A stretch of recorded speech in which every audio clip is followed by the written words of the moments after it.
Good morning. Welcome to day 2 of Vanderbilt's Summit on Modern Conflict. My name is Nilu Hao, and I'm a visiting professor here at Vanderbilt, and I'm going to be today's moderator as we continue our conversation about national security and modern conflict with a focus on strategic competition with China. Yesterday, we had an incredible lineup of speakers. We had 18 speakers, all experts in the China challenge from very different perspectives, some of them funny, covering the intelligence community, the military, diplomatic corps, national labs, academia, think tanks, private equity, venture capital, and the private sector. Emerging out of that conversation is a clear articulation of the threat China represents, as captured by General Timothy Hawk, our opening keynote speaker, who said yesterday, China is pursuing deliberate campaigns to gain advantage in every aspect of national power. The threat posed by China is real, and Beijing is sending a pretty clear signal. Many of our panelists referred to the Chinese cyber operation Volt Typhoon as a clear example of the scope of the challenge. With this operation, Chinese hackers were clearly prepping the battlefield, establishing access to U.S. critical infrastructure in order to put assets under threat in case of a conflict between China and the United States. What emerged from these discussions is a clear sense of the urgency in rising to the China challenge from a mindset, policy, political, and especially from a technology perspective. As General Hawk said, the fast will eat the slow, and so we have to be fast. As the rate of tech innovation continues to accelerate, it will have a compounding effect. The more progress you make, the faster your rate of progress becomes. And so whoever is at the leading edge of progress will have the upper hand. Managing tech progress was a little easier when we had, when we experienced one technology revolution at a time, with centuries, decades, or years to adapt. Printing press, 300 years, agricultural revolution, 200 years, industrial revolution, 100 years, technology revolution, 50 years, the internet revolution, 20 years. Today, arguably, we have multiple tech revolutions happening simultaneously with compounding effects. Today, we live in the era of exponential revolutions with little time to adapt. General AI, computational biology, commercial space, advanced materials, ubiquitous sensing, robotics, energy, social media, and information warfare. Technology revolutions not only have a dramatic effect on how we live, work, and play, but as we are experiencing also in warfare and modern conflict. One of our panels touched on how our allies, Ukraine and Israel, have deployed AI-powered platforms to great effect in their respective conflicts, combining the effects of AI, ubiquitous sensing, robotics, and edge computing to great effect. As Peter Singer, our closing keynote speaker yesterday, wrote in an article, robotic systems have been set free, authorized to destroy targets on their own. AI systems are determining which individual humans are to be killed in war, and even how many civilians are to die along with them. The battlefield has undergone a transformation like never before in a matter of months. We must act with purpose, but also with speed and agility. Public-private partnerships are key. We discussed this yesterday, and it used to be the case that the private sector had to figure out how to work with the government. Given that our exponential technology revolutions reside in the private sector today, it's the government's turn to figure out how to best partner and collaborate with the private sector. And the faster we figure this out, the higher the likelihood that we can maintain our technological advantage with respect to China. The critical ingredient in maintaining this edge is, of course, educating and training a future-ready workforce that is up to the challenge, and this is where academic institutions like Vanderbilt play a vital role. Chancellor Diermeier yesterday announced the launch of Vanderbilt's Institute for National Defense and Global Security, and this couldn't have come at a more opportune time because the stakes are incredibly high. This morning, we'll hear from Administrator of the Drug Enforcement Agency, Ann Milgram, who will talk to us about probably the biggest threat Americans face today, the fentanyl crisis. As stated in a recent report by the Select Committee on Strategic Competition between the US and China, on average, fentanyl kills over 200 Americans daily. the equivalent of a packed Boeing 737 crashing every single day. Fentanyl is the leading cause of death for Americans aged 18 to 45 and a leading cause in the historic drop in American life expectancy. Drug overdose deaths stand at 112,000 a year and continue to climb. The vast majority of these are attributable to fentanyl. And to be clear, this is just the death rate tied to drug overdose. It is not the overall casualty rate, which we would expect would be an exponent of that, although there's no formal estimates. To put this in perspective, we are suffering a higher death rate annually from fentanyl than we did in the bloodiest year of World War II. While Mexican drug cartels are responsible for getting fentanyl into the US, China is the ultimate geographic source of the fentanyl crisis, as its companies, enabled and subsidized by the PRC, are the source for fentanyl precursors, which are then sold and exported into the illicit drug market. In addition to this very important conversation, including a panel conversation on the fentanyl crisis following Administrator Milgram's comments, we have a keynote address today by Deputy Undersecretary of the Army, Mario Diaz, who will discuss the Army's role in countering China in the Indo-Pacific, followed by a lunch panel discussion on defining a full-spectrum national strategy for China. That panel's unparalleled expertise with respect to US-China strategic competition will likely lead to a lively and thought-provoking conversation led by another Vanderbilt professor, General Charlie Moore. Finally, we're incredibly excited to welcome FBI Director Christopher Wray to Vanderbilt as our closing keynote for the day, as well as the conference. His breadth and depth of experience in white-collar crime, government investigations, and law enforcement is unparalleled, and we very much look forward to his comments. By the time we conclude the conference today, we will have heard from over 30 experts from a broad set of backgrounds and perspectives on the topic of national security, modern conflict, and emerging threats, with a focus on strategic competition with China. But we aren't there yet. I'm thrilled to be starting our day with a keynote address by DEA Administrator Ann Milgram. As administrator, she leads an agency of nearly 10,000 public servants who work in DEA's 334 offices across the globe. Prior to assuming her duties at the DEA, Administrator Milgram served as New Jersey's Attorney General, focused on reforming systems through smart data, analytics, and technology. Ann Milgram has worked as a prosecutor, a state attorney general, a philanthropy executive, and an NYU law professor to transform the American criminal justice system. From transforming the Camden, New Jersey Police Department to building a national risk tool for courts and law enforcement and a diversion tool for mental health and substance abuse, Administrator Milgram has worked to reform systems, cultures, and business practices to provide a stronger, more evidence-based approach to public safety. As New Jersey Attorney General, Milgram oversaw the police department of the most dangerous city in America, Camden, New Jersey. Using data and analytics, Milgram began a deep transformation of the police department, ultimately reducing violent crime by more than 40% in 1 year. Her visionary leadership in Camden has created a new nationally recognized paradigm for law enforcement. Administrator Milgram has led efforts to bring about a paradigm shift in how we think about innovation, the use of data in decision-making, and government, from transforming public safety through police officers and prosecutors to combining healthcare and crime data sets to identify opportunities to reduce crime and unnecessary hospitalizations. No one is better positioned than her to dive into the fentanyl crisis in the US. As she stated in testimony last year, the criminal organizations responsible for bringing fentanyl into this country are modern, sophisticated, and extremely violent enterprises that rely on a global supply chain to manufacture, transport, and sell fentanyl, and rely on a global illicit financial network to pocket the billions of dollars in revenue from those sales.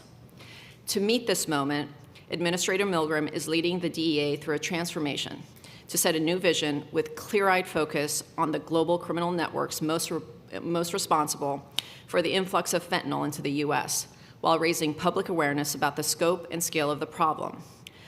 All of this with a singular focus of saving lives in the United States. Please help me welcome DEA Administrator Ann Milgram to the stage.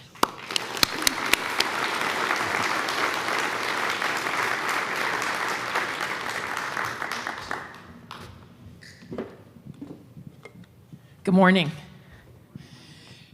So it's a privilege to be here. Thank you so much to the Chancellor, to Vanderbilt for having us and for having this conversation, which I believe today at this moment is the single most important conversation that we can be having in the United States.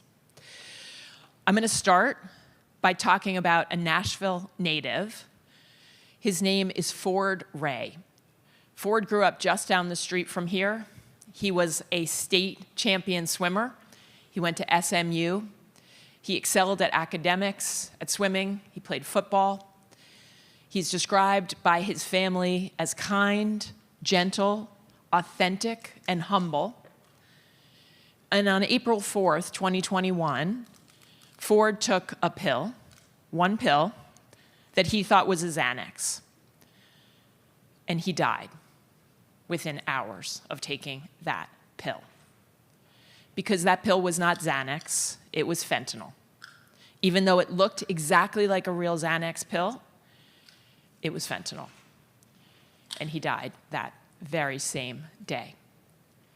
I show you this as a start of the conversation because I want you to understand that fentanyl is killing Americans. It is killing Americans at a rate we have never experienced before and in a way we have never experienced before. A couple years ago, when I started my job, almost 3 years ago, I talked about fentanyl as the deadliest drug threat in the United States that we had ever seen in the United States. But today I would tell you, it is the most urgent and deadly threat, period, that we are facing. There is nothing that is coming close to the loss of life that we are experiencing at this moment. You just heard some of the statistics, but this is the latest number that is confirmed from the CDC. 107,941 Americans died in 2021. 70% of those deaths are from fentanyl, 30% are from methamphetamine, almost 100% are from the 2 Mexican cartels that I'm going to talk to you about today. This number is staggering. And to put it in terms that many of the people in this room will understand, we are experiencing 9/11 in the United States every 11 days. The number of Americans dying every 11 days is the same number of lives that we lost on 9/11. I had the opportunity recently to be with one of the former chairs of the Joint Chiefs of Staff who came up to me after and said, it's 2 Vietnams a year. And that is why this is the most urgent threat that we should all be paying attention to and working on. I think that since I started almost 3 years ago, a lot has already changed in the United States. A lot more people today understand the threat than understood it 2 or even 3 years ago. And part of the reason why is this. 42% of Americans now say they know someone who has died from fentanyl. I sat across from a member of Congress recently at an event who told me that his teenage kids have been to 5 funerals in high school for young people who have died from fentanyl poisoning. I want to note also that I call it poisoning because we used to talk about it as overdoses. The CDC still says overdoses. And I would say that, and we've started to convene all the families who've lost loved ones to fentanyl poisoning. And one of the moms came up to me and said, please stop calling it overdoses. My child did not know what they were taking. They were poisoned. So now when I use poison, I use it to refer to people who knew what they were taking and people who didn't know what they were taking. Now, I'm going to give you a couple minutes on Fentanyl 101. I know a lot of people in this room are experts, so stay with me if you are. I also know that every single time I present and I don't talk about what fentanyl is and how it works, I get great questions, and then I realize I should start at the beginning. So let me start a little bit at the beginning. When you think about narcotics or drugs, many people think about whatever you know from growing up. TV shows like Miami Vice, Breaking Bad, This is your brain on drugs, the frying pan that many of us of my age and older remember. Everything you know about drugs, though, I want you to take and put to the side, because the world has completely changed. I'm showing you right now what is a potential deadly dose of fentanyl, 2 milligrams, the amount that could sit on the tip of a pencil. If anyone gets a sugar packet to put in your coffee, if that was pure fentanyl, that would be 500 deadly doses. There are many things that are different about fentanyl. Number one, it's pure chemicals. Pure chemicals. The only thing you need to make this deadly drug are chemicals. It's unlike cocaine, where there is a plot of land you need certain conditions to grow the crop, you've got to harvest the crop, and then you've got to transport it. This, you don't need anything other than those chemicals. So the amount of fentanyl that can be made at this moment across our globe is limitless. The only limit is the amount of chemicals you can procure, and right now in China, you can procure a virtually unlimited amount of these chemicals. So it's chemical, it's also tiny. And the reason the fact that tiny amounts are deadly is important is think about how easy it is to smuggle into the United States. It is also incredibly easy for the cartels to do what they are doing today, which is to hide it in other drugs. So if you go back and think about what you know about narcotics, think about cocaine. People go in to buy cocaine. Drug dealers sell cocaine as cocaine. Not anymore. What is happening now is fentanyl is being hidden in every other drug. It is being cut into cocaine, it is being cut into heroin, it is being cut into methamphetamine, and it is being used by the cartels to make fake pills. That's why I started with the conversation about Ford Ray. He died from a fake Xanax, but this is the bulk of what we see today in the United States. And many of you will recognize that they are fake oxycodone 30 milligram tablets. Why? Why do the cartels do this? One simple reason. We are still coming out of an opioid epidemic in the United States, where we had the overprescribing of pills. We had people seeking pain medicines like this. And so the cartels figured out what they could do is make a very cheap version. The cost of one of these pills in Mexico to make today is probably less than 10 cents. The chemicals are less than 1 penny. So it is dirt cheap to make. In the US, it's sold for between 10 and 30 US dollars on average. And so what they have done is create something that they do not sell as fentanyl. They sell as though they were real pills. And this is what is terrifying in part about this. 22 teens between the ages of 14 and 18 are dying every single week. On social media, if you opened up your phone, please don't do this, trust me. Every once in a while, someone will tell me to look for something on TikTok, which I don't have, or on another app. Every time you look for it, you will get ads, so please don't try this at home. If you did, though, within 2 or 3 or 4 clicks, you can have a drug dealer that will deliver one of these fake pills or another form of fentanyl to your doorstep, like Uber Eats. This is how we get to 107,941 deaths in the United States. So fentanyl is changing everything because of the nature of the drug, the way it is being sold, and how addictive it is. It is 50 times more addictive than heroin. So why do the cartels use it? They want to make more money. They want to expand market share. The more people who are addicted, the more people who will come back and buy fentanyl. Now, there is a lot that is hard and complex about this problem that we'll talk about today. The one thing that is not complex is who is responsible. When I started almost 3 years ago, we stepped back to say, who is responsible for the fentanyl that is on our streets? And by the way, it is in every community in the United States of America. So if anyone thinks that in a rural community or a suburban community you don't have fentanyl, I am here to tell you that it is coast to coast and every community in between because of these 2 Mexican cartels. The Sinaloa cartel is probably the oldest cartel in Mexico. It's the cartel of El Chapo, for those of you who have tracked Mexican cartels through the years. And then the second cartel is the Jalisco, or CJ&G cartel, which spun off more recently, within the last 10, 15 years, from the Sinaloa cartel. They are based in Mexico, but they are global criminal enterprises. So let me explain a little bit about their supply chain and how they do what they do. And this is important, I think, because we spent a lot of time talking about the supply chain yesterday. So I'm going to give you a cursory version of what we see and what we're targeting. It starts in China with the sale of precursor chemicals. It used to be the sale of finished fentanyl. China scheduled finished fentanyl in 2019, and now it is precursor chemicals. There are still other finished drugs that are coming out of China, like nitazines, but right now, fentanyl is being made by chemicals that come out of China. The other thing that comes out of China right now are pill presses. In order to make pills that look identical to pharmaceutical drugs, and they do look identical.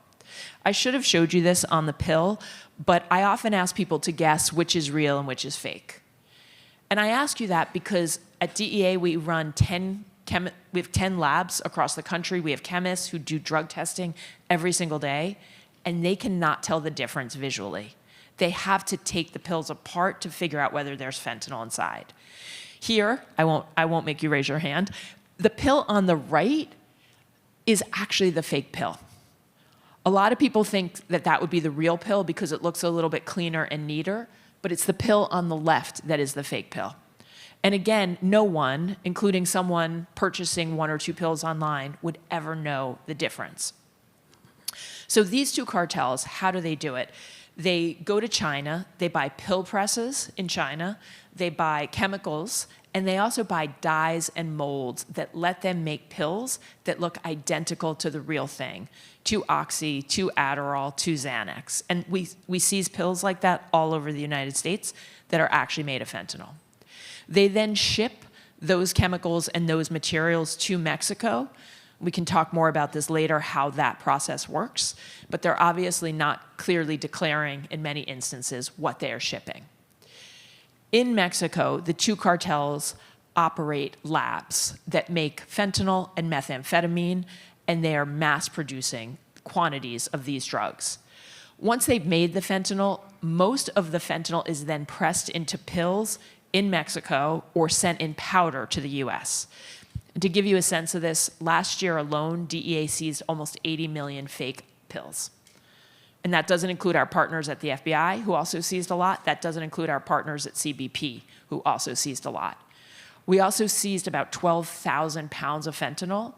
If you put all of that together, we seized almost 400 million deadly doses of fentanyl on the streets of the United States. So that is manufactured in Mexico. It's pressed into pills. There's also a massive security apparatus run by the cartels. We talk about how violent and deadly they are. They are testing, in one case, which I'll tell you about later, they tested fentanyl on a woman to see how strong it was.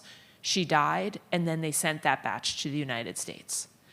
What we are seeing is a callous disregard for human life. The cartels are interested in selling more drugs and making more money and doing it any way they possibly can. Then the fentanyl is smuggled into the United States, predominantly across the border, by land, by air, by sea, by tunnel. And we see this almost every day, coming the most right now through California and Arizona. Those are the two large, there are 4 ports of entry, 2 in California and 2 in Arizona, where most of it is coming in, and then it spreads out throughout the United States. Number 4 on the supply chain, really important. How do cartels get the drugs to the people in the United States? They have drug traffickers that work in communities across the United States that overwhelmingly now are on social media. So yes, you can still buy drugs on the streets of the United States, but the predominant way that we are seeing this happen is social media. And think about the speakers yesterday who talked about globalization and the speed of technology, and this is part of how we get to 107,000 deaths. And then finally, money laundering, which used to be largely run by Colombian and other organizations, has been almost entirely taken over by the Chinese. by Chinese money laundering organizations. And I'll give you the very high level of why that is. And you have Will Kimball, our Chief of Ops, on the next panel who can get into more detail on this. But the bottom line is that there is a capital flight restriction in China. Individuals in China can get the equivalent of about 50,000 US dollars out legally. So what happens if you're a Chinese national and you want to get more money out?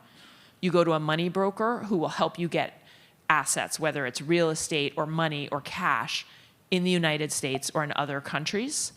Who has the most cash in the United States of America right now? If I ask you to raise your hand, most of you probably don't even have cash in your pocket, right? Who has a lot of cash? Drug traffickers. So the Chinese money laundering organizations have essentially become the banks for the cartels in the United States of America. So before I get to this next slide, let me step back and say the threat is unprecedented. And we often say at DEA now that everything feels unprecedented in the world we're living in. This is truly unlike anything we've ever seen before. And so unprecedented threats require unprecedented action. Our mission in 2024 is to save American lives by defeating the two cartels responsible for the fentanyl that is killing Americans. So how do we do that? We can't just keep doing business the way we've always done it, because we know it will not work. The first way we've done it is to change the way we approach the problem. And for all the terrorism experts in this room, you switched a lot before we did to a network model. For many years, DEA we were focused on high-value targets. So think about El Chapo. DEA investigated, arrested, convicted El Chapo. He's now serving a life sentence in a federal prison in Brooklyn. And what happened to his criminal organization? His sons took over, the Chapitos. And they took over and they turned his organization into the fentanyl-producing organization we know today. So we took out the top, and what happened? His sons came up and they expanded the organization farther and far more deadly than we had ever seen. So now we have pivoted to take a network approach to map the entire criminal network, to map the entire supply chain, and to be able to understand where those critical vulnerabilities lie. And this is a new thing that we've started over the last essentially 2 or 3 years to try to understand the complete flow of how you get from a chemical in China to a death in the United States of America. The second piece of what we've done to do this effectively, we had to build an entirely new strategic layer over everything we do. We've heard a lot about transformation, about how important it is to change the way we work. For us, one of the things we had to do was step back and ask the question, how do we understand everything we humanly can about the Sinaloa cartel and about the Jalisco cartel? So we built counter-threat teams made up of agents, analysts, data scientists. For the first time ever, we hired expert targeters, financial experts, chemists, chemical experts, and we put them all together. And they did an extraordinary thing, which is they figured out how to access every piece of data that DEA has across our 334 offices worldwide. So for the first time, we can see globally who is responsible, what is happening, and we can start to identify and target the key nodes or vulnerabilities. We started those two teams in September of 2022. And what they have done is extraordinary. Today, any agent in any DEA field office can access the cartel members that we've been able to identify globally from their home office. And there are more than 10,000 members, facilitators, and associates that we've now mapped globally. And any agent across the globe knows that. We've also been able to build much more network-wide prosecutions as a result of this work. Last summer, you see the Bitcoin symbol in the bottom. Our teams figured out that there was so much illicit finance, so much global money laundering, that we couldn't just have two teams. We had to pivot again. And this is one of the things I think will be really important for all of us as we go on, is being willing to continue to innovate and pivot and change where we see the need. Those two teams were being essentially brought down by the amount of finance information they were seeing, and so we spun off a separate team. We now have IRS agents with us. I should have noted we've got some CBP agents with us. We've got a number of other agencies that are joining the fight with us on these teams. And that global finance team is tracking billions of dollars across the globe, much of it in cryptocurrency. So part of what the teams have been able to do is map those two Mexican cartels across the world.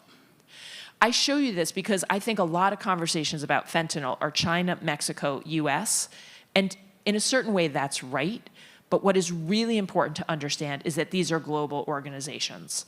They're operating in different ways in different places, but if you look at Australia and New Zealand, they have had fentanyl seizures. The cartels are also there with methamphetamine. So while fentanyl is a uniquely North American problem, the people who have fentanyl use challenges are the United States, Mexico, and Canada. These two cartels control meth pipelines across the globe. And that is one of the reasons why we believe that fentanyl will spread, that it will not stop in the United States, that ultimately, and there have been some seizures in Europe, there have been some seizures in other countries, but ultimately we believe that this is a challenge that all of us will face. I talked a little bit about money laundering, and I want to show you just one of the things that the teams have been able to do, which is to track the money launderers for the cartels. This slide shows you one money launderer, and this is one of the 3 crypto exchanges he uses. And in less than a year, he moved about 300 million in cryptocurrency to launder for the Sinaloa cartel. We are now able to see it and understand it and trace it, and that will let us defeat it. So we've also been able to map, and I apologize, the blue is a little hard to see in the back, but we've also been able to map the flow of precursor chemicals out of China. The chemicals are mostly going to Mexico for fentanyl, but the chemicals are also going across the globe for methamphetamine production. They're used even in making cocaine, which is a plant crop. They're used as well for cocaine. So China is essentially supplying the chemicals to make narcotics globally. So I want to talk a little bit about what we've done and what we're doing, just to give you some examples of how this strategy plays out. In 2023, we took action against every single part of the global supply chain. And we started in China with the Chinese chemical companies and Chinese nationals. We brought the first ever fentanyl trafficking charges against Chinese companies ever in the United States last year. We took 2 Chinese nationals into custody, and all told, so far, we have charged 12 companies and 24 Chinese nationals. This is vitally important work because it lets us show as well globally of what is happening. This is one of the people we talked to during these investigations. We have a number of things that I think would surprise most Americans to know. This woman is telling us, like, our product is great, we're gonna make it easy for you to synthesize, and we're gonna do it cheaper. Come to us, use our company. We had another chemical company in China that we've charged that had a chemist working for them who was teaching people they believed were members of the cartel how to mask fentanyl precursors, how to hide the fact that the chemicals would be used for fentanyl. So this is where the work starts, and again, critically important for us to do. We also charged the entire criminal network, the leadership of the Chapitos, El Chapo's sons. So in a prior time, we would have charged the 3 people in the middle, Ovidio, Ivan, and Jesus. Now we charge the network. We started with the precursor chemical suppliers in China and one of the chemical brokers who was working out of Guatemala to help them procure the chemicals, to the clandestine lab managers making fentanyl in Mexico for the cartel. This is the Sinaloa cartel. To the security and weapons traffickers who are responsible for massive amounts of violence in Mexico against their rivals, against law enforcement who won't cooperate with them. These are the enforcers, the sicarios. To the fentanyl trafficking leaders, the people responsible for the logistics of getting the fentanyl into the US, and then finally to the illicit financiers. 10 of these individuals are now in custody, including Ovidio, who's in custody in Chicago in the United States, and we're working to get the other individuals in custody here. We also did this case strategically to show the public and the United States what the entire supply chain and network looks like. Because the more everyone understands, the more effective we can collectively be. Also last year, we did an effort we called Last Mile. Any supply chain has a last mile problem. You've got to get the product to the customer. And the cartels have to get the product into the hands of Americans. That's how they make money. So we did an investigation across the United States in all of our local communities where we identified the local people who were partnered with the cartel to sell drugs, the people we could link directly back to Sinaloa or Jalisco. We made a large number of arrests, about 3,300 arrests. We seized a ton of guns and fentanyl. And we were able to trace back in many ways how the cartels were operating. And I want to spend a minute on this next piece because this came out of that series of investigations, which is that in almost half of the last mile cases, we had social media as the way that the cartel was selling drugs to users, to people who were buying what they thought mostly were oxy pills. And in about half of those cases, also, we had encrypted applications that are very difficult for law enforcement to see or get into to understand. People always ask me, the number one question I get asked by audiences who know a lot about fentanyl, by audiences who don't know a lot about fentanyl, by kids who are super smart on all this stuff, as you can imagine, is why would a drug trafficker kill their client? Right? It makes no sense. Anyone who applies logic, as everyone in this room will be doing, will be thinking, why would they do that? Couple reasons. Most importantly, I would suggest to you, there are 200 million Americans on social media today. If one of your client dies, this is largely anonymous. You just find the next person on Snapchat, and those snaps disappear after someone has read it. That almost entire record of evidence is gone. And you know, 100,000 Americans died, there are still 200 million Americans on social media. And we all should be concerned about this because the cartels are harnessing technology and they're using it not just to sell, but also to work together and to communicate. And encryption is also a massive problem for all of us to confront as we try to save lives and stop the next person from dying. There are phones we cannot get into because of encrypted devices and applications. Let me tell you one quick story about some of the other work we're doing. In addition to the work we're doing across the criminal networks and strategically at DEA, we spend a lot of time working in our communities. We spend a lot of time focused on violence that drug trafficking drives in communities. We've worked in 86 cities and counties to date, trying to reduce violence with local police and our other federal partners. We also run something called OD Justice, where we partner with any police department in the United States that wants help investigating a drug poisoning or a drug poisoning death. They can call us.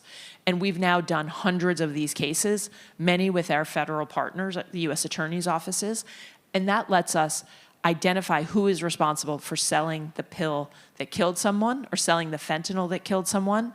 It lets us take those drugs off the street that are likely to kill additional people, and it lets us bring some justice to the families who've lost loved ones. Here, this was an OD justice case, one of the cases that we do with local police departments. It started like all these cases start. We got a call from a police department. Here it was the Washington, D.C. Metropolitan Police Department. Diamond Lynch was a 20-year-old mother working at Walmart planning her son's first birthday party when she took a pill that she thought was a Percocet, and she died. We immediately identified with our local partners the two men who had sold her that pill in Washington. And we didn't stop there. We identified that they were communicating on Instagram with the source of supply in Los Angeles. We went to our Los Angeles office, who investigated, who arrested them. As part of that investigation, we did not stop there. We identified another source of supply in San Diego. Our team, our office in San Diego, did an investigation, arrested those individuals, and we didn't stop there. We then went back to Sinaloa, Mexico, where we identified the cartels and the source of supply responsible for making that pill that led to Diamond Lynch's death on the streets of Washington, D.C. In total so far, it's an ongoing investigation. We've charged 25 individuals, and this is an example of what we are seeing every day. The cartel used Instagram to coordinate its internal operations. So some cartel members are using it to sell, others are using it to work together. The other thing that we spend a lot of time on is public awareness. So why do I get on a plane and leave Washington, D.C. when Americans are dying? Because I want every single person in this room to understand what is happening and to go out and spread the word. We need to reach more people, and we need to reach them faster. When I started, 4 out of 10 fake pills were deadly. Today, 7 out of 10 fake pills are deadly. The percentage of purity in the fentanyl that is coming into the US has skyrocketed. And if people do not understand what is happening, we cannot protect Americans. Our job is to do everything we can to defeat the cartels. We also collectively, as a country, need to make sure everybody understands. And it is intentionally deceptive and treacherous. The reason the cartels don't sell it as fentanyl, they hide it in cocaine or they sell it as oxy, is to try to make it seem like it is not as deadly and as dangerous as it is. So I have a son, so many of us have children.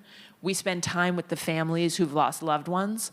And the single most important thing for all of us in this moment, in addition to the work that we do in our day jobs, is to make sure that everyone understands what we know. So if you haven't told your kids or your family, and by the way, we see children, we see toddlers, we see babies that accidentally get into their parents' supply. They see a blue pill, they take that pill, and they die. We see older Americans who are looking for pain medicine. We see construction workers who just had an injury. This crosses every single line, every single part of our country. And so all of us have to be talking about it. We started a campaign a couple years ago called One Pill Can Kill. I've written for all of you the website, dea.gov/onepill. If you go on that website, we have materials that you can give to your schools, to your communities, to anyone. We have police departments who've taken it, we have universities who've taken it, and we don't brand it. So you take it, you want it, it's yours, you can do anything you want with it, and we believe that this message, it's getting through and is starting to get folks to understand fentanyl more. I want to close where I started, which is what's happening in the United States of America. About 2 years ago, when we had the first families coming in, we decided that I was seeing the law enforcement reports. So anybody who's been in law enforcement knows every single week I'm going to see who's been arrested, where they've been arrested, what happened. But I was seeing them as individual events. And we were reacting to those individual events. But in order to win, in order to be effective here, we have to see it all together as one picture of what's happening. And we wanted to show the harm that was happening that wasn't just in one community, it was across the globe and across the United States. And so we invited the 80 families who were coming in to meet with us, we invited them to send pictures of their loved ones. We thought, what could be more effective, instead of having it be one loss of life here, one loss of life here, to see 80 photos together on the wall. So we expected to get between about 80 and 100 photos, and we did within the first few days. We were astonished by what has happened. We now have more than 5,000 photos that line the walls of DEA headquarters in Arlington, Virginia. It's public. We have families who now take a pilgrimage to come and put their loved ones' photos on the wall. The reason I have the picture of Ford Ray is that his parents sent it to us, and his face is on our wall. Why I show this to you together is that when you see it, you start to understand that when you see what is happening, you see the faces of America. You see men and women in uniform, you see parents, you see kids at soccer games, at sporting events. This is a national security threat. It is a public safety threat. It is a public health threat, and it is impacting everyone. Everyone. And so we now have so many pictures from across the United States that we are building a digital kiosk because we don't have enough wall space to put them up. When I see this wall, and Will would say the same thing I would say, it hurts our heart and it makes us angry to walk by this wall. And I do it all the time. Why? It's a call to action. It is a reminder of the urgency that this is the greatest threat we face, and we have to solve this. It's also a memorial to the lives that have been lost. And so I'm thrilled to be here. I'm excited to answer your questions, and I hope that we can all work together to solve this. Thank you so much.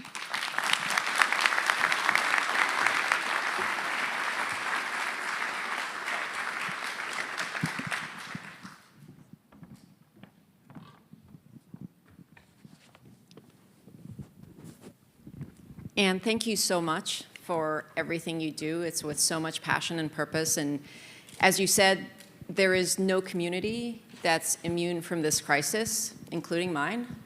And it is the greatest threat we face for our children, for ourselves, for our parents, for national security, and for this country. My first question is, how did we get here? How did China get such a leg up on us?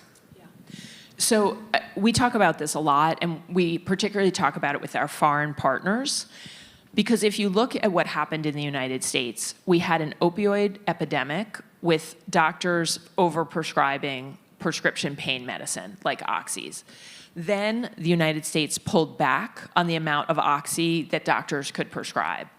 At that point, the Mexican cartels started moving black tar heroin into the United States, and they were able to offer that heroin to people who had become addicted to opioids, which are what oxy and heroin are.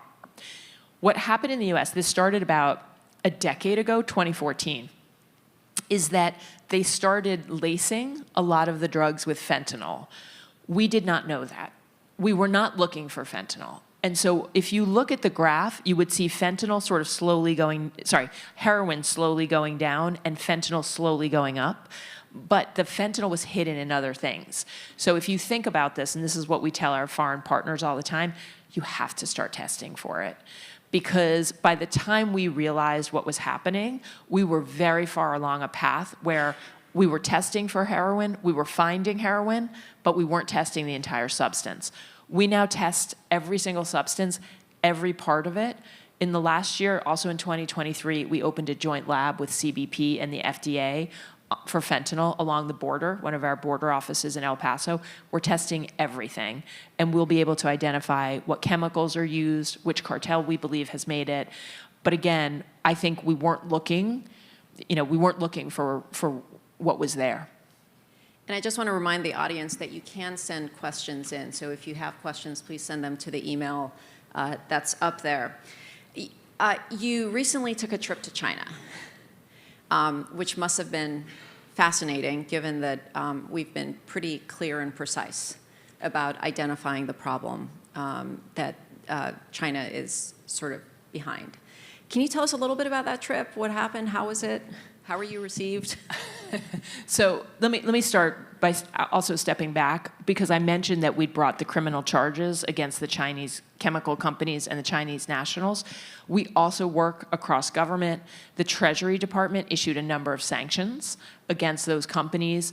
And so the impact, we believe, and was significant in our saying publicly, here's what's happening and here's what we think is driving it, and we think it's virtually all coming from China.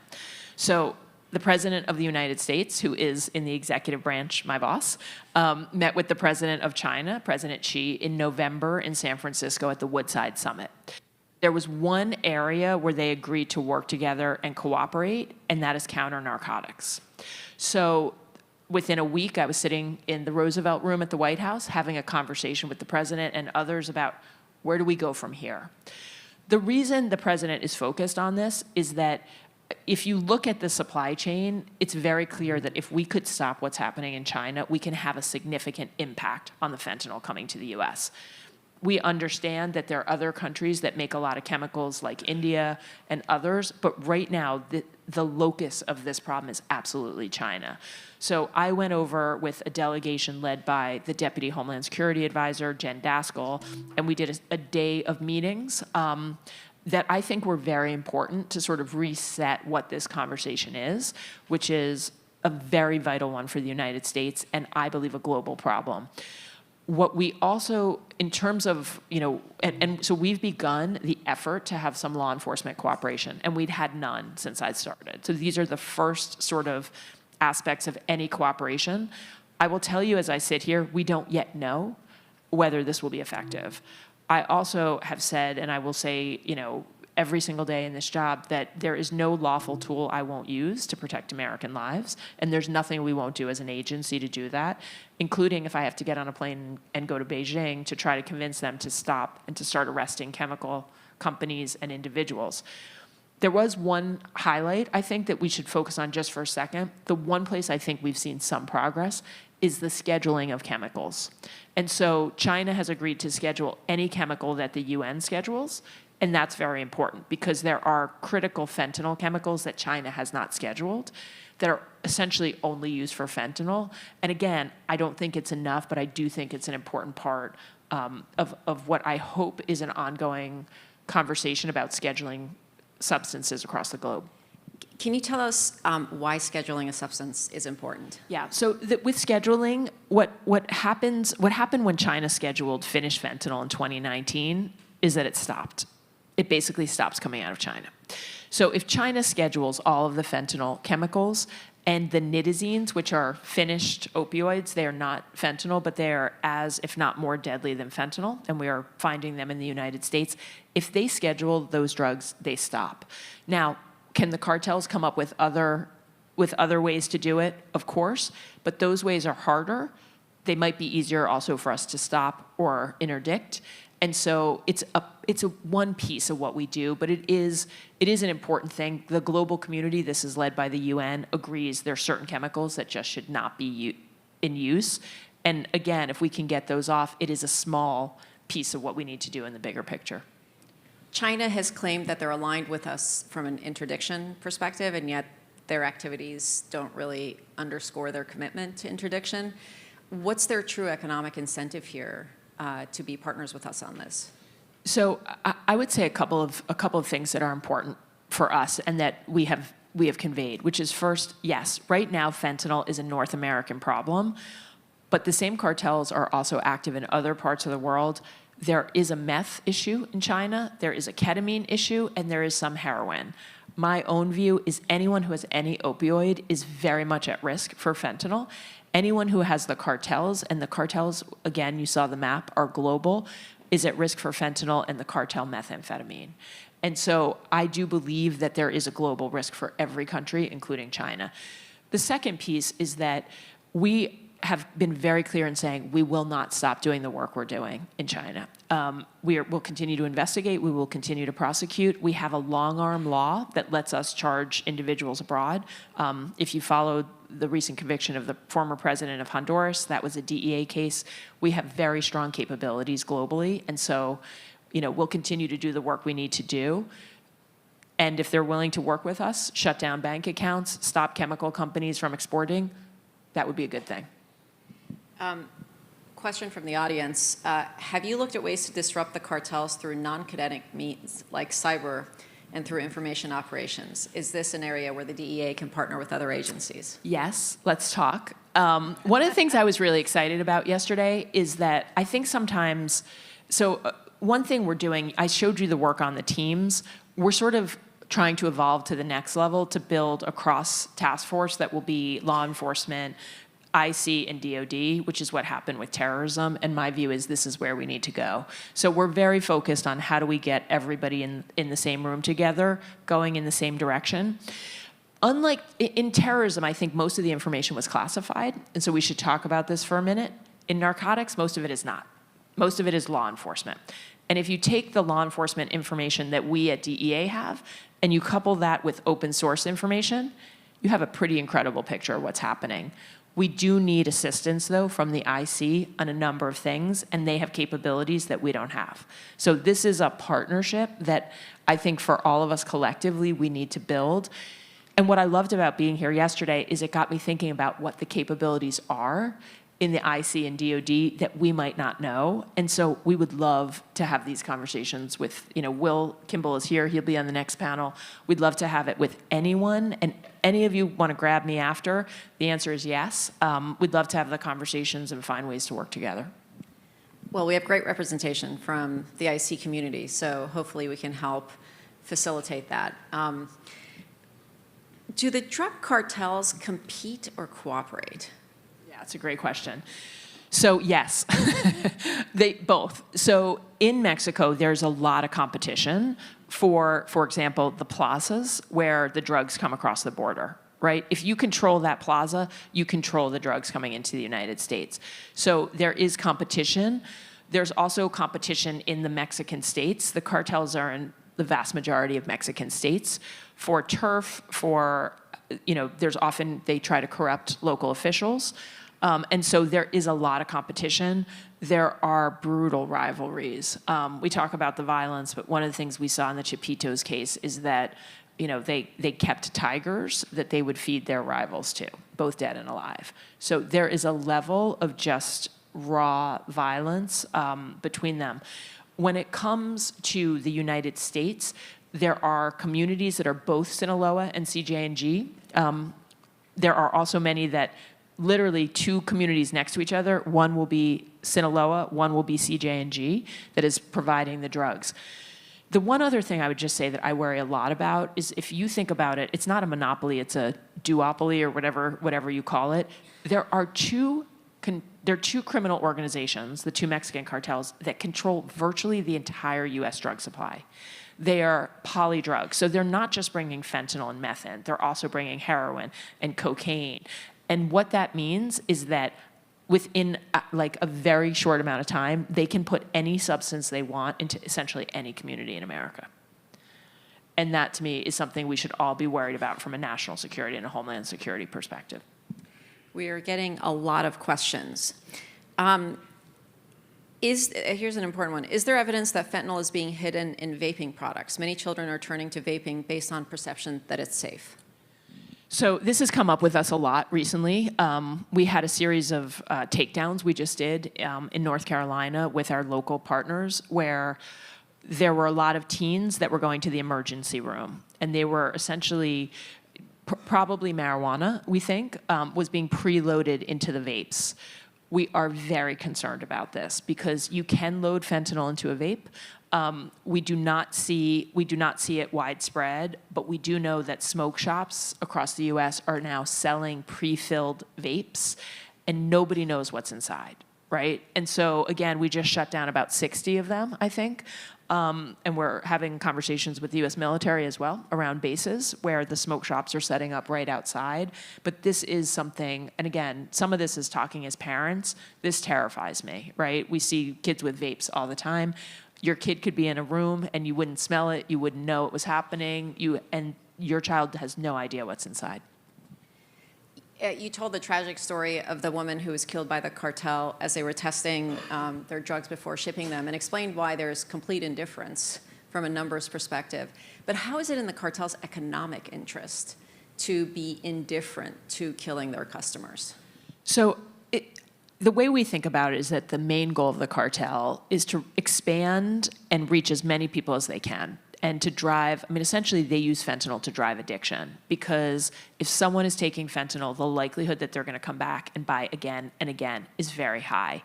Fentanyl, I should have said, is it's a very fast-acting drug and it has a very short duration. So it's not like something that would keep someone high for a very long period of time. So somebody's going to come back and start buying 3, 4, or 5 times a day. That's their business model.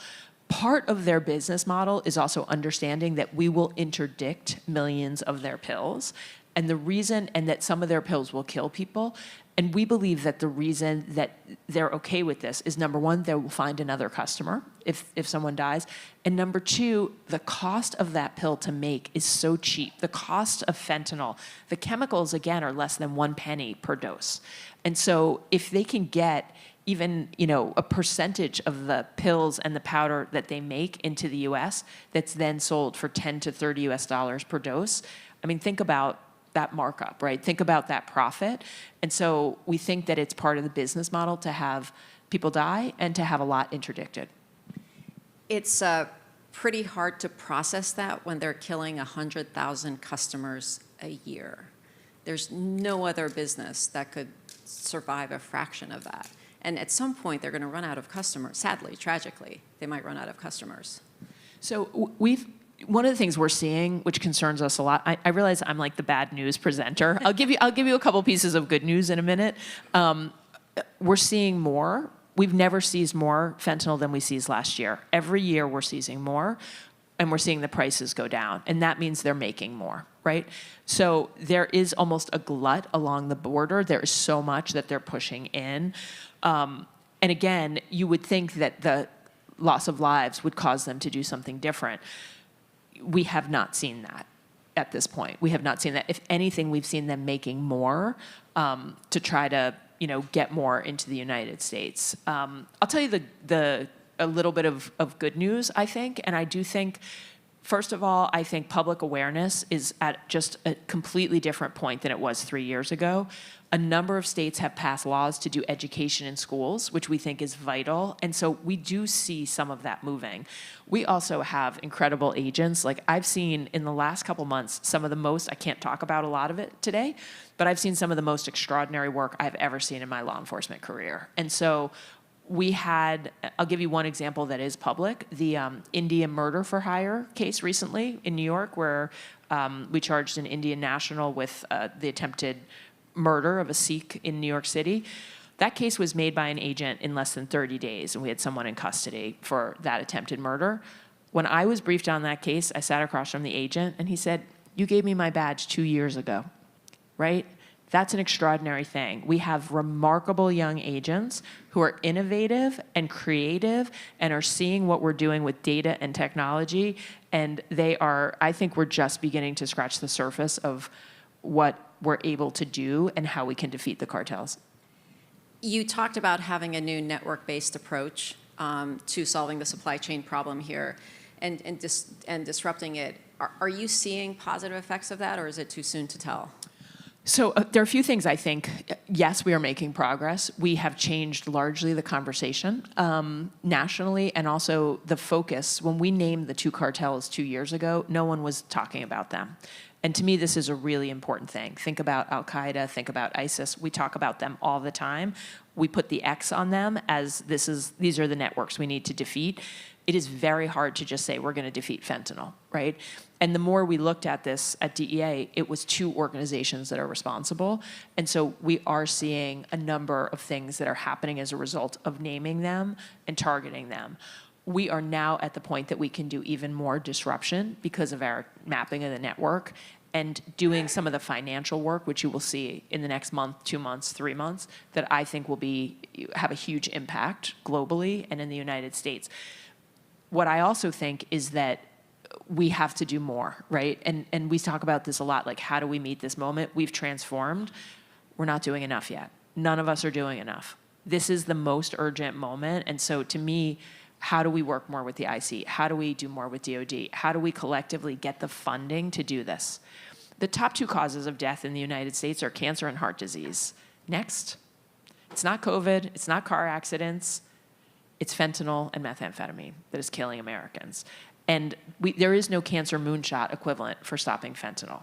There is no sort of consolidated effort to get people to put money to DOD, to the IC, to law enforcement to stop this threat, right? And so that's where I think we all need to collectively be going. And some of it just requires us to be saying, this is the most urgent threat we face.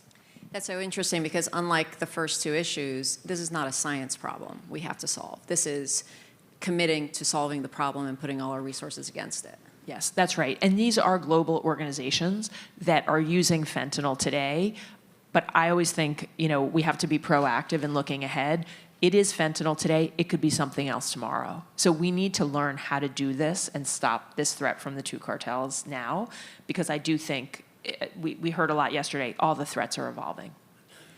You've talked a lot about the financial flows. What agency is responsible for interdicting the crypto flows, both traffickers as well as the nation states that are using crypto? Yeah, it's a great question. I mean, we obviously work a lot with Treasury.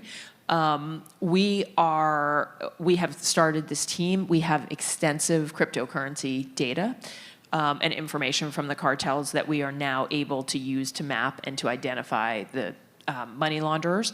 We also have found, this will not surprise anyone in this room, that everyone is connected. Every money launderer in the United States, there's a connection between them. And many of them are connected to like 5 or 10 super money launderers for the cartels across the globe. Some of the money launderers work for one cartel. Many of them work for both. They're essentially money launderers. That is what they do. So we have invited Treasury to join our team. We work very closely with the FinCEN group, which has the bulk data on financial transactions. And again, some of this is trying to break down barriers across government to get everybody in the room together. It's interesting that the money launderers don't have non-compete clauses, apparently, and maybe we should adopt that in the U.S. government. You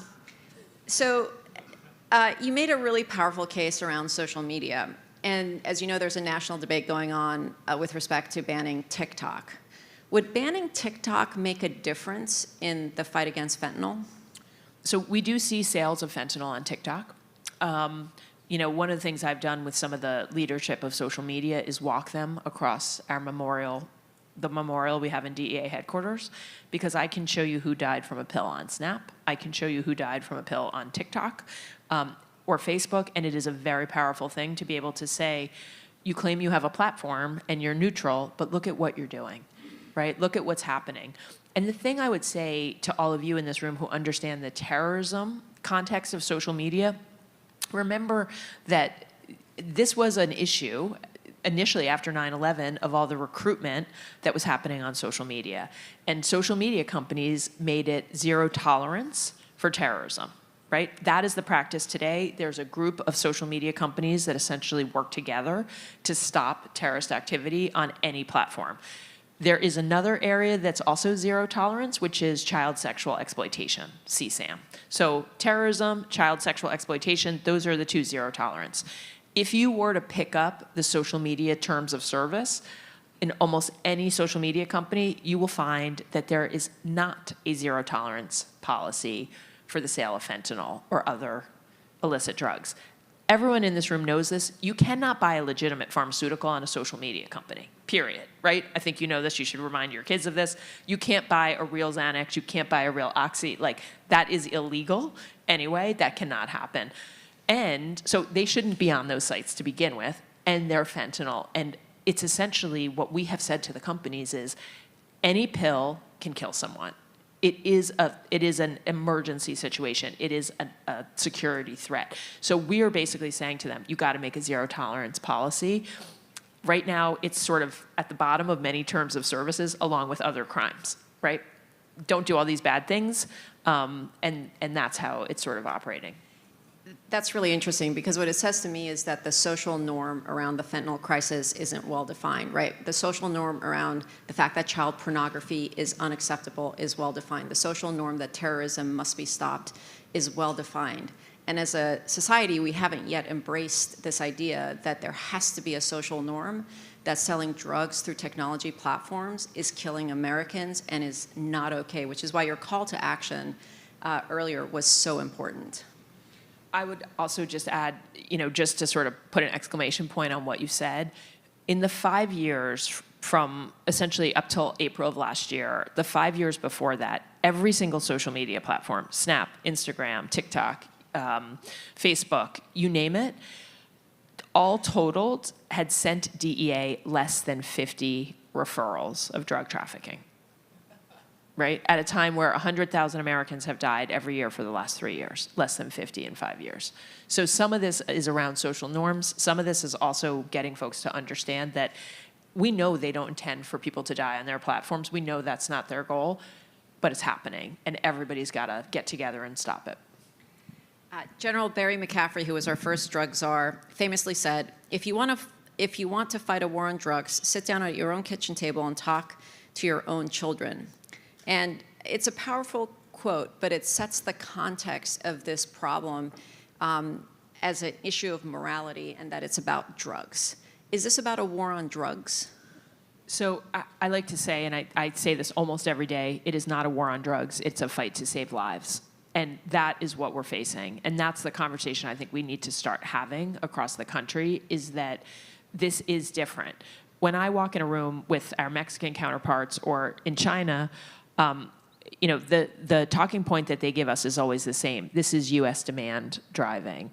I would very strongly argue with that. People are not demanding fentanyl, right? Most people have no idea that they're getting fentanyl. And on top of that, this is just at a level of risk where I walked out of our first family summit, and there was a mom who had lost both of her sons. They were twins, they were hockey players, and they split one pill, and they both died the same night. And she grabbed me, she was crying, and she said, this could happen to anyone. And I walked out of that room knowing it could truly happen to any of us. her kids were great kids. This isn't about any of that. This is about a national threat that is pervasive and being sold everywhere. And a kid on social media who has a drug dealer in their pocket isn't thinking twice about it. They're thinking, oh, that's an Oxy or that's an Adderall. I can stay up tonight. And so that kind of conversation, to me, with our kids constantly is vital. And the thing she said to me, which brings us back, is that she said, I wish I'd talked to my kids when they were in kindergarten. And I thought, God, that's so young, right? It would never have occurred to me to even think about it. And she said, I wish I talked about being healthy and only taking medicines from your doctor. So I went home that night. My son was then 7, and my husband was like, what happened today? Because it was a pretty intense dinner conversation, and we've had it many times since then. But if you're not having it, everybody's got to have it. Everybody. And thank you so much for this incredible and incredibly important conversation. Thank you for everything you do, and to everyone who works at the DEA. Please join me in thanking Anne for this moment.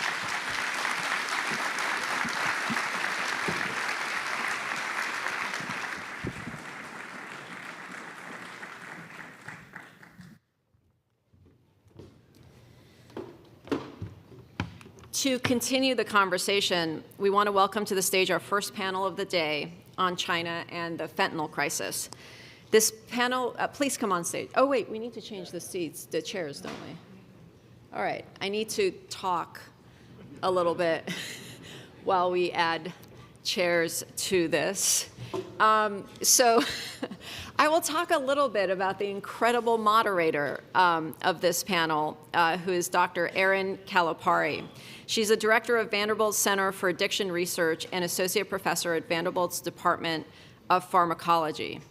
Dr. Calipari's career has been focused on studying the neuroscience of drug addiction, identifying how drug use fundamentally changes the brain at the molecular level to give rise to addiction.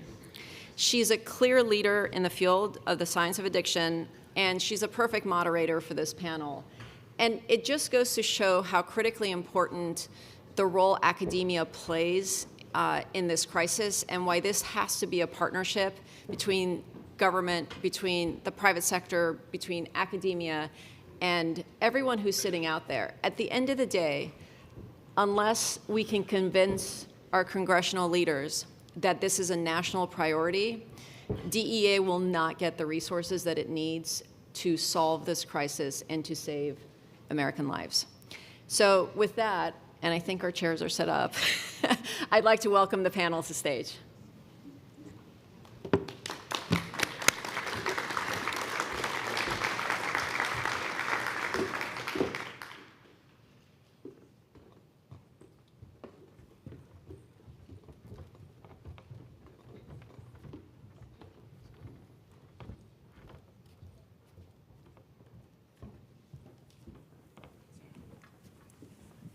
Hello.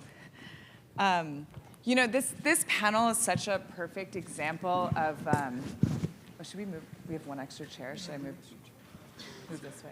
Of the radical collaboration that Chancellor Dearmeyer always talks about at Vanderbilt. I think it's a really, it's going to be a really exciting discussion because it's bringing together people like me and Lori who really study the biology of addiction, the impact it has on the individual, how it changes kind of who we are as people, how we behave, with the kind of people experience with the government agencies that are really like on the ground trying to solve this problem. And so I think what we'll start with is I'll let each of the panelists introduce yourselves, and then we can kind of get into it. I think they're... Okay. Good morning, everyone. My name is Will Kimball. I'm the Chief of Operations for the Drug Enforcement Administration. I've spent the last 31 years of my life, which is basically all of my adult life, in law enforcement.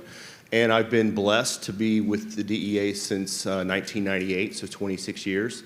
I've done a lot of moves, a lot of assignments. I've been all over DEA world. And I'm just really happy to be here today to talk about this really, really tragic circumstances happening in this country. So I thank you for everyone for being here and letting me present this morning. Thanks. Good morning. I'm Dr. Lori Cutting. I am at Vanderbilt University. I'm an associate provost in the Office of the Vice Provost for Research and Innovation. I'm also a professor at Peabody and also have some appointments in the School of Medicine and Engineering. And my work focuses on the cognitive neuroscience of children's development. And most recently, we have been awarded a National Institutes of Health grant to study the effects of opioid addiction on child development. Good morning, I'm Mike Nordwall. My current assignment within the FBI is the Assistant Director over our Criminal Investigative Division. Been in the FBI for 22 years and really split my time between the counterterrorism and the criminal fight. Within CID, or the Criminal Investigative Division with FBI, we oversee all criminal programs for the FBI. That's everything from civil rights to public corruption to healthcare fraud to safe streets or violent gangs, as well as transnational organized crime. Those last three really work together in fighting whether it's the opioid epidemic or what we're seeing with fentanyl and other poisons coming across the border and really infecting our communities. Good morning. My name is Margaret Stromecki. I am with the MITRE Corporation, which is an FFRDC. I came out of government. I was a senior executive at the Central Intelligence Agency for about 20 years and have covered a whole range of issues, most in terms of sort of these functional areas. CT, I work closely with the FBI in that topic area.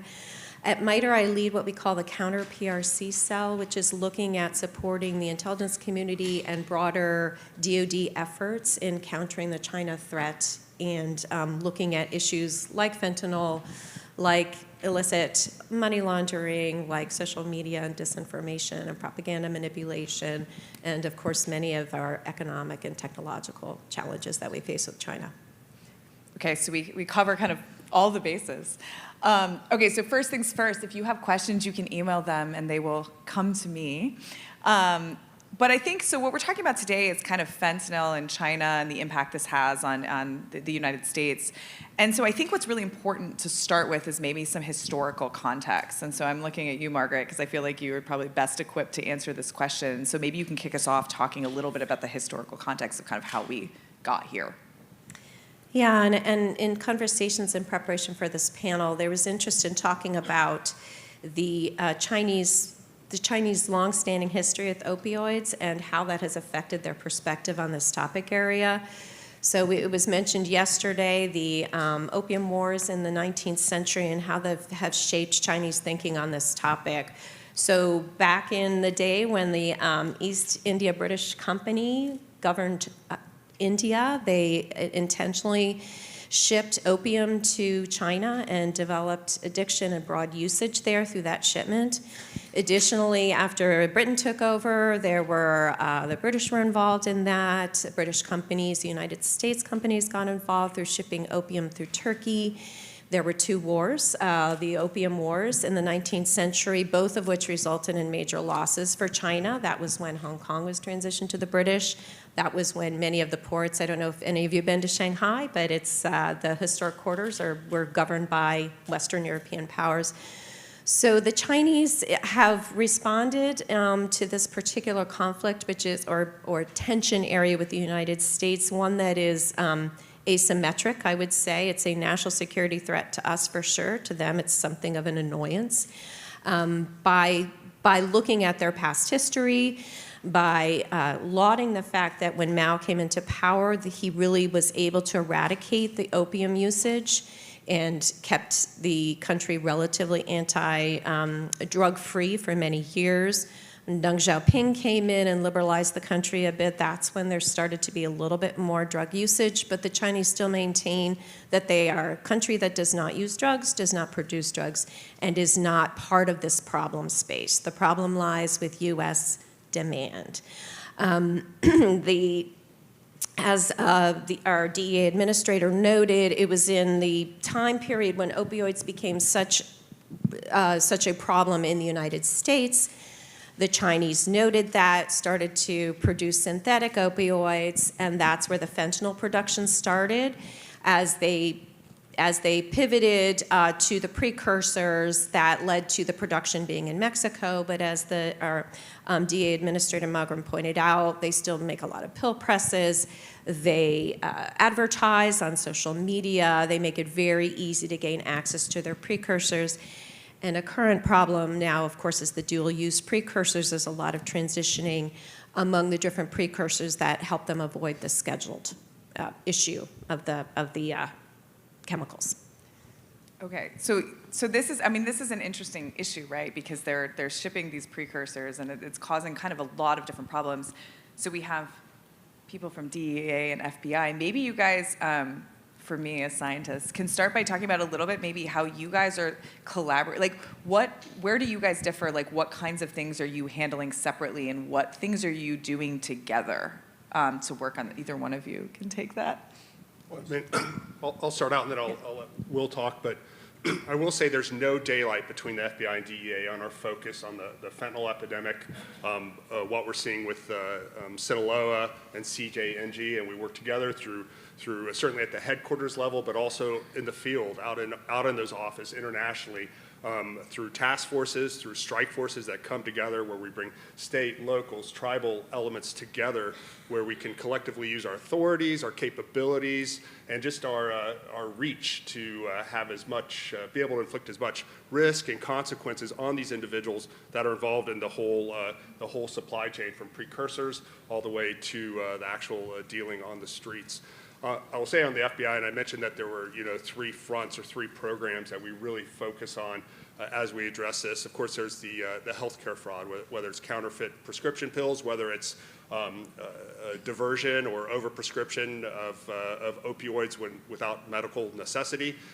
Also, our transnational criminal organization, or TCO or TOC groups that focus on the cartels, focus on the supply chains, how they bring these narcotics, these illegal drugs into the United States, and then our safe streets, or our violent gang task forces that are looking at really those, whether it's neighborhood-based or whether it's national gangs that are really involved in a lot of the distribution of the pills, of the drugs on the street. I think of note last year, within all the seizures that we had in the gang program, most of them, over 75%, involved fentanyl.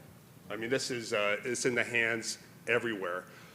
Something else where I know we're closely partnered with DEA and other agencies is on the darknet. J-Code. J-Code is the Joint Criminal Opioid Darknet Enforcement. It's a lot easier to say J-Code.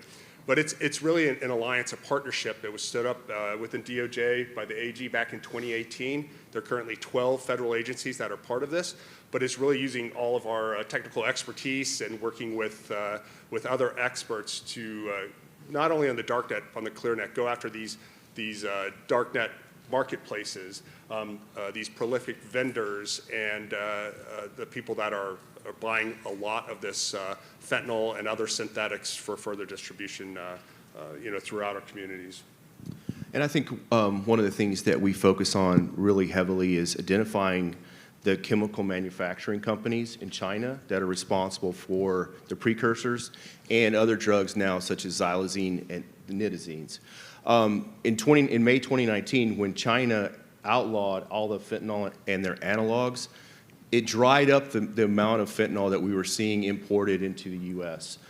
Before that, from 2013 to 2019, we were everywhere in the U.S. we were receiving parcels that were filled with smaller amounts of fentanyl.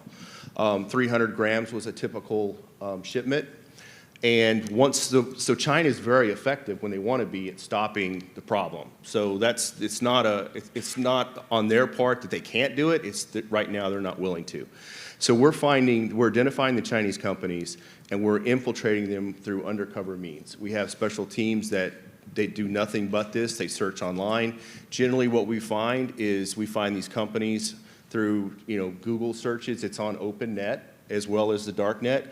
And then we start talking to a representative. They speak perfect English, and they go into a secure network like Signal or something else, WhatsApp, and then they really consummate the transaction. So we use that, and then we get nitazine, xylazine, precursors, and then we have it shipped to wherever we need to in the world. And we look to prosecute and hold those companies responsible, because a lot of those companies have legitimate business, and this is kind of a side project for them. There's a lot of evidence out there. There's a lot of talking points out there. Can I ask you what this was in the back of my mind. What else are these precursors used for? So we can't just prevent them from coming in because they're going to legitimate uses. Like, what are those legitimate uses? Well, there's about 10 precursor chemicals for fentanyl that don't have a lot of secondary uses. And I'll kind of highlight this too. What we've really seen from the Chinese companies, and after 2019, the Mexican cartels took the torch. They took the torch and they started making the fentanyl pills, and the cartels took it to a different level because of the routes of administration that they allowed the customer base to use. But the Chinese companies, they've made this very simple for chemists. We won't say they're chemists. We always joke in DEA, we have their Walter Whites that are real, they're trained professors that know about chemicals, and we have the Jessies who are just people that throw chemicals together and hope for the best. So the chemical companies in China provide very, very basic steps. Here's your 4 chemicals. You throw these chemicals in at certain different mixtures, and voila, you have fentanyl. And that's one of the things that I want to highlight of how really nefarious this is, because it's turned it into a very, very global market, and it's very simple to make. Yeah, so one thing you both brought up is how much fentanyl is in things.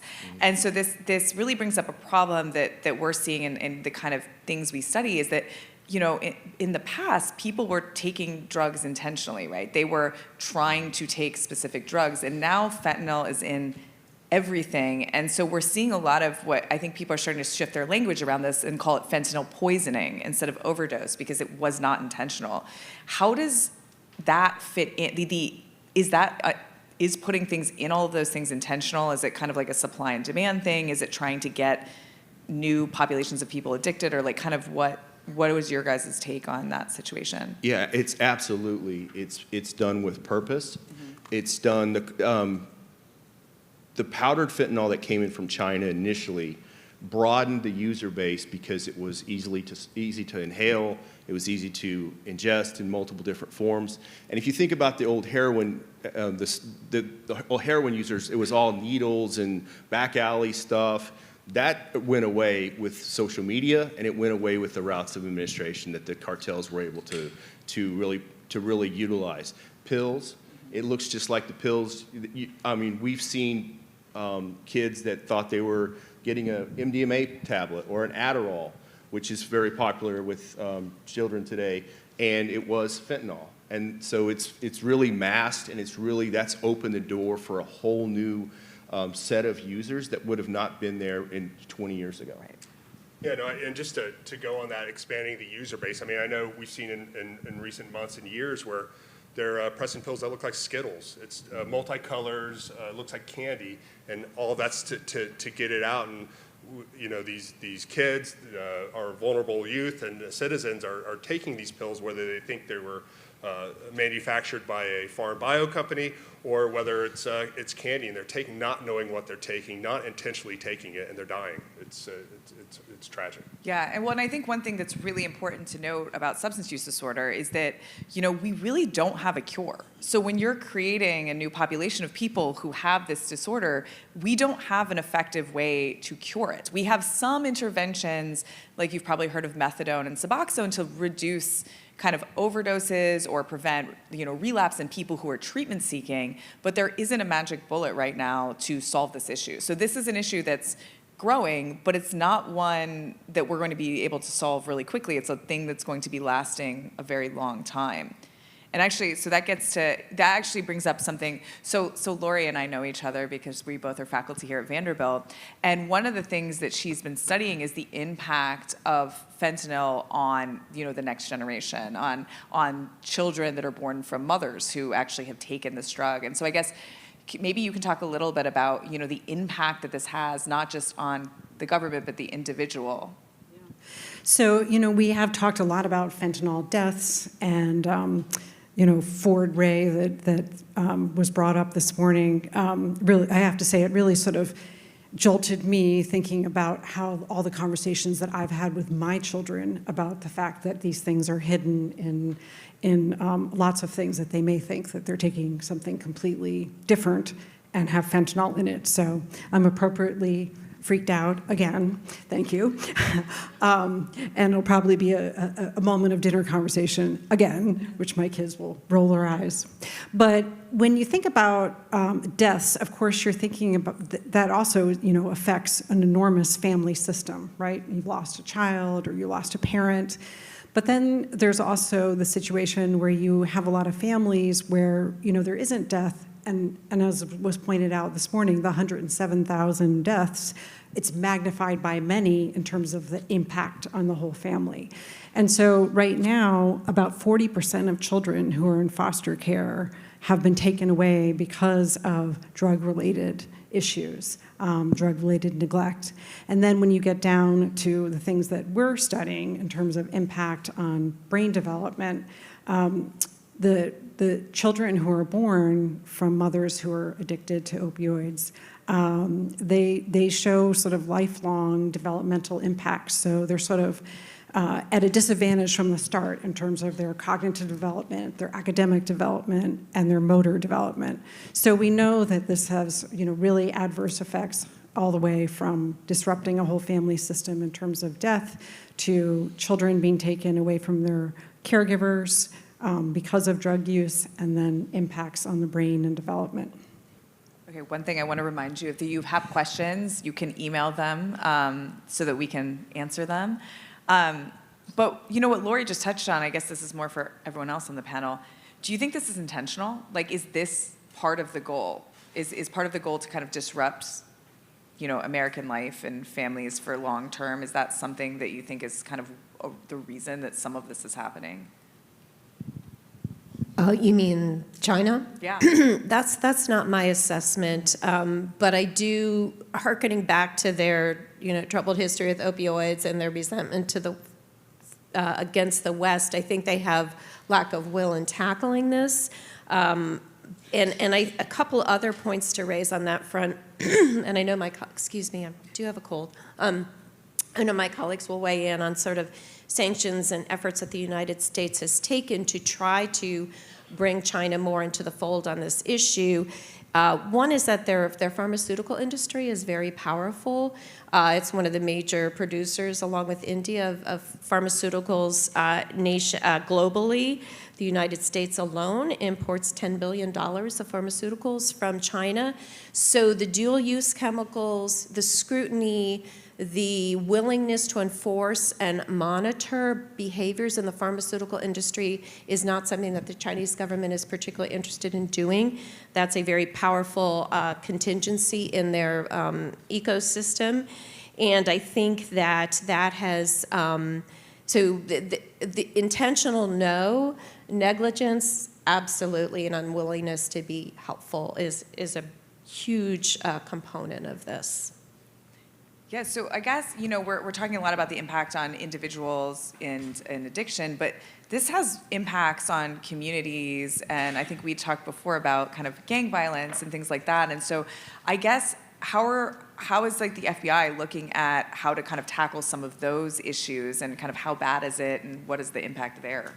Sure, and it does. It absolutely, we're talking about addiction, we're talking about overdoses or poisonings, but it has so much more effects. And this is historical also, I think, with the cartels, whether it's corruption at the international, at the domestic level on the border, whether it's human trafficking, and certainly violence. I know you've heard a lot of talk over the past several years about the rise in violence on the streets, and certainly, as I mentioned before, fentanyl, you can't necessarily separate that from what we're seeing, what the gangs are peddling, what they try to increase market share, increase territory. All of that feeds into the violence, the destruction of families, but then also the destruction of communities. My most recent position, I was oversaw the office out of Pittsburgh, where we also had overview over the entire state of West Virginia, which has been hit among the worst as far as lethal overdoses. If it's not number one, it's a close second. And to see communities robbed of their identity that are being held captive for a profit, because I do think at the end of the day, it's profit and power that's driving what we're seeing. It's sobering. And it's how we attack it is through those multiple programs. But I do think so much of it is also outreach within the communities, outreach to the schools. FBI is often out in the schools talking about child exploitation, about online safety. But online safety also, refers to peddling of these pills, whether it's Snapchat or other social media. Like, be mindful of what you take, because what you take can kill you, and it is killing people. And it's part of that kind of multi-pronged effort that we have. I'm like fascinated with the social media and the internet. Right, this is just like a different landscape with the internet and the access and things like that. Can maybe both of you can talk a little bit about how social media is being used to target individuals, but also how drugs are being distributed through this in ways that maybe are more difficult to track than in the past? Yeah, I think the real game changer, if you think about this, if you look at it from the cartel's perspective, back, when they were primarily dealing in cocaine, there was a significant expense that they had already paid out to get the cocaine into Mexico at our border. That cocaine was only given to trusted members of their organization within the United States because there was a significant loss in money if something happened to it. This is so cheap that now you don't have to know someone in the cartel. You can literally find someone on social media, agree to buy, let's say you buy 1,000 pills of M30, they FedEx it to you, you wire the money back or send cryptocurrency, and if they don't get their money back from the 1,000 pills, they're not really out anything. But most of the time they do, because that's now established in a dealer in a local community that feeds gangs and violence and everything else. But there's really, it's removed that inherent trust factor that the cartels used to have. Back in the days, you had to know a drug dealer to find a kilo of cocaine. You had to know multiple people. Now, a couple searches, and you can have someone bring it to your house, and that's happened time and time again. Does this make it harder to prosecute, too, because it's not huge volumes you're seeing anymore? It's smaller individual transactions? Yes, it is. It is more and more difficult because the problem is more and more widespread. It takes a lot more technology and infrastructure to find the dealers now and to trace the money going back. And I agree. Just to kind of couple on with what Will said, it's no longer necessarily that hand-to-hand on the corner, because within social media, if a child or a youth reposts something, it's now open up to all of their friend base. If that gets reposted again, all of a sudden this story or this really sales pitch goes out, and it's within minutes is thousands of new users, new potential users. And I guess just to sort of follow up on that, one of the things that I think is not the case is that it's not common knowledge, and I think you were talking about the bit this morning. It really is not common knowledge that this can be hidden in so many different, pills, and that is something that I think schools probably need to do a lot more informing of.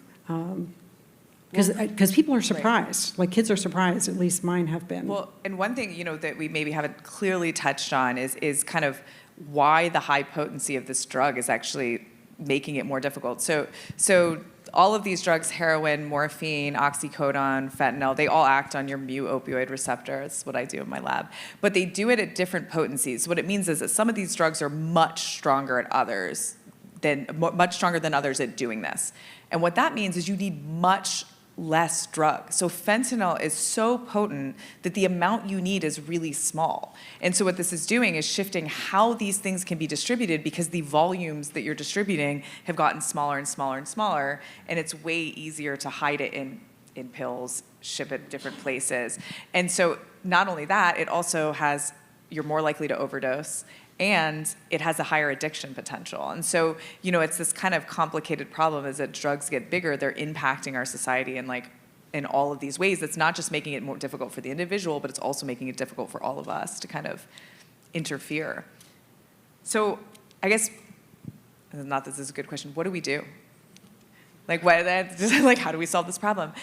So I guess what it is, is it that we need to come together across these different fields because we're all doing the thing we're doing in our own space, is kind of chipping away at little parts of the problem, but not an overall solution? I guess, how is the DEA, like, what are you guys looking at, thinking about how to tackle this kind of overwhelming issue? Well, I think one of the most important things that we've done is the public outreach. We have to educate the populace. I get asked all the time, when do we start talking to our kids about this? And I always tell people, if they're in junior high and you haven't had this conversation, you're almost too late. Because kids are exposed at such a young age to everything nowadays, through social media, through TV. They see a lot more than we think they see. So public outreach is key. Also, I think the law enforcement agencies federally have united over the last couple of years to fight this. It's just an extremely, extremely tough battle. Political pressure has to be put on China and Mexico. China specifically for the precursors, and Mexico specifically to stop the cartel activity in their own country.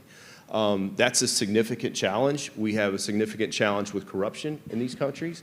And at the very highest level of our government, that has to be we have to put pressure on them to stop both China and Mexico to really stop this. We can't prosecute our way out of this. We can't arrest our way out of this. There's no families that's not touched by this. We have to unite as a government, unite as a populace, and really force action on these two countries. I also think one thing that would be helpful is to understand a little bit more about the vulnerability of people who become addicted to them. And that is, one of the goals of this grant that Aaron mentioned, is to try to understand the entire sort of family system, the vulnerabilities of both the caregivers and, of course, what happens to the children. But that's the idea. And I think we don't understand quite as much as we could in terms of being able to then develop effective interventions. Well, and I guess one of the things that you see with a lot of kind of drug trafficking is that you have communities that are really kind of torn apart by this, right? You have gang violence and things like that. And one thing we do know from research is that instability, stress increases the likelihood of people developing substance use disorder. And so it's kind of this huge system, right, where you have the political aspect of it, the community aspect of it, the individual aspect of it, and then all of those things are kind of synergizing, making it an even worse situation than we want it to be. How do you deal with, a lot of like the impact of like gang violence on communities and how that influences individuals? I guess, how are you guys addressing that? So again, it comes back to this theme of so much of what we do is with partnerships, whether it's in law enforcement, but also within communities, finding those communities that are hardest hit, finding those key anchors within the community to leverage their kind of reach within that for education. But I mean, it's very difficult right now. Youth violence, youth involvement, not only in distribution of narcotics, but in the gang activity is creating a huge problem, not just federally, but I think in all the states. But it's that constant outreach across not just law enforcement, but across public health, but community leaders, and trying to work together to address it at the root. Okay, so I have a question about like the financial implications of this. So obviously this is generating enormous amounts of revenue that is illegal, right? Like money laundering, like talk a little bit about those kinds of issues and how that's happening. Are these transactions happening with Cash App, Venmo, or are these like, how is this money being transferred and how is it being laundered? In all forms, but the big change, the big shift is with Cash App, with Venmo, with cryptocurrency. We're watching with our partners at FBI, we're watching global money movements through cryptocurrency. It's instantaneous, it's widespread. We're tracking hundreds of millions of dollars that go across just for the fentanyl supply chain alone. And at the very end of the process, at the end of our chain is the money laundering piece, and China's heavily involved in that as well. In the domestic United States and in Mexico, they've taken over the money laundering contracts for the cartels. They charge sometimes they charge nothing to move money. They do mirror transactions globally, and it's very, very sophisticated, and it is based on their culture of trust that China shares. It would never work in another criminal organization, but it works because of their trust in their culture, and really that's why we really see that it's a focused effort on their part.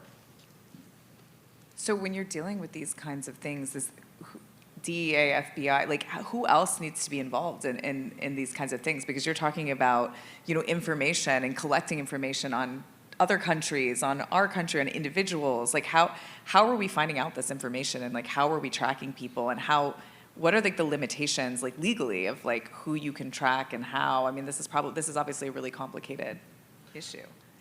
Well, one of the things that we do is we share intelligence with our state and locals, our agencies in the United States, with our other federal partners. We work multiple task forces together to combat illicit finance. So on the U.S. side, we all work together, we share information, and when we identify players in other countries, Colombia, Peru, we send that information to our counterparts there. We have active DEA agents working in 90 countries, and we really leverage those relationships to do the most damage we can against the cartels. Okay, we're getting a lot of questions, so I'm going to ask some of them. What role does the Foreign Intelligence Surveillance Act play in this work? I mean, right now, I will say across law enforcement, we are engaged with the intelligence community, but FISA per se does not necessarily play a large role right now in what we're talking about. There are discussions on how we can better leverage our intelligence community assets to learn and better focus our efforts overseas on what's happening, because it is a national security risk. This is affecting lives and the security of our borders and really our way of life. So it's something that we're looking at ways to better leverage our intelligence community counterparts. I guess, Margaret, you had talked about some bright spots in these kinds of, communications, collaborations. Can you kind of talk a little bit about, the good that you see and things that we can build on that we're doing already? Yeah, sure. And I thought it would be helpful to talk a little bit about how we can potentially move the Chinese a little bit on this issue. But I would say there is broad recognition throughout the intelligence community and DOD that this is a major national security issue. It was the Director of National Intelligence in her annual threat assessment raised it as a huge crisis. The NDAA, the National Defense Authorization Act, allocated a lot of resources to this problem space. I know our intelligence community partners are very active in this space. CIA that I'm familiar with is very engaged on this issue. So I think there's a recognition about the challenge that we face and the fact that we really need to do something about it. And I loved the anecdote or the characterization of the data that it's the equivalent of a 9/11 every 11 days, I think you said. And so I think the more we can make that prominent to the public and to Congress and those who fund these organizations would be really helpful. But as I think a little bit about how we grapple with China right now, China has been relatively low cost for them. This is something that they've been able to act with relative impunity, although that is changing, and have been able to see their adversaries suffer greatly from this epidemic and this crisis. So the way we need to sort of flip that narrative is to say, well, let's impose some costs. What are those costs for you? The fact that there were some sanctions and some indictments imposed upon them was part of the reason why Biden, she was willing to have this conversation with Biden, and why the working group that Inmegram was a participant of was able to occur. We know in the past that China has been responsive on the methamphetamine fight when they knew that their reputation throughout the Southeast Asia, where it was really they were a huge contributor to that, was sullied, and it was having implications for their partnerships, and then more importantly, their own population started to use it. So they have, as we heard yesterday, the statistics now are 20% youth unemployment. The public statistics, there's a assessment that it may be much higher than that. That's a very vulnerable population if we can share that with them and help them understand what those risks are.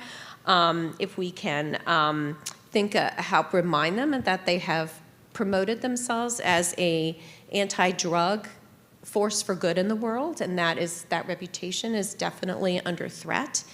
We share intelligence. I know that the FBI and the DEA do that now. Can we perhaps think about sharing some intelligence and say we could make this public and show to the world, like we did with Ukraine and Russia, what you are doing behind the scenes?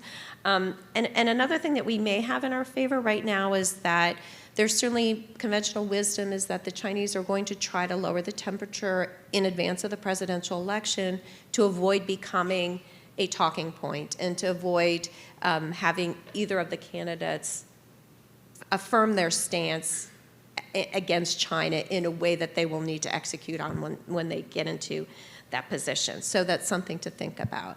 And in the methamphetamine example, excuse me for going a little long here, in 2019, Australia put a lot of pressure on China.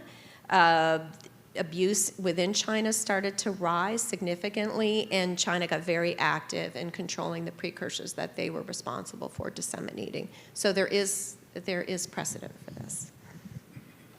So the one thing that really strikes me is how much of a U.S. problem this is, right? Is that this seems to be impacting us more than really everyone else. Do you, I guess in your view, is it like a time thing, like we were first and is it starting to pop up in other countries?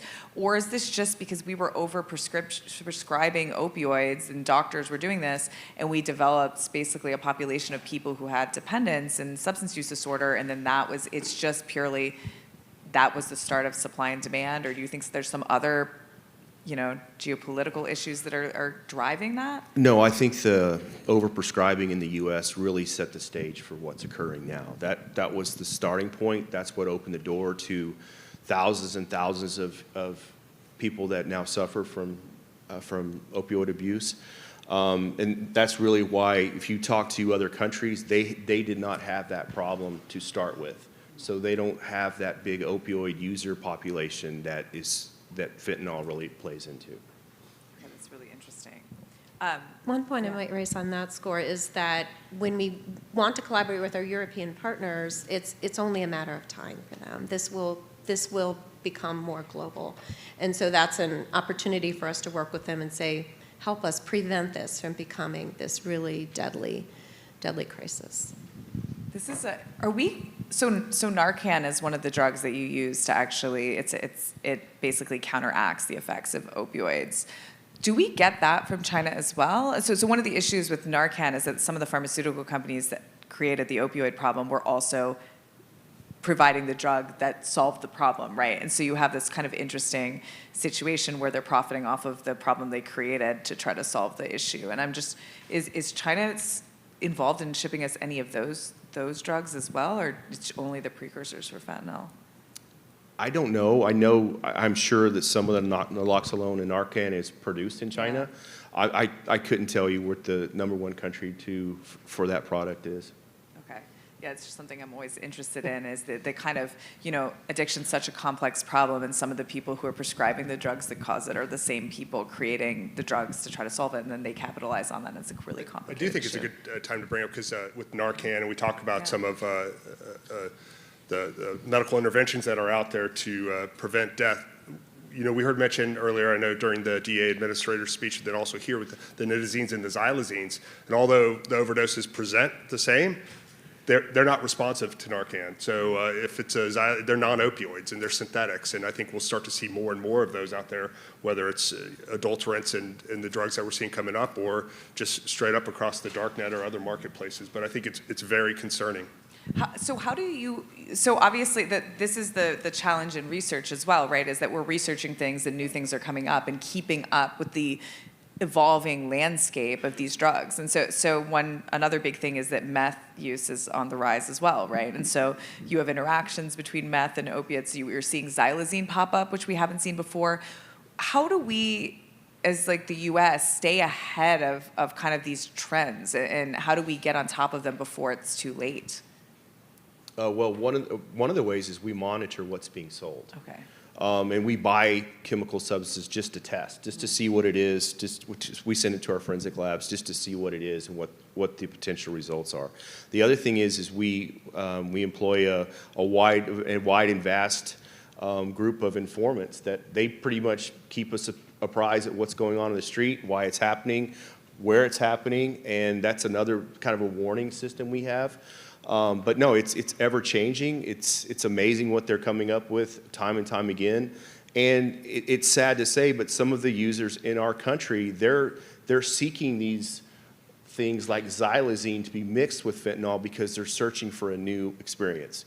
So that's kind of what we're seeing now is the powdered fentanyl coming in, and we have local gangs that have bought pill presses and they're manufacturing locally to kind of give their regional and local flair to the fentanyl, and which increases the harm and how deadly it really is. So one of the things that is sort of interesting in terms of the research that we're doing is that we are capturing both what the women think they are taking as well as what they're actually taking. So we're doing drug testing and then discerning all the different drugs that are in their system while they're pregnant. So it was just sort of occurring to me like the mismatch between what you think you're taking and what you actually are taking, and then also the impact on the child as they Do we know what percentage of overdoses that are resulting from people unintentionally taking drugs that they thought were something else? I don't know if we have a number. It's a big number. Yeah. It's a big number. So I think one thing that struck me for a really long time is just like the impact of this problem, of substance use disorder in our country, right? Even the human life lost, the financial burden of this problem. Why do we not prioritize? Why is this not like one of the most urgent problems facing our country? I feel like COVID was a great comparator, right? Because it was obviously a problem. People recognized it was a problem, but the deaths from COVID were not. I mean, with substance use disorder, you have more. It wasn't even close in these short time periods where people started paying attention. Is it just because this has been something so ingrained with our society that we've always had a substance use problem, or like what do you think it is about this? Is it the stigmatization of the individuals that are taking this that's really influencing how the public views this? Sorry, I know that's like a hard question. I think a lot of it does have to do with our culture, and we don't want to talk about these things. It's hard to sit around with your family and talk about these things, and because it has always been viewed as such a negative thing to have someone in your family that was involved in this. But now we haven't changed as a culture to be able to open up and talk about it, and I don't think we've addressed it because of that fact, because we still think that, oh well, that's a problem that doesn't impact us, but in reality we all know that it's everywhere. So I think one thing maybe, Lori, you can talk a little bit about like the long-term impact, right? You're studying women who are taking these drugs, and then you're looking at how their offspring are developing and how it's changing how their brains develop, how they're making decisions. I guess like this is a huge problem for us because it's going to change a generation of individuals. And so I guess like the first thing is collecting data, but what's next? What do we know now? Yeah. So, I mean, we know that from the very start, newborns who are exposed to opioids in utero suffer from neonatal opioid withdrawal syndrome, or NOWS is what it's called. And 30 to 80% of kids who are born who are exposed to opioids will suffer from this, and it's sort of like mimics the withdrawal of what you have as an adult, but you're a little baby, you've just been born. So it really starts there, but it doesn't end there. Some of the things that we see later on that people have reported later on are increased anxiety and aggression that doesn't seem to go away. It persists. And then even if you have a child who's been born who doesn't suffer from NOWs, you still see they're still at risk. You might see that it doesn't sort of actually reveal itself until adolescence, some of these adverse effects, but they persist. And of course, anxiety and aggression is not a good, combined with already having a vulnerability for academic difficulties and cognitive difficulties. All those that picture constellation together, we know is not a good one as you try to venture out into adulthood as an independent person. Yeah, so basically this is a problem that's impacting us now, but also going to be impacting us for a long time. What's the most effective way to solve this issue? I mean, it sounds like we can't ban precursors from coming into the country because we need their use for other things. It's hard to put pressure on another country to do this. Are there things that the U.S. can do to really minimize the impact of this, like fast? Or is this like something that's going to take, decades of really negotiating with, partners across the world to try to solve this problem? I mean, I think it's difficult, right? And I think that's what we've seen, and that's why sometimes where we are right now, but there is so much of it that's foreign policy, so much of it is diplomacy. But it is also like, and Will touched on this as well, is like we have to go after every angle of this. There's an infrastructure built up that allows these individuals, whether it's the precursor supplies or whether it's the actual peddling of these drugs, of these substances, there's an infrastructure there, and we have to hit every side of it. We have to look at and apply pressure on the tech companies that are enabling this, that allow this to happen, that could do more to stop it. I mean, there's so much that everyone in this room can do, but certainly we can do throughout the communities to address it. So I don't know how much of the newer addiction comes from prescription, and I don't know if we know. I don't know if you all know that versus prescription versus people thinking they're buying something else. But one of the things that's always struck me when I've gone to the doctor and like had an operation and things like that is, and I've read this over and over and over again, is that before you prescribe people opioids, you should screen them for like a background of trauma and things like that. But I don't believe that our medical system is doing that. And perhaps it's irrelevant because the newer generation of users is not because of prescription of opioids. But if it is, that would be one place sort of in terms of systems. Okay, so this is actually a really good question that came in. And we kind of touched on it before, but I think asking it again more directly is actually great. So I guess it's more for you all. In your view, is China's role in this just kind of non-state actors that are pursuing profits, and this is what the motivational drive? Or is there some aspect of, they benefit from unrest, so we're focusing internally, and that means we don't focus as much kind of externally? Or a combination of both, I guess it could be either. I don't think that we've seen evidence that the Chinese government is promoting this behavior, but I would say the willful neglect is benefiting them. So they're complicit in that sense. As we talked about, the corruption and the top cover that these pharmaceutical companies have, the criminal groups that are trafficking these precursors are not the triad organizations that are prominent in Southeast Asia, but they also have a lot of political top cover, and they are complicit with the government in other aspects. We also see that if you look at President Xi Jinping's approach to his relationship with the United States and his interest in projecting power and influence globally, he describes the U.S. as a declining power, and the opioid crisis to him is in his narrative is part of that. So there are many benefits that they gain from this, and that would be the assessment that I would make.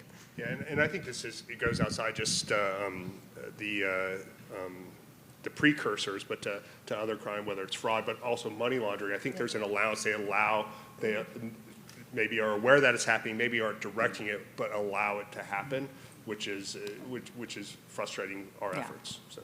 Yeah. Okay. So in the last 5 minutes, I think we want to focus on this question. And so we talked about kind of how this is happening, the fact that this is a public health crisis, we clearly agree on that. But I guess, how exactly is this a national security issue? So like, how does this fit into national security, and exactly kind of what are the points there where this is the focus of this is national security? Well, I think one thing is just what we touched on, like all the crimes that come with it, like whether it's the causing issues at the border through corruption, the violence on the streets. It's killing over 100,000 Americans every year. This is a crisis. It's affecting our security, our way of life, our economy. Like every kind of aspect of our country is being affected by it. Okay, this is another really good question. So the House Select Committee on China just came out with a report saying that China is subsidizing the enabling production and sales of these precursors. If that's true, what does that imply in terms of our response? And so, like, is our response dependent on their intent? I mean, I guess the impact's the same, whether the intent is X or Y, but how does that change kind of how we respond as a government? Well, I think several of the presenters yesterday mentioned asymmetrical warfare. And I think really the fentanyl is ripping apart the fabric of our society. Mm-hmm. It's a military readiness issue. If we don't have, we fight it all the time. We talk to our counterparts in CIS. This is a readiness issue as well. They have people that are getting kicked out of the military all the time for these issues. This is really degrading our society, and I think that it's done on purpose. I think it's very methodical, and they're living out a 100-year plan when we're not, and they're very unified. I would have not said this 5 or 6 years ago, but every crime we investigate, it's you find a Chinese angle to it, money laundering, domestic cannabis production in the black market. 23 states now have been taken over by the Chinese, legal Chinese that are here in our country. They're setting up Bitcoin manufacturing facilities along with their marijuana grows. They are very strategic. They're very calculating, and I think that this is done to just weaken our society and our country. On the subsidies issue, I have not seen that report, but I would note that the Chinese government does subsidize advanced technologies, and they have a whole spectrum of those that they engage in. You've probably heard about the green technologies that have benefited from a lot of state resources, and biotechnology is one of those areas.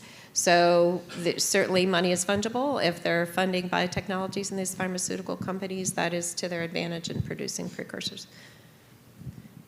Okay, last question.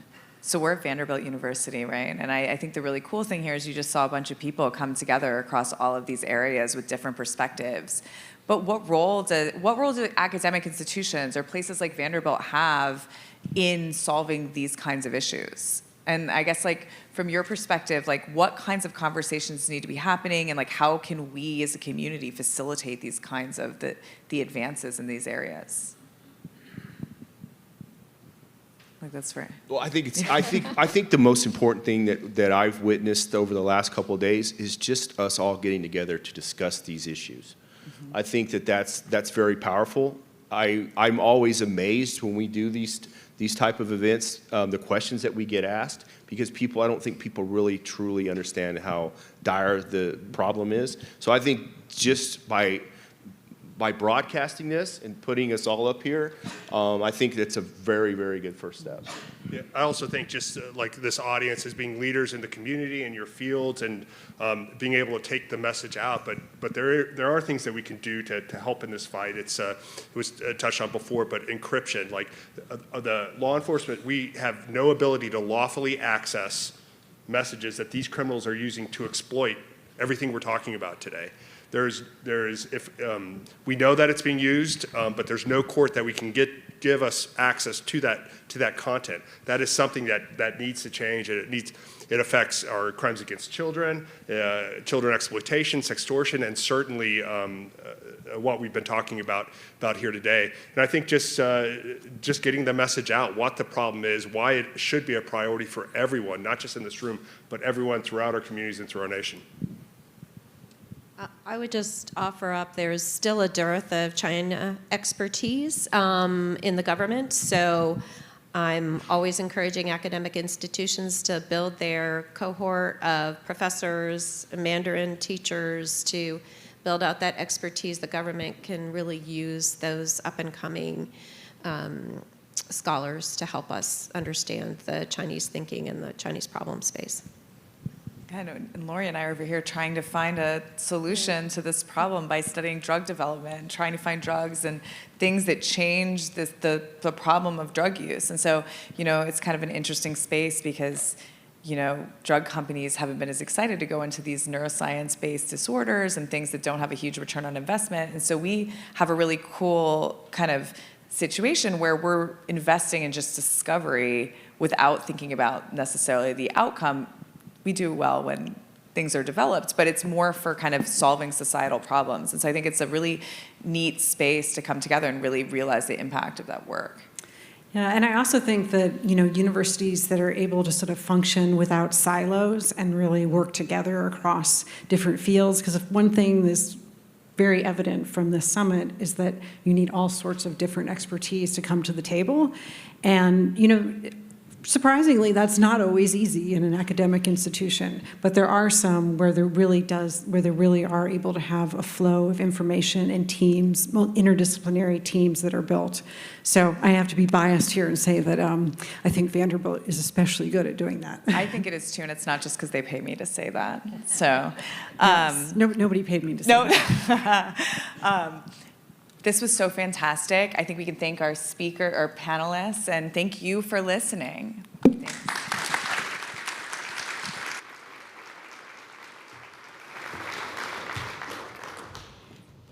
Thank you all so much for that incredible conversation. And I would just offer, Erin and Lori, that the work you're doing at Vanderbilt is exactly the kind of work that needs to happen at academic institutions, adding the scientific answers to the problem of fentanyl epidemic.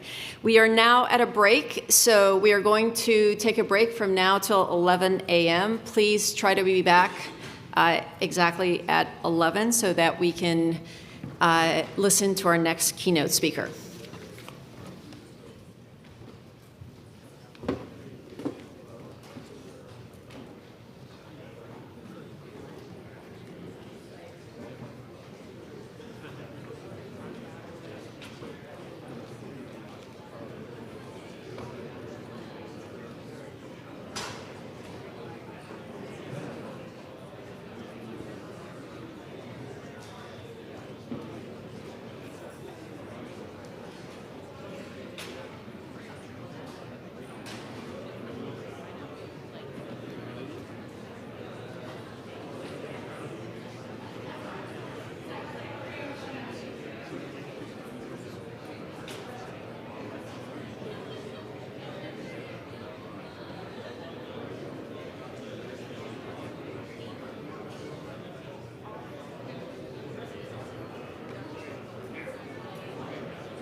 All right, I think we're ready to get started again. And again, just want to thank everyone who participated this morning in the conversation on the fentanyl epidemic.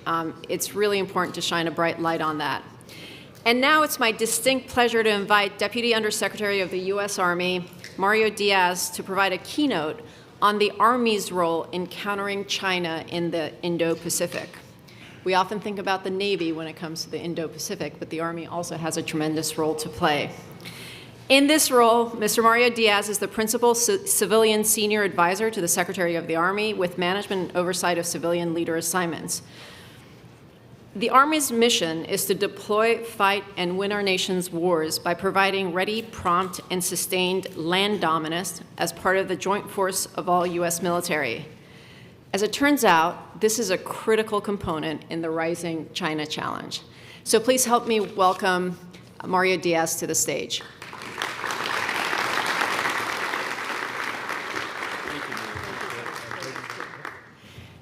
Mr. Diaz's keynote will be followed by a fireside chat. Well, Nilu, thank you so much for the kind introduction.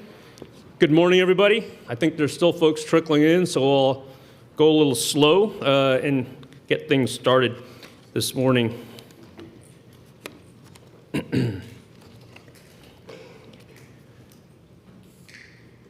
Thank you, Chancellor Diermeier. Get a chance to meet you, and I look forward to not only the rest of the day, but some more time to discuss the ongoing partnerships between our Army, this great institution, and the greater community.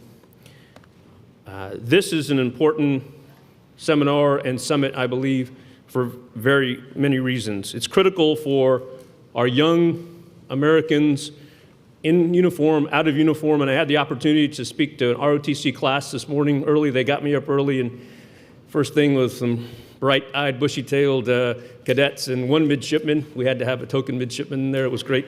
And they asked some great questions about, what our future is like and what can we expect, and it was just a great way to start.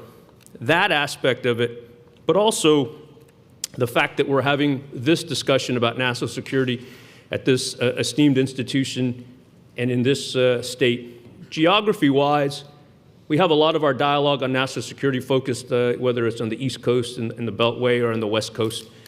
And I think it's important that we don't disproportionately have that particular dialogue focused in those areas, because we need to have this type of discussion at these institutions amongst this population in and around the society that is so important. So I applaud the geographic diversity that's allowing us to have this type of discussion and integrate multiple viewpoints.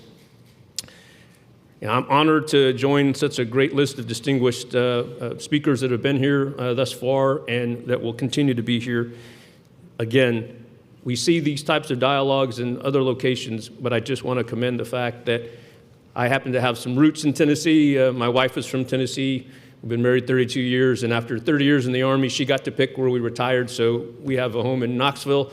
She's actually from Middle Tennessee area, so even though I have to go up to D.C. to work and have a small condo there, we consider Knoxville and Tennessee our home, so it's a little bit personal homecoming to me as well, as I was stationed as a brand new second lieutenant in 1990, just up the road at Fort Campbell. My focus today, as Nilu highlighted, is going to be how the U.S. Army fits into the critical activities and defense initiatives, specifically regarding your Army's role in the Indo-Pacific.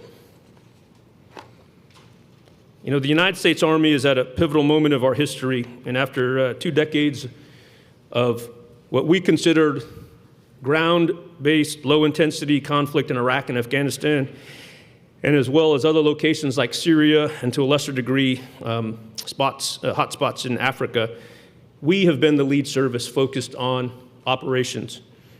But now we've had to shift our efforts to what we're calling the focus on large-scale combat operations, and in particular, large-scale combat operations in the 21st century operating environment. We have significant history in large-scale combat operations in the previous century, but going forward, as all of you know, technology, the interaction with society at a greater level and the expectations of the way that we conduct operations is much more scrutinized and much more visible to our overall population.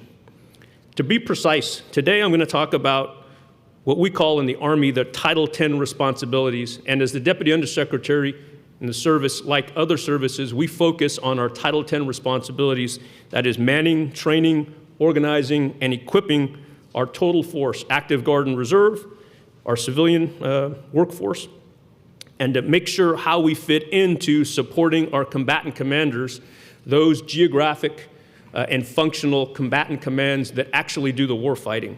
I'll talk a little bit again about what we do in the Army to support that. Perhaps during the Q&A or the Fireside chat, I can elaborate a little bit more on ongoing operations, activities, other investments that are going on now based on my 30 years in uniform and some of the relationships and dialogue that I have with current military leaders as well. So, how does your Army help deter and counter the threats in the Indo-Pacific region? And let me be very clear and unequivocal to start off and state our policy and our perspective is that conflict against China is not inevitable.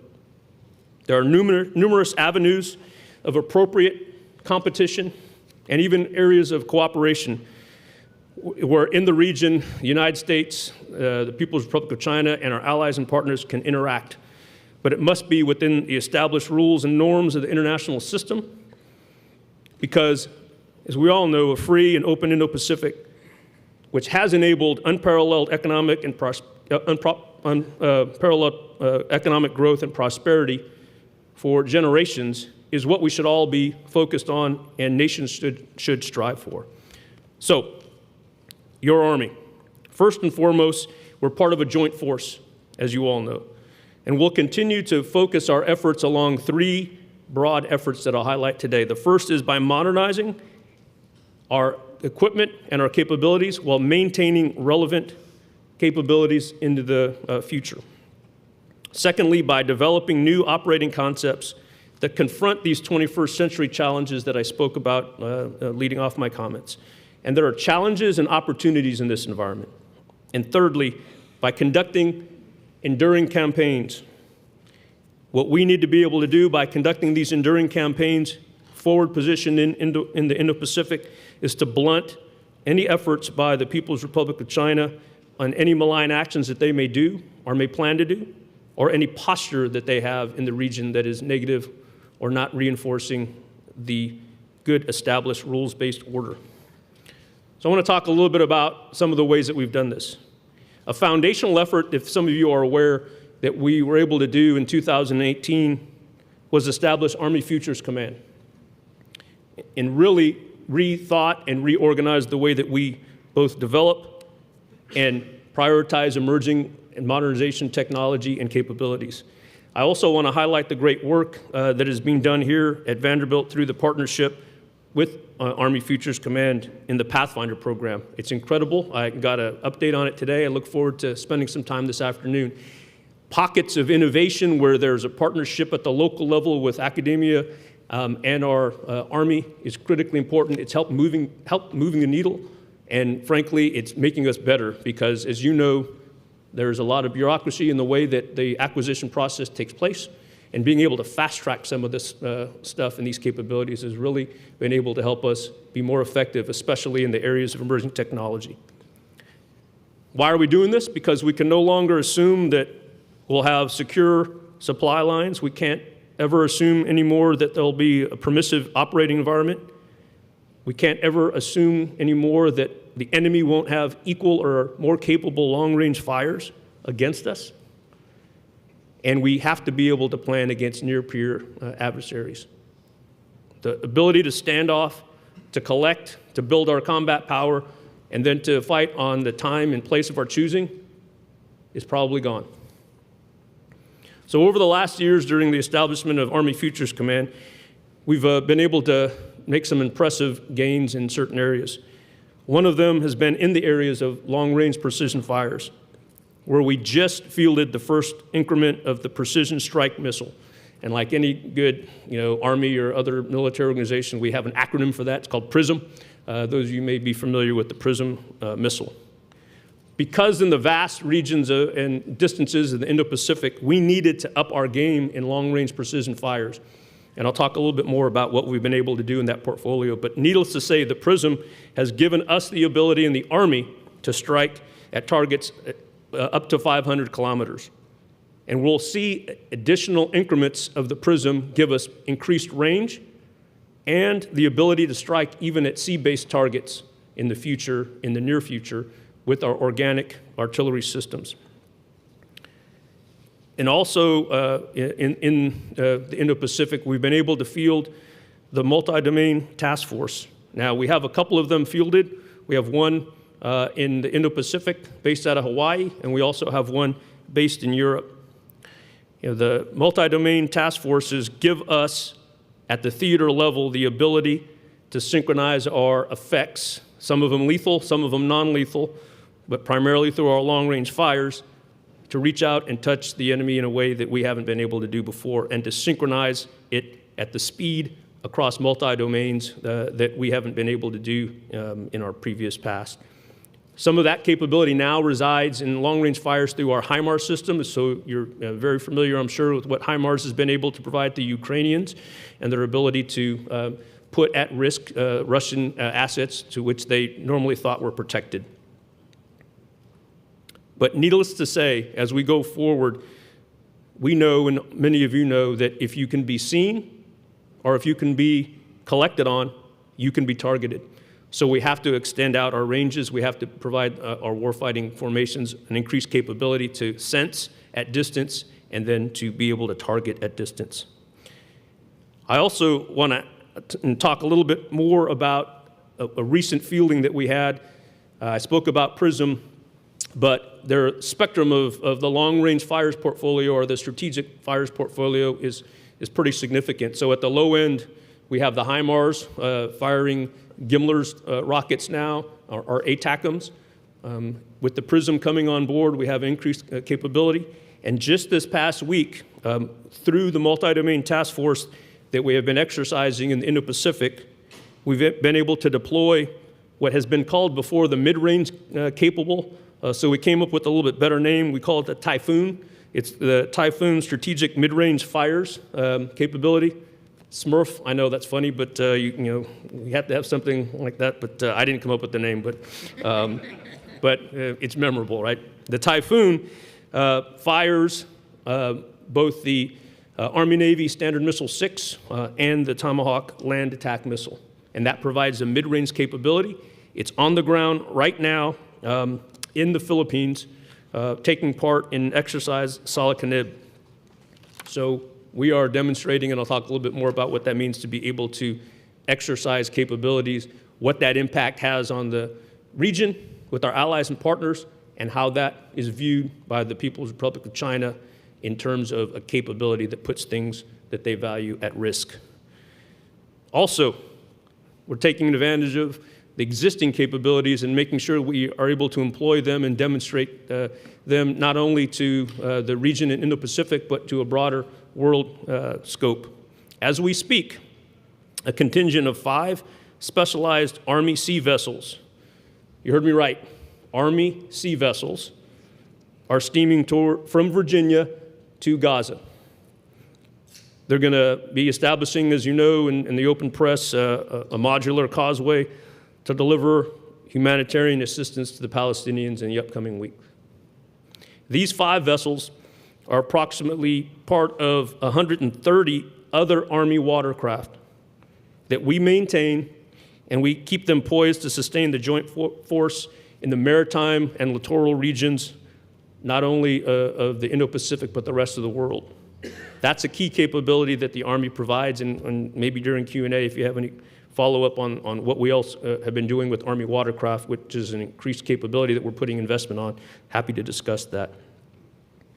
This is a good opportunity to transition a little bit to focusing on the preparation for a potential conflict within the Indo-Pacific region.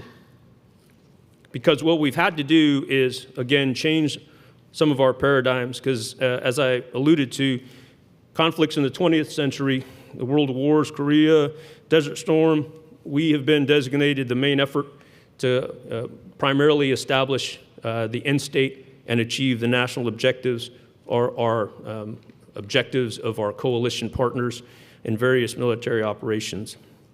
But now, I think as Nilu highlighted, in Indo-Pacific, which is an area dominated by maritime and littoral regions, the Army may not be seen as the main effort. And that's okay, but it also is not seen, from my perspective, it should not be seen as not having a role whatsoever. Because when you look back, and a lot of the conclusions or assumptions that people have with regards to that hypothesis about the Army not being involved in the Indo-Pacific, I think it's founded on a couple of assumptions that we just need to consider and put in historic perspective. Most of the time when there's conflict spoken about in the Indo-Pacific with particularly involving China, it's focused on it being short and sharp. It's focused on being fixed geography in and around the island of Taiwan. My humble opinion, personal humble opinion, if history is any guide, the current wars around the world are also affirming this. This type of conflict that we will face in the future will likely be a drawn-out affair. Even though we have plans that say that we can achieve objectives within days and weeks, I fear that we will probably have to be prepared for multiple months, if not years, for conflict. So even now, when Vladimir Putin conducted his special military operation, over 2 years have passed, and he hasn't achieved his objectives. And I probably think that most Russians would not have ever anticipated that this conflict would have lasted this long. So both in short and protracted conflict scenarios, the Army, we feel we must be an agent of change in providing numerous capabilities at scale. Lots of folks have discussed this in the recent past. Our leadership, our Secretary of the Army, our Chief of Staff, both past and present, have spoken about what our role would be in the Pacific, and they use different terms. Different articles have used different terms. Some have called the Army the linchpin service in the Indo-Pacific. Others have called it the backbone force. I prefer the descriptor of the foundational joint enabler. I think this best describes what role the Army plays in competition, crisis, and conflict in the Indo-Pacific. So I've already spoken about some of these or alluded to them, but let me be very clear.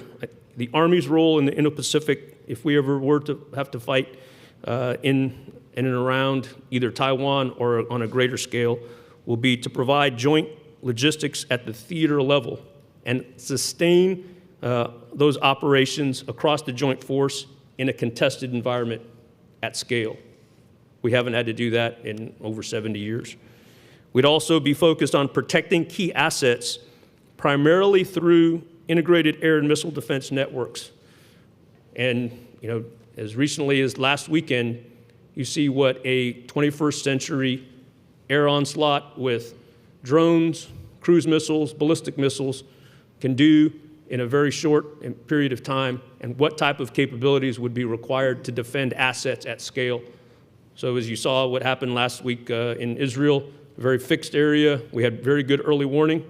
They telegraphed their punch, but it was still something that we had to put a significant amount of resources on. If you can imagine extrapolating that out to various islands with allies and partners, protecting key assets, it would be a challenge. Lastly, what we focus on in the Indo-Pacific, and I spoke to a little bit, but clearly stating strategic long-range fires, both lethal and non-lethal types of fires, and presenting with those fires the enemy multiple dilemmas of both their ability to conduct their operations and protect assets that they need critical as part of any invasion force or any sustained operations that they may have to conduct. So for the final portion of these efforts, I just want to propose a question.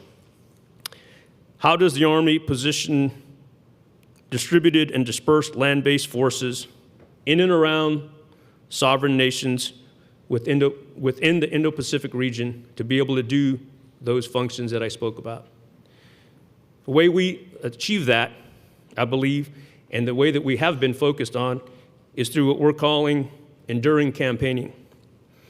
And this concept of enduring campaigning is something that is not just Army focused, it's joint and it's combined. But what we've been able to do is through our ideas and activities like joint training and readiness centers, of which we stood one up in 2020, the Joint Pacific Multinational Regional Readiness Center. That capability has allowed us to put in theater where we would be able to bring allies and partners together and train in the theater environments to not only build partner capacity and build trust, but to demonstrate that we can do that at scale in theater. Because most of you know, I believe, that the Army has two very significant national treasures in our combat training centers. We have one in California at Fort Irwin, and we have one at Fort Johnson, used to be called Fort Polk, but now Fort Johnson in Louisiana, our Joint Readiness Training Center. And those are world-class facilities that we do unbelievable training and build readiness. It's the gold standard. But that is here at the continental United States. We have been able to take some exportable capabilities, both in terms of in instrumentation and the world-class types of environment that we want to replicate with the OP4 that replicates fighting against a notional enemy that looks a lot like the People's Republic of China, with their equipment in the environment that they would be conducting those operations. And more importantly, not just do it with ourselves and our joint partners, but we bring in key allies and partners to do so. So even as recently as last November, we completed a 5,000 soldier active duty reserve National Guard, which are going to be critical to any fight in the Indo-Pacific. This is not just going to be an active duty type of operation. You know, when we fight in these large scale operations, it's a national endeavor.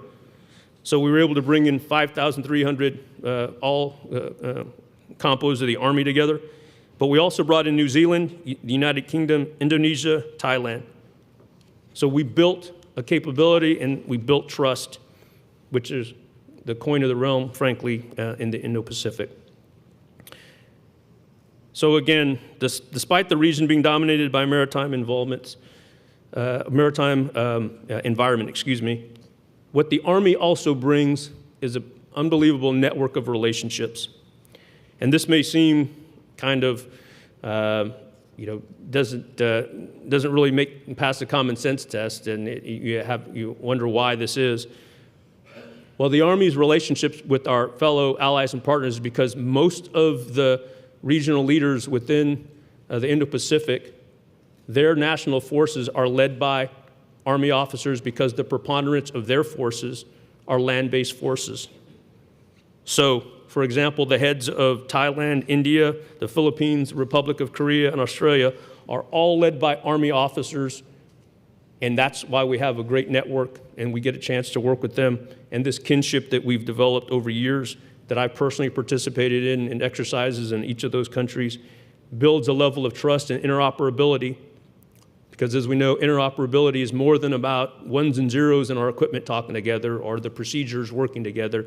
It's the interpersonal relationships and skills that we bring, and that's critically important. And we do this through certain other operations that we have focused and resourced, because as you know as well, if you don't have a key way to put all this together and get it resourced through our systems and processes within the DoD, then we don't get the necessarily resourcing to make sure we can operationalize it. So we focused it and called this effort over the past couple of years Operation Pathways.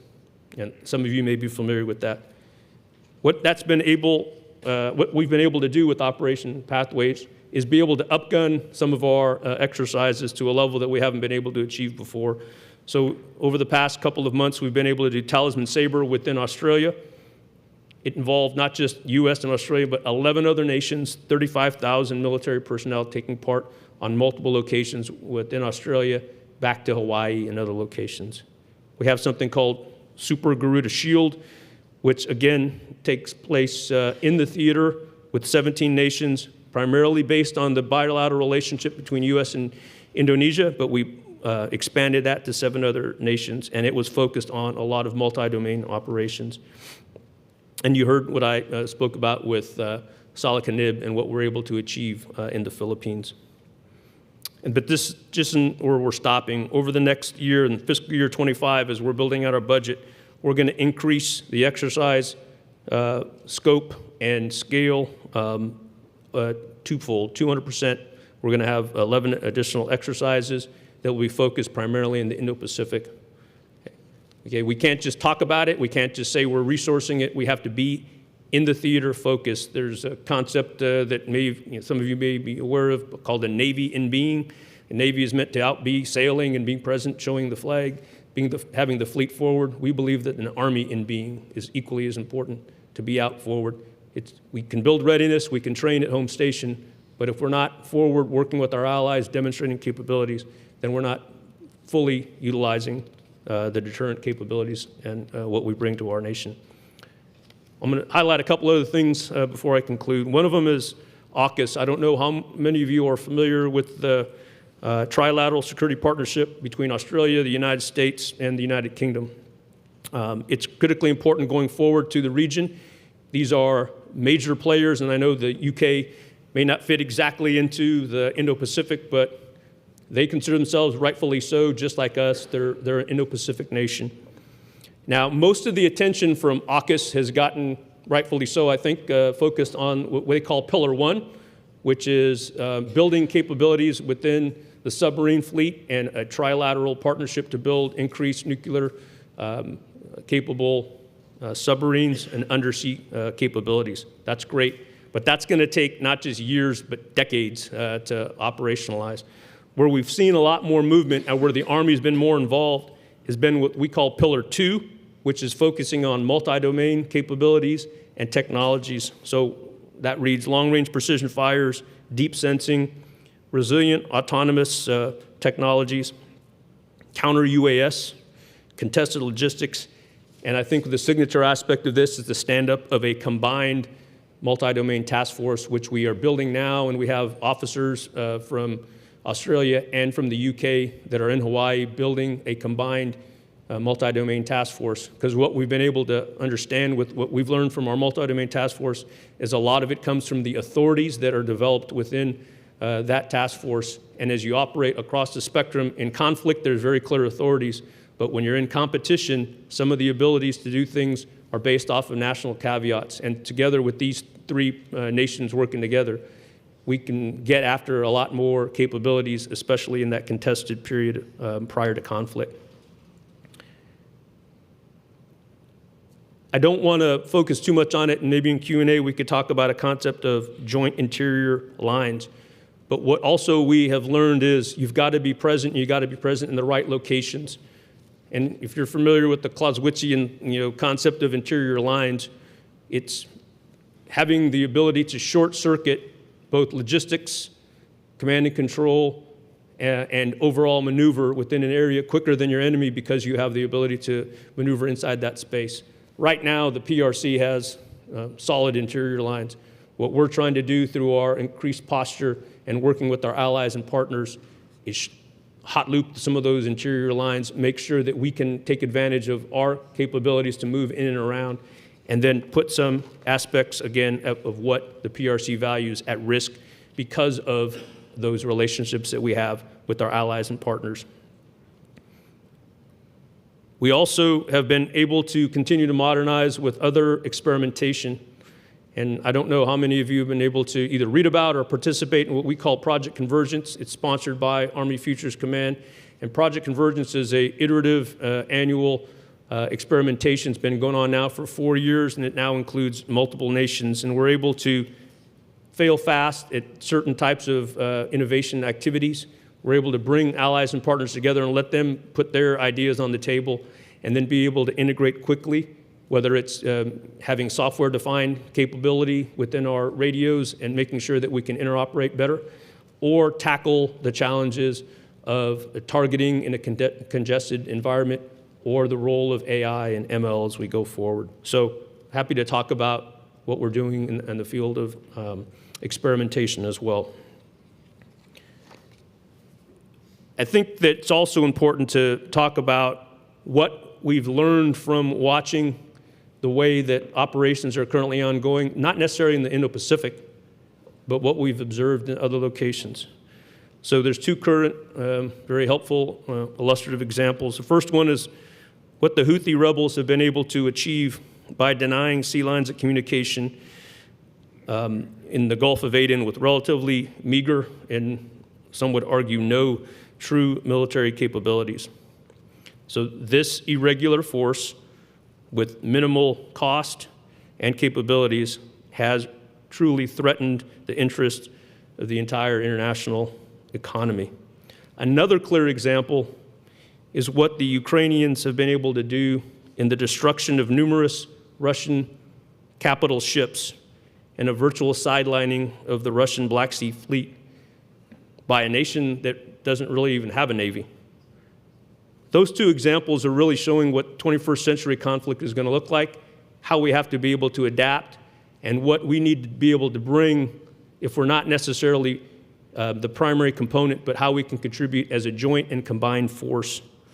Because if you could really just put yourself in the mindset of imagining what a U.S. Army or Marine Corps, I'm a big fan of Marines, fought alongside a lot of Marines, they're great. What a capable Army or Marine Corps force with the right technology, placed in the right strategic location or choke point, what we could do to put the PRC at risk and cause them to think about whether it's the right time or if that day is the right day to have their benign interest and start actualizing them. So in conclusion, when we talk about U.S. Army, we're going to maintain our focus on being a land-based but also multi-domain capable force. We're going to keep focused on what our national defense strategy tells us to stay focused on, which is the Indo-Pacific, and focus on the pacing threat of being able to counter China and any opportunities or desires that they have to reunify with Taiwan. And that's what our national defense strategy tells us to do. But we're also going to have to understand that we live in a very flexible and unpredictable world. And to paraphrase what Trotsky said about war, we think lots of times we've got a good plan, but the Middle East or Europe, we may not be interested in it, but it's interested in us. And we have to stay flexible on what we have to be able to do and provide capabilities while still maintaining our priority in the Indo-Pacific. We have to continue to build trust not only with our own population, not only with our joint partners, but as I highlighted, with our allies and partners. And that becomes our comparative advantage over the PRC. Because what they have been able, or what they have done over the past couple of years in particular, and by their benign actions, by their heavy-handedness, by their focus on their bilateral relationships and heavy-handedness, again, with some of those partners in the region, they have thankfully forced some of our allies and partners to reconsider their relationships with them and see how we can have different opportunities to work together.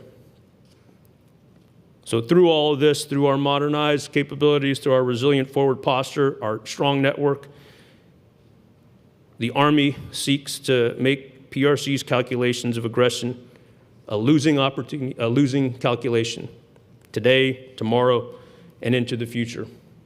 So we have challenges, but your Army is leaning in. We're focused on them, and we are an Army in being forward postured in the Indo-Pacific. We have the tools, the relationships, and the capabilities, and we're going to meet them head on. So I look forward to dialogue, whether it's your questions or during the fireside chat. So thank you so much, and look forward to talking some more.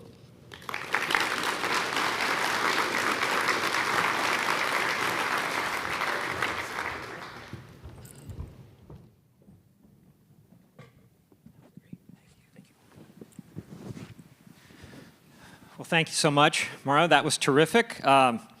Appreciate all those remarks. I just want to say, you alluded to the fact that we're collaborating with our partners at Fort Campbell, and that's a huge privilege. And we all really appreciate the opportunity to be able to work with the service members there on innovation.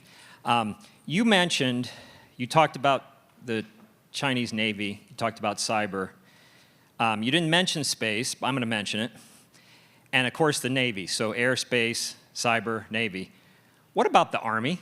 What about I don't read as much about the Chinese Army. Like how How do you expect that to play out? And I guess particularly if you want a use case to look at, use Taiwan as a use case. How does that work, the Chinese Army? Well, thanks, Doug. That's a simple question, I'm sure, to answer. I apologize for neglecting to mention space. It was critical, it's probably in my speech somewhere. I just sped past it because I'm a pretty good reader of the room, and I think it was more effective to be talking at you than to be talking with you. So I cut out some of my speech. But when the parts I did cut out did include space, because the Army is the biggest consumer of space-based assets out of all of our joint forces. So we have a critical requirement. We have capabilities that we're building that are going to be space formations, land-based formations that will, have space in their title, but they're going to be able to tap into a lot of the capabilities that the Space Force will provide. We need assured position, navigation, and timing, and that's a critical aspect of our ability to maneuver, to fire effectively and precisely. So space is a critical enabler and something that we're investing in. Frankly, we are downsizing some of our traditional Army formations and capabilities to increase some of these space-based formations. So in particular, your question with regard to the People's Republic and their Army capability. I think that in the scenario that, that I addressed and that most of you are familiar with, would require them to do something and pull off an incredible feat of warfighting, which is a opposed landing on an island contested from some of the most 21st century capable formations that are positioned in Taiwan, through obviously any type of allies and partners that would be able to assist, and to do it at a scale that we haven't seen since Normandy. They are possessing of some of the capabilities, but frankly, they, I think themselves, are very concerned about their ability to do so. So anything that we can do to continue to provide, as I alluded to, with small-scale forces that are working in training and assisting with the Taiwans, and also giving them a capability to provide overmatch, like I alluded to with the Houthis or with the Ukrainians. I think the People's Republic is taking stock of that and taking a hard look and seeing if they're ready to do a very significant operation with their roll-on, roll-off ships that we can track and know when they're moving and put them at risk. So I do think it's important. And also, real highlight, I don't know if they have the, I think that they are concerned, I won't say it that way, I think they're concerned that they have the tactical and warfighting and leadership capability to pull it off. And I agree with them. I think that they're challenged to be able to do that just by the way that they're currently organized. They've shown some improvements. They have a joint force now. They do combat training center-like type of operations, but they're in no way like some of our forces and some of our leaders. And I just don't think that that is a current skill set or, frankly, value that they possess. Okay, thank you very much. That was really insightful. So from the easy question that we just fielded there to an even easier question, like how do we move fast? So you talked about your background. I think you said commissioned second lieutenant. Fort Campbell is where you started your career. You've seen the last number of decades. You've seen kind of the time it takes to innovate, to develop new platforms, et cetera. So you used the word irregular when you were giving us the examples of what we've seen others do in defense of their homeland. Is that how we move faster? By being irregular, or are there other ways to move faster with innovation? Because we heard yesterday, for instance, from General Hawk, that it's about riding the wave because we can't create all the waves anymore. So can you talk a little bit about speed and what that's going to take? Yeah, great. I think that we, like most of other nations, are creatures of our culture, of our government, of our values. So no, it's not going to be irregular for us. Because that's not how we do things, that's not the way we're organized. But I do think what it will be diffused. And the examples that I highlighted and more importantly, what I intend to be a part of and learn more from what goes on here at Vanderbilt is just another lily pad example of innovation taking place at the right level with the right participants, whether it's 101st or 5th group, and the great participation and leadership by your chancellor and your team here to meet in the middle and say, what are the problems? How can we solve them? More importantly for us, I think, as we spoke about, it's having a capability like Army Futures Command to have that level of innovation out, and then to make sure that we organize and prioritize and get the best of breed to come up rapidly. But we're still going to be an Army, we're still going to be a DOD, and we're still going to be a government that does things in a way that is driven by the processes that have been established for us. I spoke to ROTC cadets this morning, and you had great questions.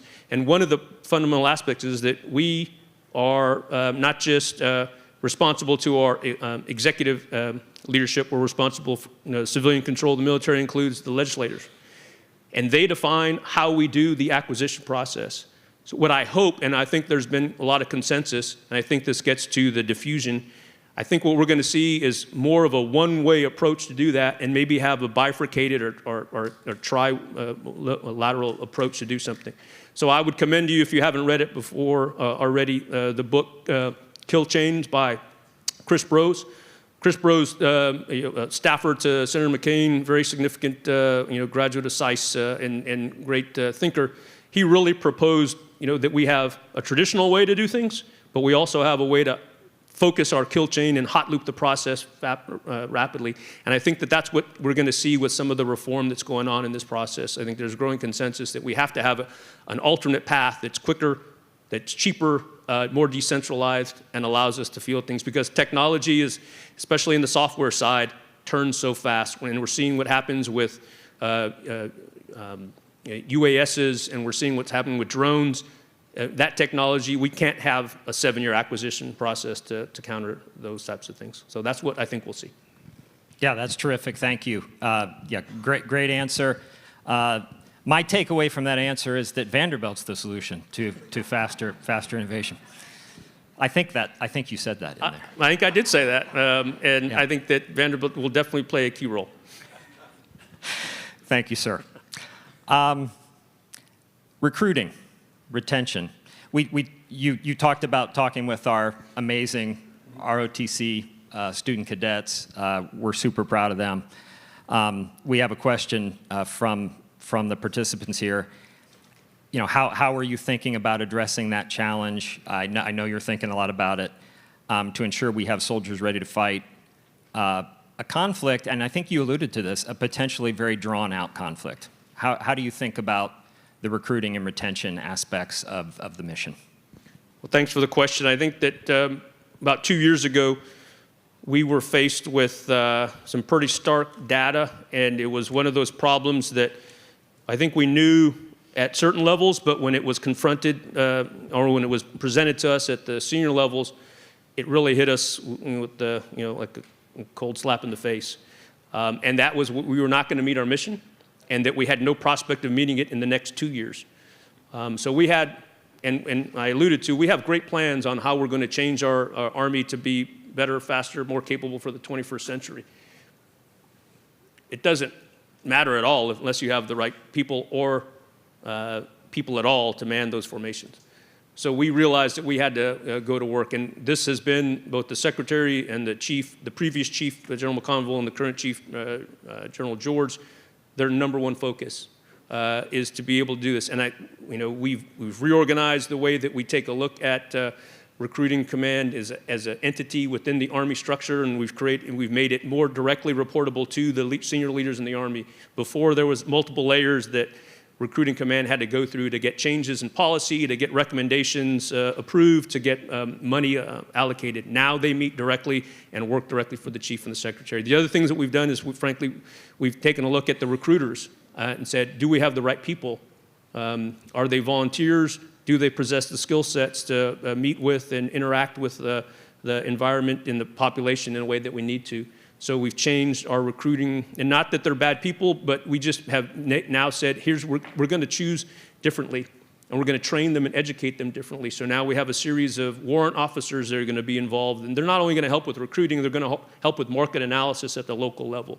Because there are, by anybody's stretch, less individuals in America that are capable of serving. And that's because of medical, that's because of other areas of physical limitations. Some of it's propensity that they just don't want to serve, and that's understandable. But because we have a smaller market, we have to be very laser focused on how to be effective. And I think that that's what we've been able to do. And I won't make any news here because our Secretary-in-Chief, and the reason why I'm here instead of Secretary Wormuth, who'd probably be much more effective at keeping your attention, not only because she's smart, but she's a lot better looking than I am, and General George, both reasons too, smarter and better looking than I am, is that they were testifying day before yesterday in the House Armed Services Committee, and then today, I think real time, testifying in front of the Senate Armed Services Committee. And they have announced, and without saying, knocking on wood and saying, hey, we're not there yet, but it looks like we are going to be able to meet our recruiting mission this year in the Army of 55,000 soldiers recruited in the active force, and then 5,000 in the delayed entry program, which is a huge effort, Herculean effort to be able to achieve that through the good work of the things that I just explained. So we will be able to at least correct the glide slope and get it in the right direction. And I think the other services are going to see similar types of positive trends as well. Okay, that's terrific. Thank you. So a couple questions. Well, I have too many questions to ask you with the time we have left. So rapid fire questions here. So one is obviously rightfully focusing on Taiwan, the Philippines, Korea, kind of the neighbors of China, direct neighbors of China. A lot of the conversation typically focuses there. Can you say anything about, and I think you were talking to this, building relationships with the less often thought of Central Asian states and partners? What can you say about, you talked about pre-positioning and how important and critical that would be to mission. What can you say anything about those partners? I can talk kind of an open source way and pre-decisional about some of these things, but really, as I alluded to, sometimes the best thing to do if you have an enemy or a competitor is just to let them do what they do and be able to take advantage of some of their shortcomings. And what we've been able to see over the past couple of years is through either their omission or commission of activities in the region, they have angered, they have pushed hard against some of these countries that, as you alluded to, that have created a window of opportunity for us, the United States and other allies, to seek new ways of forward positioning of equipment, exercising partnership with aspects of co-production of munitions and other types of things. And really, when you look back those 2 years in certain countries, whether it's the Philippines, we couldn't have imagined, and some of it's their domestic politics too, frankly, but we couldn't have imagined having the opportunity to be re-engaged in the Philippines at the scale and locations that we're at. And we're going to continue to pursue that. We're going to continue to pursue win-win types of relationships. And recently, with the Japanese Prime Minister being in D.C., we were able to announce a lot of partnership that we're doing with the Japanese, and they have committed themselves, like other nations in the region, to increased percentage of their GDP to contributing to their national defense. Again, something that we wouldn't have perceived just a couple years ago that the Japanese would be able to do. But because of the malign actions of the PRC in the region, they realized too that this is the right way to do it. So we're going to continue to lean forward and do what's feasible and acceptable within those nations and their domestic politics. We're not going to put things that they, in places that they don't, where they don't want them, or the types of things, but we're going to show that we're happy to be there and willing to support. And it comes out in things like last year when there was a weather-related event in the Philippines, and there was a significant amount of loss of life and infrastructure that the Filipinos handled, but they definitely needed some assistance, and they asked for assistance. We had forward position humanitarian aid and disaster relief capabilities at forward position within a country which we were helpful and allowed to tap into. And those types of things are just illustrative of how we can continue to build partnerships with them. Yeah, thank you, Mario, appreciate that. So final question, and we talked a little bit beforehand. I can only imagine in that DC condo of yours, you're often waking up yearning for Tennessee and to get back here. But what else keeps you up at night about the mission, about where we're headed, challenges that you're grappling with? No, it's a great question. I won't give the Jim Mattis answer, to that. When he came back and said, "Nothing keeps me up at night. I keep people up at night." I thought that was a great answer by General Mattis. Very well to form. Great answer. Great answer. I'm afraid I don't keep anybody up at night besides my wife, probably by snoring or something like that. So, but what keeps me up at night, seriously, are really two things. One is, it's very much inside the Beltway and the processes, the way things work. But what I learned from transitioning from being a career military officer to now being a political appointee, which I never thought I would be, but it's something that I think I can continue to make a difference in, is I learned that so many people can tell you what to do with what perceivably is your money. Right? We get a top-line budget of $187 billion plus or minus for the Army, which is the smallest of the major services. It was flat across the board, where the Navy and the Air Force received some bump ups. We won't talk about that and why they got it, but I knew that that Congress had a very significant power of the purse or power of the pen to say, we want these programs to be funded, we want these weapon systems to be resourced and prioritized. But I didn't realize how much inside the building that different folks get a chance to say, oh, and by the way, you're going to prioritize this, and oh, by the way, Army, this needs it. And so that ability to do that kind of concerns me, because we have a great Secretary of the Army, we have a great Chief of Staff, and I think they know what's really the best. And I think that is something that we need to continually be able to focus on and improve and advocate for, that we understand the needs of our soldiers, the needs of our families, and the needs that our nation will require us to be able to do. I think the second thing that really concerns me, and I think a lot of you probably share this, is that our environment has gotten, not just our political environment, but our domestic interactions are down at the lowest levels of our normal day in and day life, have gotten so hyper-partisan that we have so many things that tear us apart, frankly. And regardless of all the good things that get done on a day-to-day basis, and if you want to be inspired, whether it's going up to Fort Campbell and seeing what goes on there, or meeting with the cadets that I met with this morning, or meeting with our civilian aides to the Secretary of the Army who are in our communities, in and around our installations, various demographics, various political spectrum, various religious, all colors of the rainbow, the cloth of our America. That's what is, I think, the reality. But unfortunately, sometimes, regardless of where you get your news, there's so many things that are highlighted that separate us.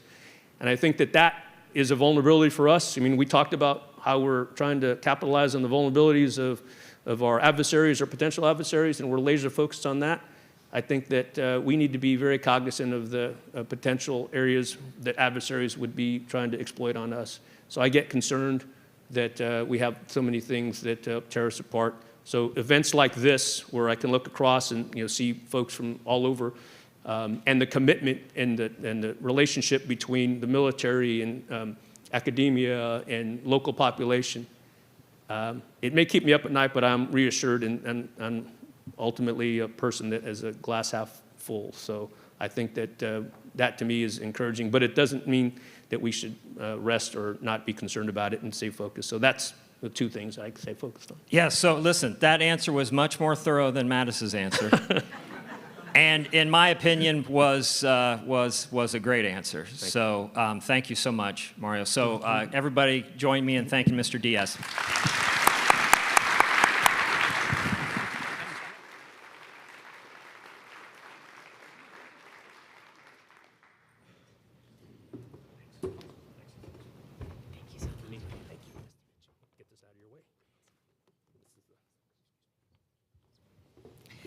All right, it's lunchtime.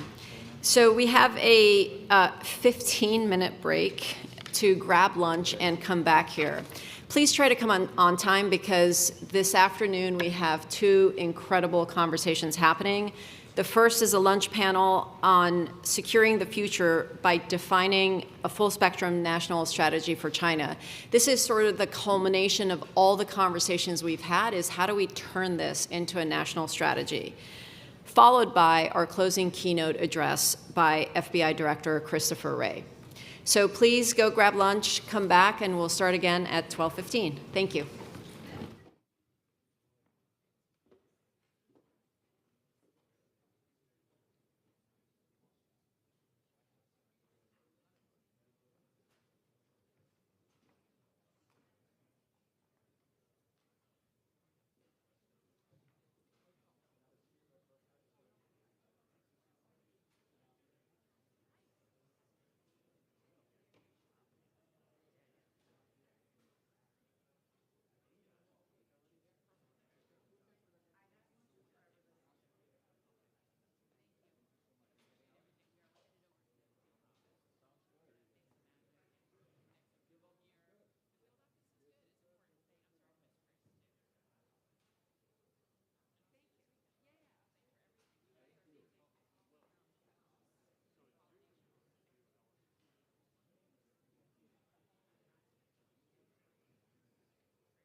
two, two, two,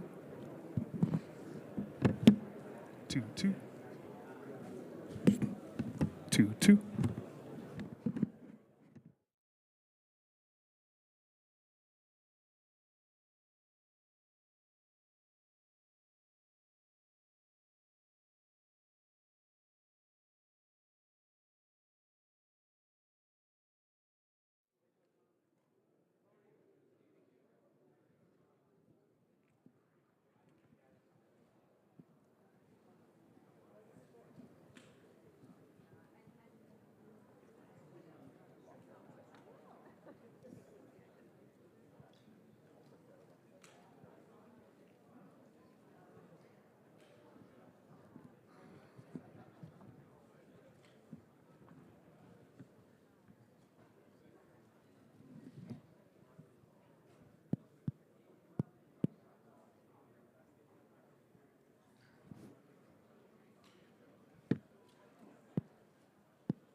All right, good afternoon. So over the past day and a half, we've had great conversations uncovering the scope and scale of the threat posed by China, from technology, supply chains, and cybersecurity and cyber operations to the deadly fentanyl crisis.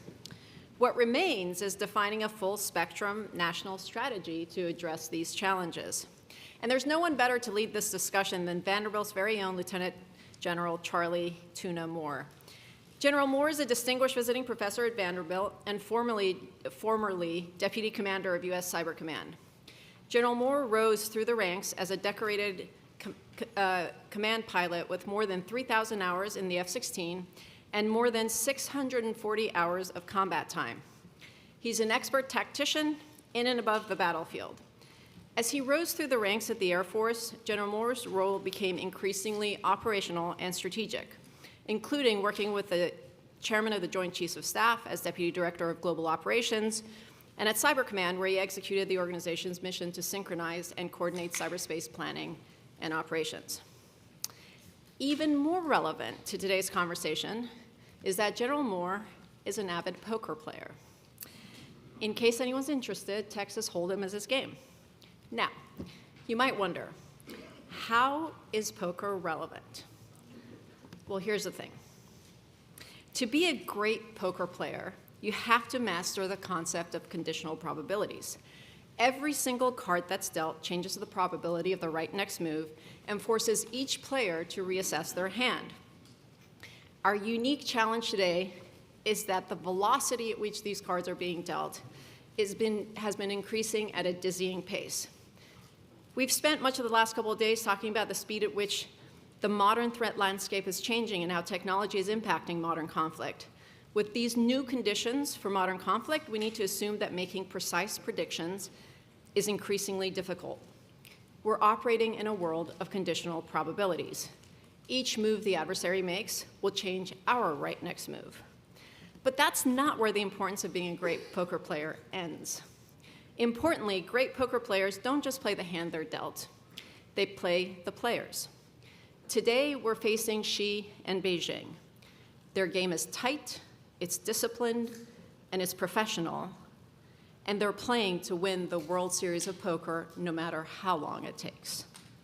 To face this competitor effectively, we have to have a compelling full-spectrum national strategy for China that takes into account the cards that China's holding, the cards that we're holding, as well as the mindset of each of the players.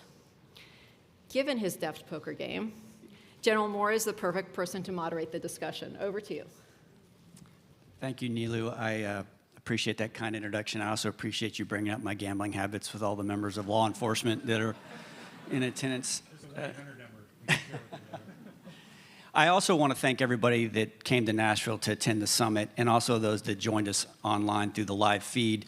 Also for your continued engagement with the questions that we've been getting for our speakers and for the panelists. They've been extremely thoughtful and have advanced the conversation. And you're going to have that opportunity to continue to do that with this panel as well. So like through the rest of the summit, up behind me on the slide is the link, the email that you can send your questions. We'll do our best to get to many of those as possible during the time that we have allotted. So with that said, this afternoon I do have the distinct pleasure of hosting our final panel of the summit entitled Securing the Future, Defining a Full Spectrum National Security for China. Now, we placed this panel at the end of the day, as Nilu mentioned, so that we could hopefully talk about a lot of the lessons and issues that came up in the last 2 days and synthesize those and talk about what should be an overarching strategy or approach for the United States as it relates to China. To help us do that, we have put together a panel of 5 extremely impressive individuals. And I'd like to begin by giving each of them an opportunity to introduce themselves to all of you. So, Morgan? Thank you. Good afternoon. I'm a Nashvilleian and live about 5 minutes from here, so it's nice to be back at Vanderbilt as always. And just to put a little plug in, we just finished the last of our ambassador speaker series here at Vanderbilt, and we'll start again at the fall, and hope all of you will be able to join us. I have been in government for about 20 years. I'm still in the Navy Reserves, running out to drill right after this, actually. My last job in government was a spokesperson to Secretary Mike Pompeo, and I've lived and worked mostly in the Middle East since then, and I'm thrilled to be here. So thank you. Thank you, Morgan. Gordon? I'm Gordon Chang, live in Bedminster, New Jersey. I'm a writer. Before that, for a quarter century, I practiced law in, among other places, New York, Shanghai, and Hong Kong. In Hong Kong, I met my wife. It's the best thing that's ever happened to me, and she told me to say it, so. But in any event, I am so pleased to be here today. Thank you. And Matt? I'm Matt Pottinger. I run a China-focused open source research company called Garno Global LLC. I served during the Trump administration as the senior director for Asia and then as the deputy national security advisor. And I have a book coming out shortly, if I can plug it, which is called The Boiling Moat: Urgent Steps to Defend Taiwan. Thanks. Great. Colin? Hey, everybody. It's great to be here. I'm Colin Call. I'm a professor at Stanford University. I served in the Biden administration for the first 2.5 years of the current administration as the Undersecretary of Defense for Policy, which, if you don't know anything about the Pentagon, is essentially the National Security Advisor to the Secretary of Defense. And I served previously in the Obama administration at the Pentagon as the Deputy Assistant Secretary for the Middle East and as then Vice President Biden's National Security Advisor. Rush? Thanks so much, Juna. So my name is Rush Doshi. I'm currently at the Council on Foreign Relations, where we have a new program, a China Strategy Initiative that I'm directing. In addition, I'll also be an incoming professor at Georgetown University starting this fall. Before these very recent professional moves, I was actually at the National Security Council for about a little more than 3 years, working on China, and including most recently as the Deputy Senior Director for China and Taiwan Affairs. Thanks. Thanks, Rush. Okay, so let's dive right into the questions. I don't think any thoughtful discussion on China can really be had without first accurately defining and describing the environment between our two nations. Yet, interestingly enough, there's quite a bit of disagreement on that point. The current administration insists we are in a period of great power competition and that China is the United States' pacing challenge. Others believe the environment is much closer to what we experienced during the Cold War, except with a much more formidable economic and military capable adversary. I will also add that this latter view seems to be much more aligned with the rhetoric we hear from Chinese President Xi. So which is it? Are we in a period of competition, something more akin to the Cold War, or something completely different? Gordon, why don't we begin with you? Thanks, Tuna. I think we should take our cue from what the Chinese regime says about us. So, for instance, in May 2019, People's Daily, which is the most authoritative publication in China, carried a landmark editorial which declared a quote-unquote people's war in America. Now, we're Americans and we dismiss propaganda, but for the regime, people's war means total war. And it's actually worse than this because I think that the regime views the United States as an existential threat. And it's because an insecure regime in Beijing is worried about the inspirational impact of America's values and form of governance on the Chinese people. So they view this as a do-or-die struggle against the United States. And it's not just against the US, because Xi Jinping, throughout this century, has been amplifying themes throughout the Communist Party, period. And he says, basically, that he's trying to impose China's imperial-era system, where Chinese emperors believe that they not only had the mandate of heaven to rule what they call Tianxia, or all under heaven, but that heaven actually compelled them to do so. Which means that if you're an American, an Australian, or an Armenian, basically Beijing doesn't view you as a citizen of another sovereign state. They think that you're a vassal of the grand celestial Chinese court. Thank you, Rush. What are your thoughts? Well, thanks. This is a really important question. I'm glad you started us off with it. I think, the question, are we in a Cold War, is an interesting one, but it turns a lot on terminology. What do we mean by the term Cold War? Because the Cold War wasn't just one event. It was a series of different seasons. There were moments of détente, and then there were moments where it looked like there could be nuclear escalation, like the Cuban Missile Crisis. So rather than ask the question, are we in a Cold War, which I think is interesting, important, provocative, I think it's maybe useful to focus on what are the fundamental characteristics of the competition we're in now. And if you ask me, my personal view, and I wrote about this in some of my own work, a book I had come out a few years ago called The Long Game, there's a few key assumptions I think we can all make about China's intentions and ambitions. The first is that China seeks to basically displace the United States within the Indo-Pacific and then globally as the world's leading power. That's an important assumption. I think there's a lot of evidence for that assumption, but people debate it. I happen to believe that assumption has more to support it than to detract from it. The second sort of assumption is that the competition with China spans pretty much every global region and also almost every policy domain. So it's a full competition across the widest array of geographic domains and policy domains. But the final assumption is critical, which is that China's really not going to go anywhere anytime soon. They're going to be here in one way or the other for the foreseeable future. So within those first two assumptions, there has to be some fundamental way for the United States and China to sort of live alongside each other. And a lot of the competition is about negotiating the terms of that fundamental fact while advancing American interests and values. I want to just build on what Gordon said, which is a little bit about the Chinese perspective on this competition, because I think we can't just look at it from our perspective, we have to think about their perspective. And their perspective increasingly, well, is that basically since the end of the Cold War, the United States has been a very intense competitor. We didn't always see it that way in America, but they saw it that way. And after the collapse of the Soviet Union, after Tiananmen Square, after the demonstration of American military power in the Gulf War, after this trifecta of events, they began to be more concerned about the threat the United States posed, that they perceived it posing. And it was very difficult to reassure them that maybe we don't pose a threat, even at a time when we were taking all kinds of conciliatory steps. So that's the worldview they inhabit. And I want to end by just noting what are the stakes of this competition? Where could this go? And I think you don't have to go much further than looking at the text that Chinese academics, think tankers, and the Chinese Communist Party put out, the text that I spent my own career before government studying. And I think if you take all that together, you come up with maybe a few ideas about where they want to go. First, a global military capable of global power projection, but also capable of recapturing, in their view, Taiwan, which they think has gotten away. On the economic side, they want the world dependent on China's supply chains, but they want to be less dependent on the supply chains of the world. So it's asymmetric interdependence in China's favor. On the technology side, they want to lead the commanding heights of all the new technology we talk about and discussed yesterday and today at this conference. And in particular, they think that the world proceeds geopolitically through a series of industrial and technological revolutions. The first one was steam powered. The Brits won that one. The second one was electrification. The third one was mechanization, from Edison to Ford, basically. And America won those and built its geopolitical position on that foundation.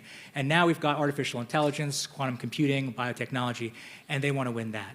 The final piece here is the political competition, and I think they have a sense that broadly the default views and values in the world are sort of liberal, and they want it to be a bit more agnostic. They want a world safe for their authoritarian system.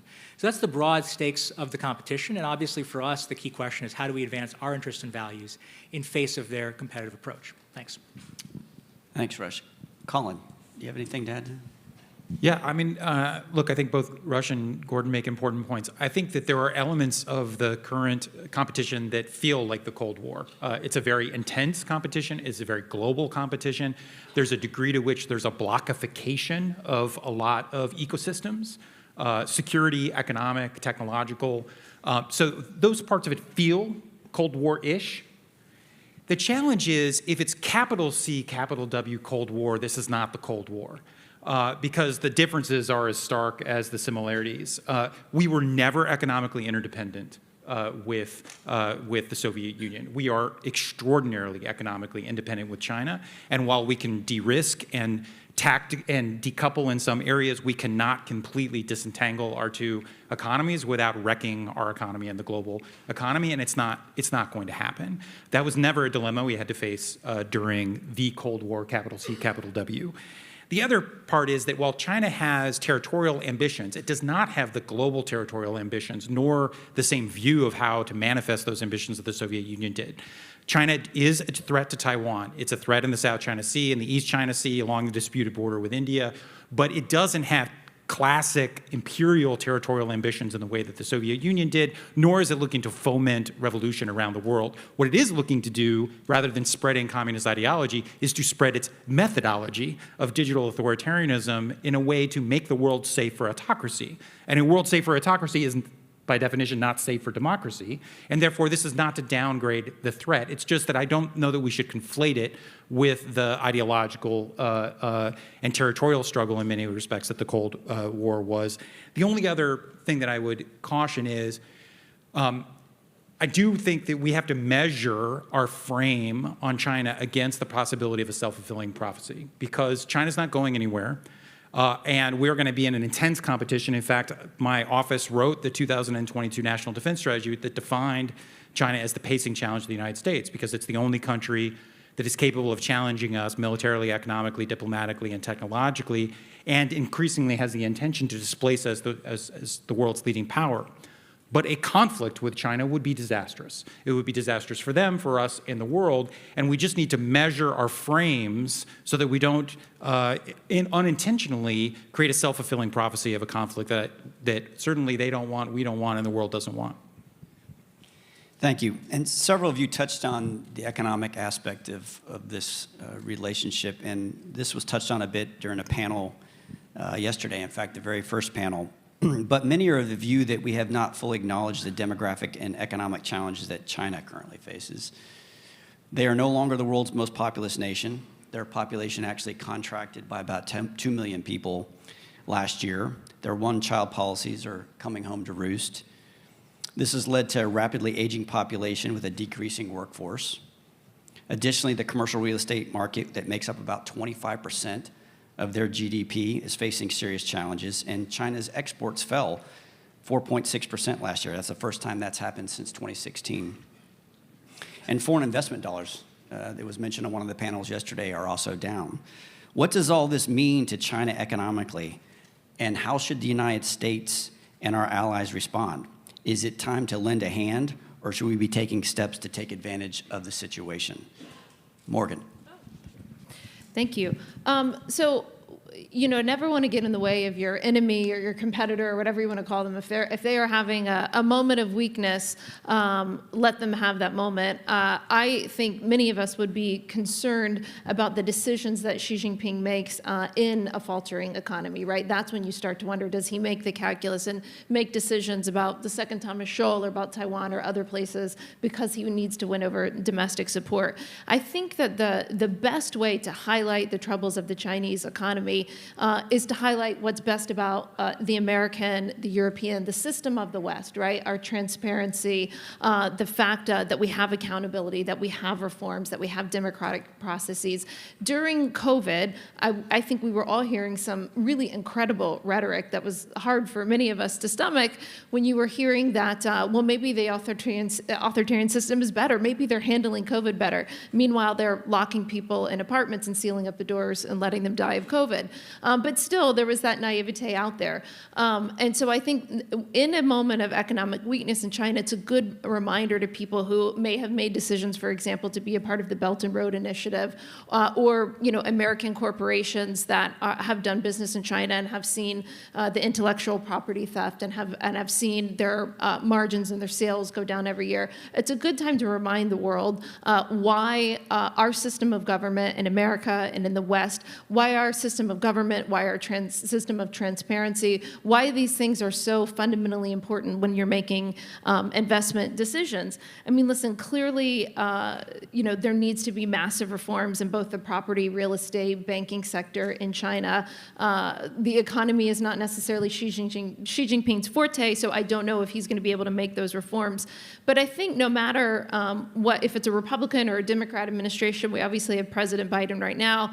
In the Trump administration, under Matt and Dave Stilwell, our Assistant Secretary at the State Department, we spent a lot of time thinking about the concept of reciprocity. So how are American individuals, how are American companies treated in China? And how are news organizations, how are people, how are companies, how our products are treated in China? We thought that they should be treated the same way in the United States. And I think if we can use the concept of reciprocity as a guiding light for how we manage this competition between the two countries, I think from an economic perspective, that would help. I would say, listen, I'm probably one of the more hawkish members on this panel. I do use the word competition. I don't like it because I think whether or not we think we're in a full-blown Cold War with the Chinese or not, they certainly are with us in almost every area, certainly in space and cyberspace. I mean, Colin knows the defense angle better than anybody, just having overseen it for the past 3 years. I don't like the word competition, especially when you think about it from an economic perspective, because I think it's a softer way of making American investment funds and companies who are doing business with the PLA to feel better about themselves. And I think fundamentally American businesses and American corporations are going to have to ask themselves, can you do business with the United States, maybe with our Defense Department or with other key national security agencies, and can you do business in China? And I think increasingly that answer is no. Matt, what are your views? Well, look, the historian John Lewis Gaddis says that historians fall into two categories, lumpers and splitters. So the lumpers like to see the continuity or the similarities from different chapters of history. Splitters find the differences, and Colin gave a pretty good laydown of both examples. What are some of the similarities with the Cold War? What are some of the differences? I think that, also Rush gave a very good accounting of how Beijing views this competition, which is really in existential terms. I think that we do ourselves a favor by looking to the Cold War for the lessons that helped us prevail in that competition without the need for a hot war directly, which would have been disastrous between the United States and the Soviet Union.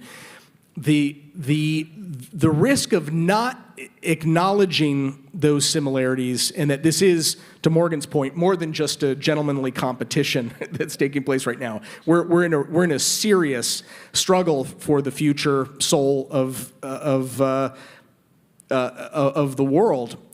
President Biden put it well, I think, 6 weeks into his administration when he said this is really about whether the world is going to be free and open and democratic primarily, or whether it's going to be run by autocracies with ideas that are fundamentally hostile to our way of life. There is a certain zero-sum aspect to this, and Beijing views it in extremely zero-sum terms. So the advantage of us acknowledging that a Cold War is being waged against us, and then looking to some of the great lessons how we won that Cold War, looking at I like how Rush put it, that there were different seasons of that Cold War. One of those seasons was détente, which was a way of describing really the 1970s. The United States was losing and then lost a war in Vietnam. We were licking our wounds from that. We tried an approach whereby we would try to downplay differences with the Soviets. We would reduce overall our defense expenditures.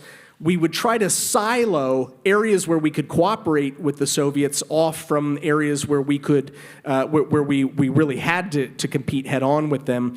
And in the end, I think the judgment of history was that set of policies was a failure for the United States. This was the Nixon administration, Ford administration, and early Carter administration policies. And it was only maybe 3 years into the Carter administration that President Jimmy Carter's national security advisor, Zbigniew Brzezinski was an interesting guy. He was someone who had grown up in Poland. He had seen the tragedy of totalitarian ideologies ravaging Europe, whether they were, the Bolsheviks and Lenin and Stalin, or the rise of Mussolini and Hitler.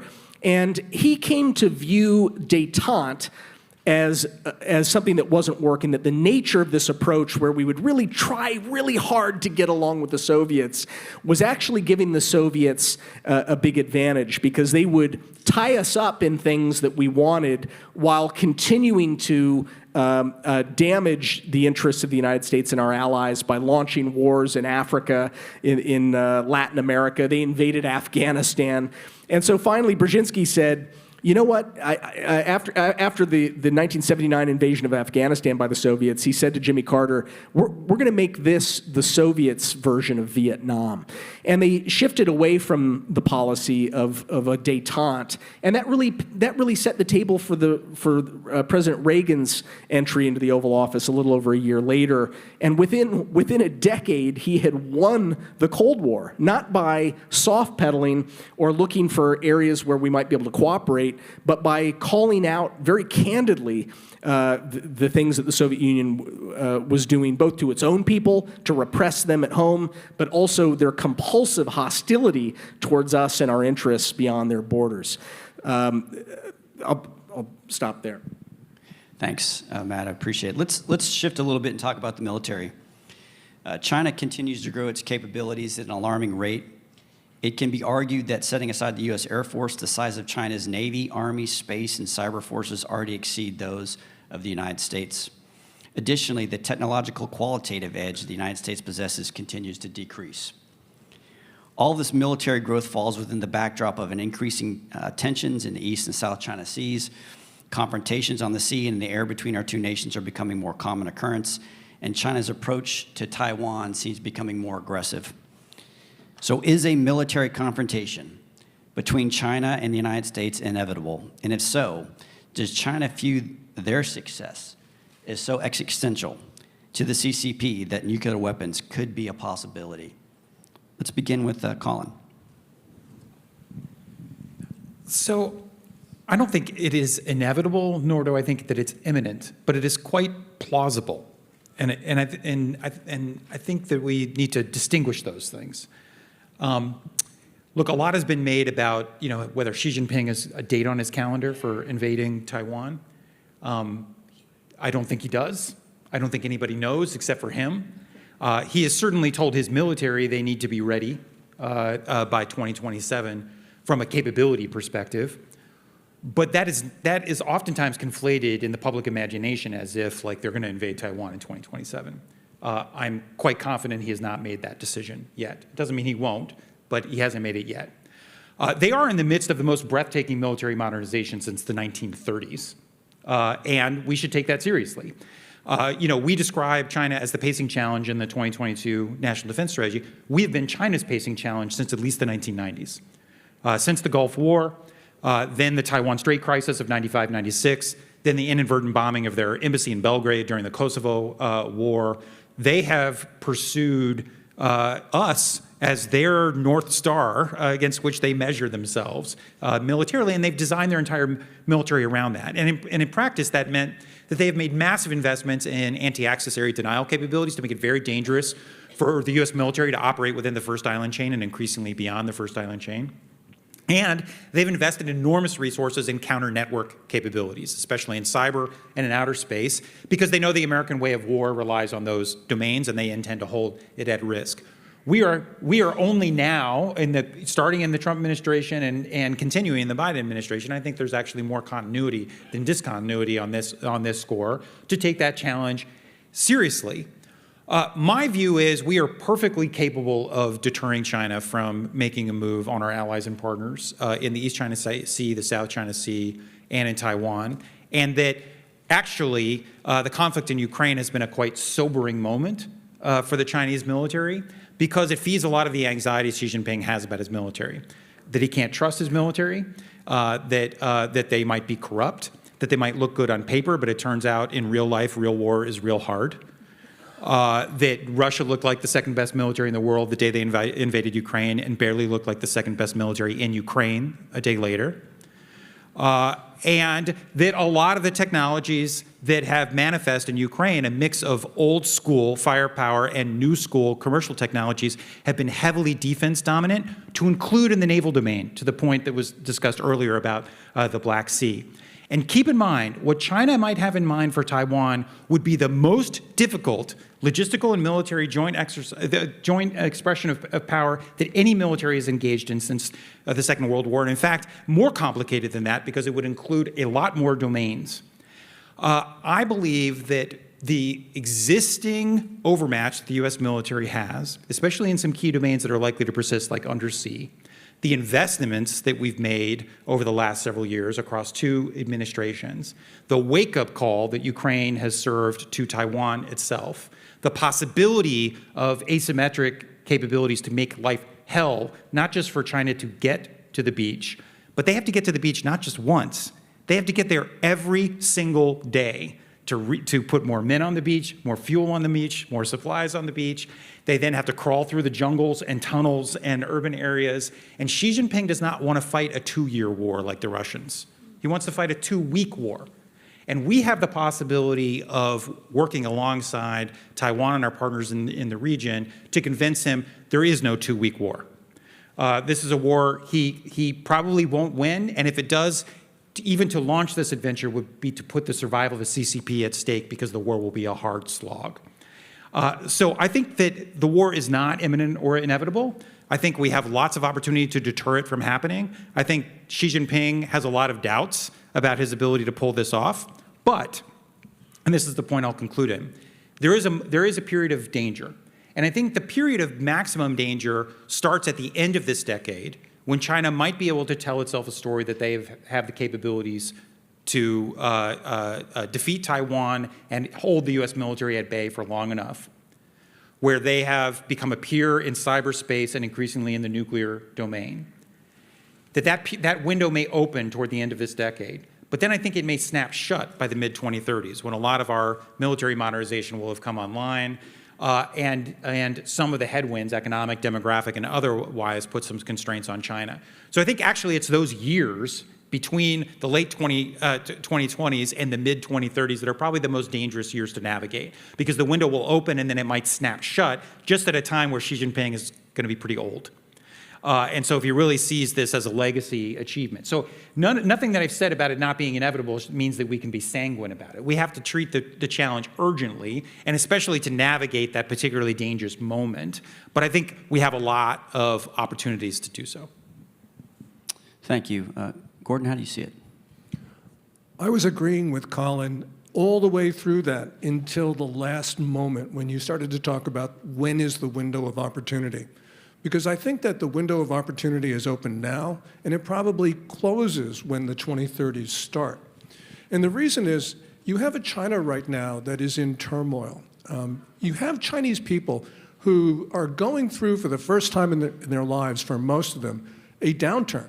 You know, Chinese people didn't even know that there was a concept of a downturn until now. And you have a very unhappy population, and we can see this with those extraordinary protests that began in October of 2022 and lasted for about 3 months, about a number of different things. And that shows that Chinese society right now is volatile. You know, Xi Jinping has these grand ambitions. We know them because he tells us about them. But the point is that he realizes that he probably only has a limited period of time in which to realize them. Because the Chinese economy right now, and the driver of China's rise, is in distress. It's not growing at the 5.3% pace that they claimed for the first quarter. Bloomberg just a few hours ago issued a story which said the Chinese people are puzzled by that report because they can feel the downturn. And the problem for Xi is a couple of things. First of all, he's a Marxist, a Maoist, and although he doesn't have the power to implement Maoist solutions, he's pushing China in that direction, which is aggravating China's problems. But he knows he's changed the political system. So for instance, when he became General Party Secretary at the end of 2012, he inherited a consensual political system where no Chinese leader got too much credit or too much blame because every leader signed off on every decision of consequence. But by grabbing power, he's also grabbed total accountability, or near total accountability. And to make it worse for himself, he's raised the cost of losing political struggles. So if you got near total accountability, you know that if you lose, you can lose everything. And the country is falling apart underneath you, because there are a lot of things that you've talked about, then it seems that he has a real incentive to lash out. And I agree it's not Taiwan, because Taiwan is too hard. But it could be the Philippines. Just a few hours ago, Manila announced that there were 55 Chinese vessels in Philippine waters. We have seen some very, very dangerous acts on the part of the Chinese at Second Thomas Shoal, Scarborough Shoal, Whitsun Reef, and other places. And so this might be the easy target for Xi Jinping to lash out. So I believe that we need to be prepared for anything at any place at any time, but especially now. Remember that President Biden himself, a week ago, issued a warning that we were prepared to use our force against China to discharge our obligations pursuant to the mutual defense treaty that we have with the Philippines. That's a repeat of October 25th warning from President Biden issued on the steps of the White House. The State Department last month, issued 2 written warnings that we were prepared to go to war with China on the 5th and the 29th.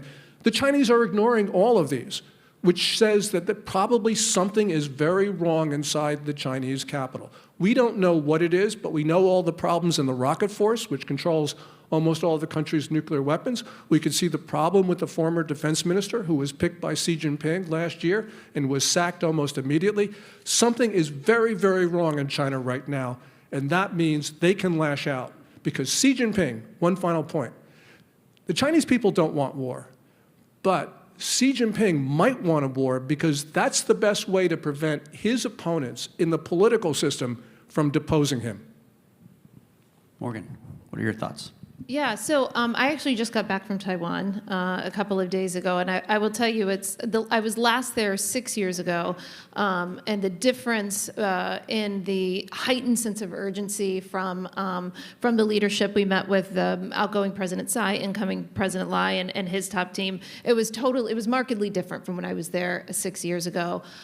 They are encouraged when they hear President Biden say things like, "Yes, we are going to fight for Taiwan." Which obviously is, technically our policy is on strategic ambiguity. I think that makes them feel good. But when they see Ukraine, and they were very circumspect about this, when they see Ukraine, they are worried about what the West's commitment would be towards them. And I think the reason why we've had this policy of strategic ambiguity is because it doesn't matter who wins in November. This would be an incredibly tough decision for President Biden or President Trump to actually start to send in our fleets, right? And to actually make the decision to commit U.S. resources. So I say that to say that, Gordon just mentioned that he didn't think it's Taiwan, perhaps it's the Philippines. I can tell you that the Taiwanese definitely feel like they're next on the chopping block. And I'm sure that they were trying to convey that sense of urgency to us so that we would offer the commitments that they feel like they need in order to protect them. I think the key thing that we're talking about here is deterrence. And obviously, we want to do everything that we can do to deter a war from happening. And the key questions is, are we doing the right things to deter a war? Does our rhetoric actually match our policy? I would argue that it doesn't. And this is on both Republicans and Democrats. When you have China that will have 395 ships next year, U.S. Navy will have 292. There's absolutely no way going out to 2030 that we're going to be able to keep up with their ship building capacity unless we have major changes in our industrial base in the United States. We just cut one of our attack submarines from the budget, for next year. And again, House Republicans were a major factor in this budget as well, so a plague on both of their houses. I think that the rhetoric that we extend towards China doesn't match our military budget, and so ergo, you're not deterring China if you're not serious about getting our Navy in shape. And I often hear people sort of dismiss it and say, well, the Chinese haven't fought a war in a long time. Well, neither has our Navy, right? I mean, right now we're fending off the Houthis. Our guys and gals, our sailors are doing a great job of doing that. But we similarly haven't fought a naval battle in a long time either. And so the one thing that I would say, the one thing that worries me the most is that I think we are guilty in Washington of talking tough, of acting tough on China, but we don't have the military budget to support that rhetoric. And I think that we need to get serious on that. Further, I would say, the best thing that we could do is be consistent in our policy as it relates to American adversaries. And right now we've seen for at least the last 12 years, when I'm around explaining this on television and to what I call Gen Pop, I say Xi Jinping and Putin have had a bromance, for the past 12 years. They became besties, however you want to call it. So this is not something that happened overnight. But clearly when Xi Jinping meets with Putin and says we're going to see a change in the world order that we haven't seen in 100 years, I think I believe him when he says that. And obviously you now see Iran, DPRK, Russia, and China in a new unholy alliance, new axis of evil, whatever you want to call it. And when we're not consistent in our policy, whenever you see China buying Iranian and Russian oil on a daily basis, then we're just not serious about the Russia-Ukraine war. We're just not serious about stopping Iran from attacking Israel and another of our Middle Eastern allies. allies. So until we start to apply policy consistently across China, DPRK, Iran, and Russia, and specifically taking Iranian and Russian oil off the market, until we actually do that, I think it's a rhetoric exercise. Thank you, Morgan. So here's a question that we have in regards to diplomacy. The United States security strategy, national defense strategy, national military strategies all harp on the vital importance of partnerships when it comes to dealing with China. Some have said that China has transactional relationships while the United States looks to develop and cultivate true partners. Is this true, and if so, does it matter? And how can the U.S. use it to its advantage? Rush? No, thanks, Tina. This is a really interesting question because I think it gets to what Morgan just ended on, which is you have this kind of light sort of bloc politics forming in certain elements of the world where you have greater coordination between China, Russia, Iran, and the DPRK now than you did 5 years ago, which is unusual. What I think is interesting about our conversation is we've talked a lot about what the U.S. needs to do. But the competition with China isn't about the U.S. acting alone. It's about the U.S. acting in partnership with its greatest national advantage, with this unique alliance structure, this unique network of alliances and partnerships all around the world. And I think a key thing you've seen in the last 3.5 years that the Biden administration tried to do, and the Trump administration tried before that, but I think we've made real progress, maybe escape velocity in the last few years, is networking this set of relationships together. And I'll just offer you some really important examples. The Biden administration came in and basically elevated the Quad, that's India, Japan, the United States, and Australia, to the leader level for the first time. There have been several meetings now of this grouping. AUKUS, this incredibly important submarine agreement with Australia, now on the table. Colin's team engineered some really important postural adjustments across the Indo-Pacific that are very, very important. People talked about those for 10 years. We worked hand in glove with that team over at DOD and the State Department to make that happen. And now the stuff that people put in white papers, or rather policy papers, is now actual policy. Some examples with our allies. Take Japan. Japan is doubling its defense budget. It's acquiring new offensive capabilities. It's doing exercises with us that are really sophisticated. There's all kinds of integration happening. You take the Philippines. I mean, again, the U.S.-Philippine relationship, nobody knew where that was going to be 3 years ago. It's a very close relationship, and that matters right now as we see all kinds of challenges in Second Thomas Shoal, many of which are unprecedented. It's better to be coordinated when you face that situation than to be divided, and you have that coordination today, which is truly unique.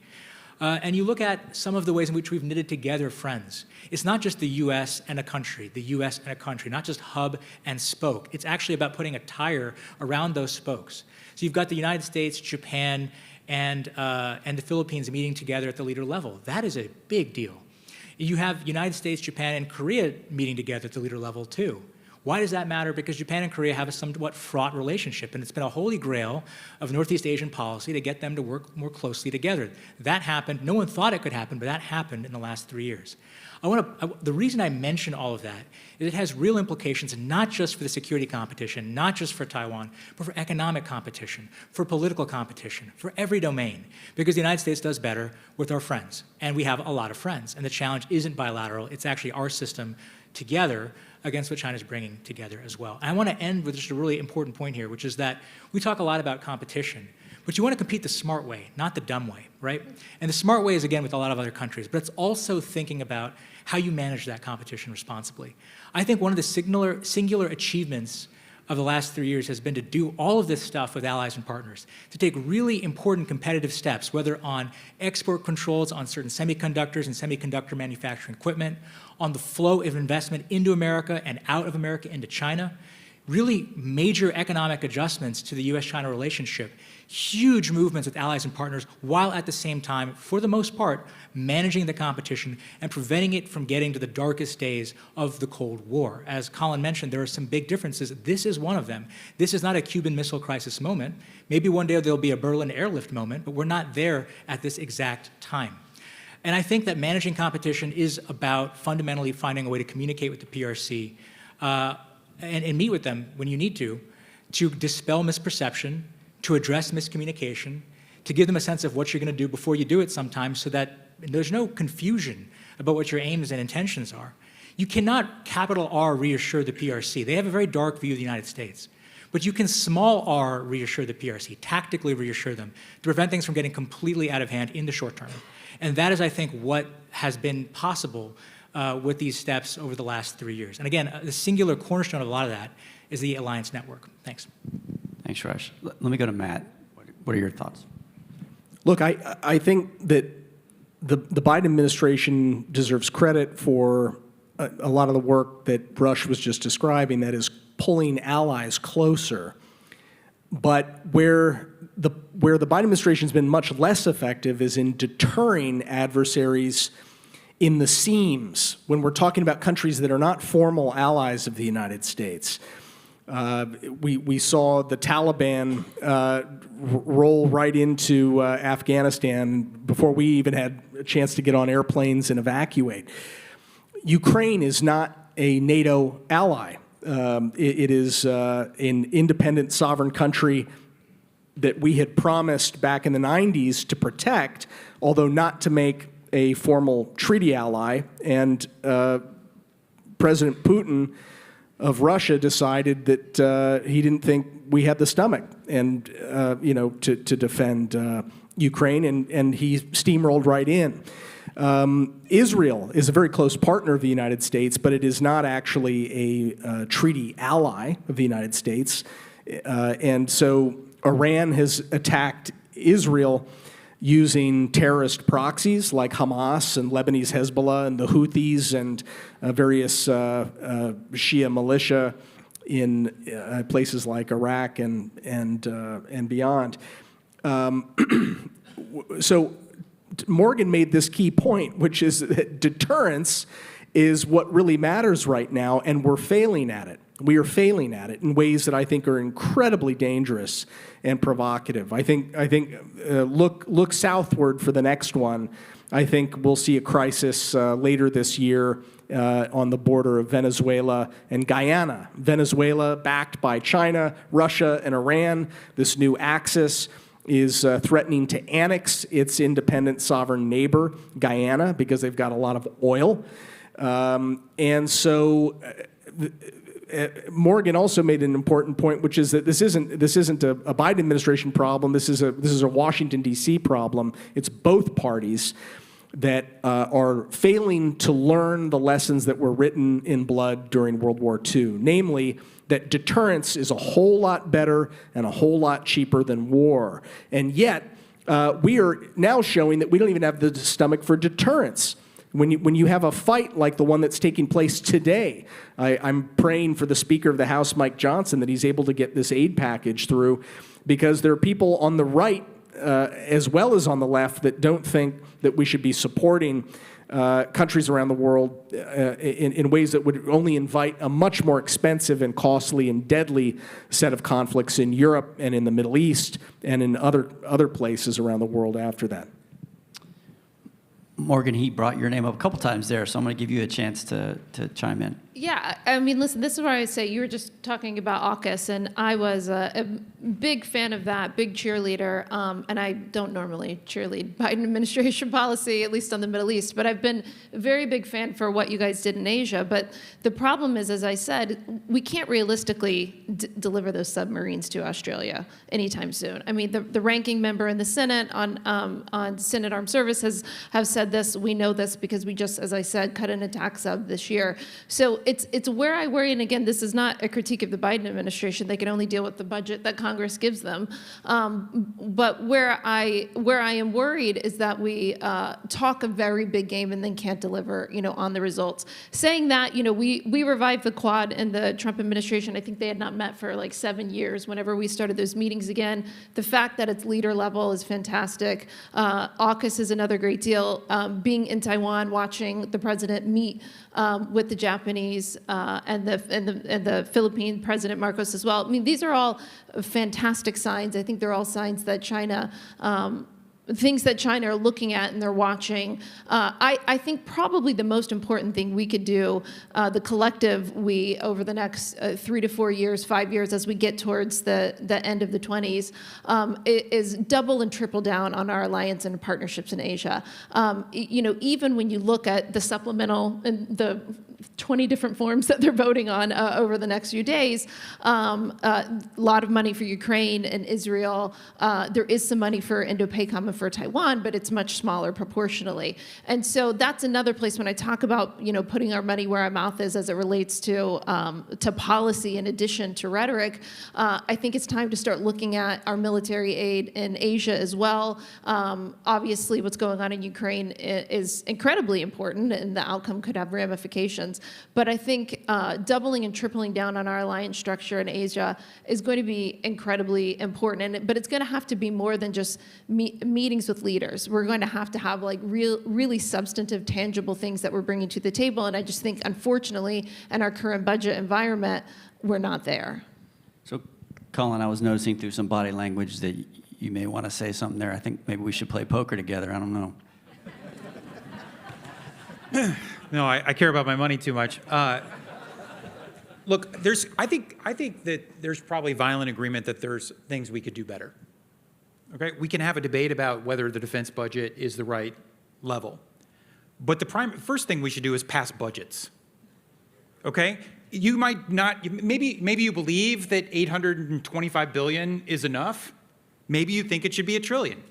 But I'll tell you what's not enough: not having a defense budget for 6 months, and that's not Joe Biden's fault. Okay. So let's get that straight.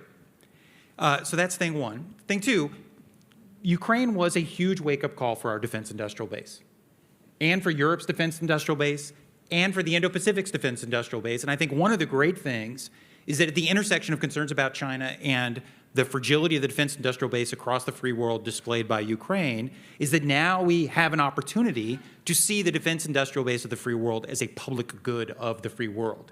And I think a lot of what we're doing now with Japan, but also with countries like India, and opportunities we have in Europe, but shame on us if we don't take those opportunities to invest in our collective defense industrial base. We also need to be better at innovating and moving commercial technologies into the military sphere. We see that. We have opportunities to do better.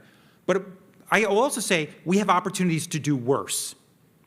One of the reasons why we've made so much headway multilaterally in the Indo-Pacific is because, and Tuna, this was your question, because China's policy is overwhelmingly coercive and transactional, whereas ours is not.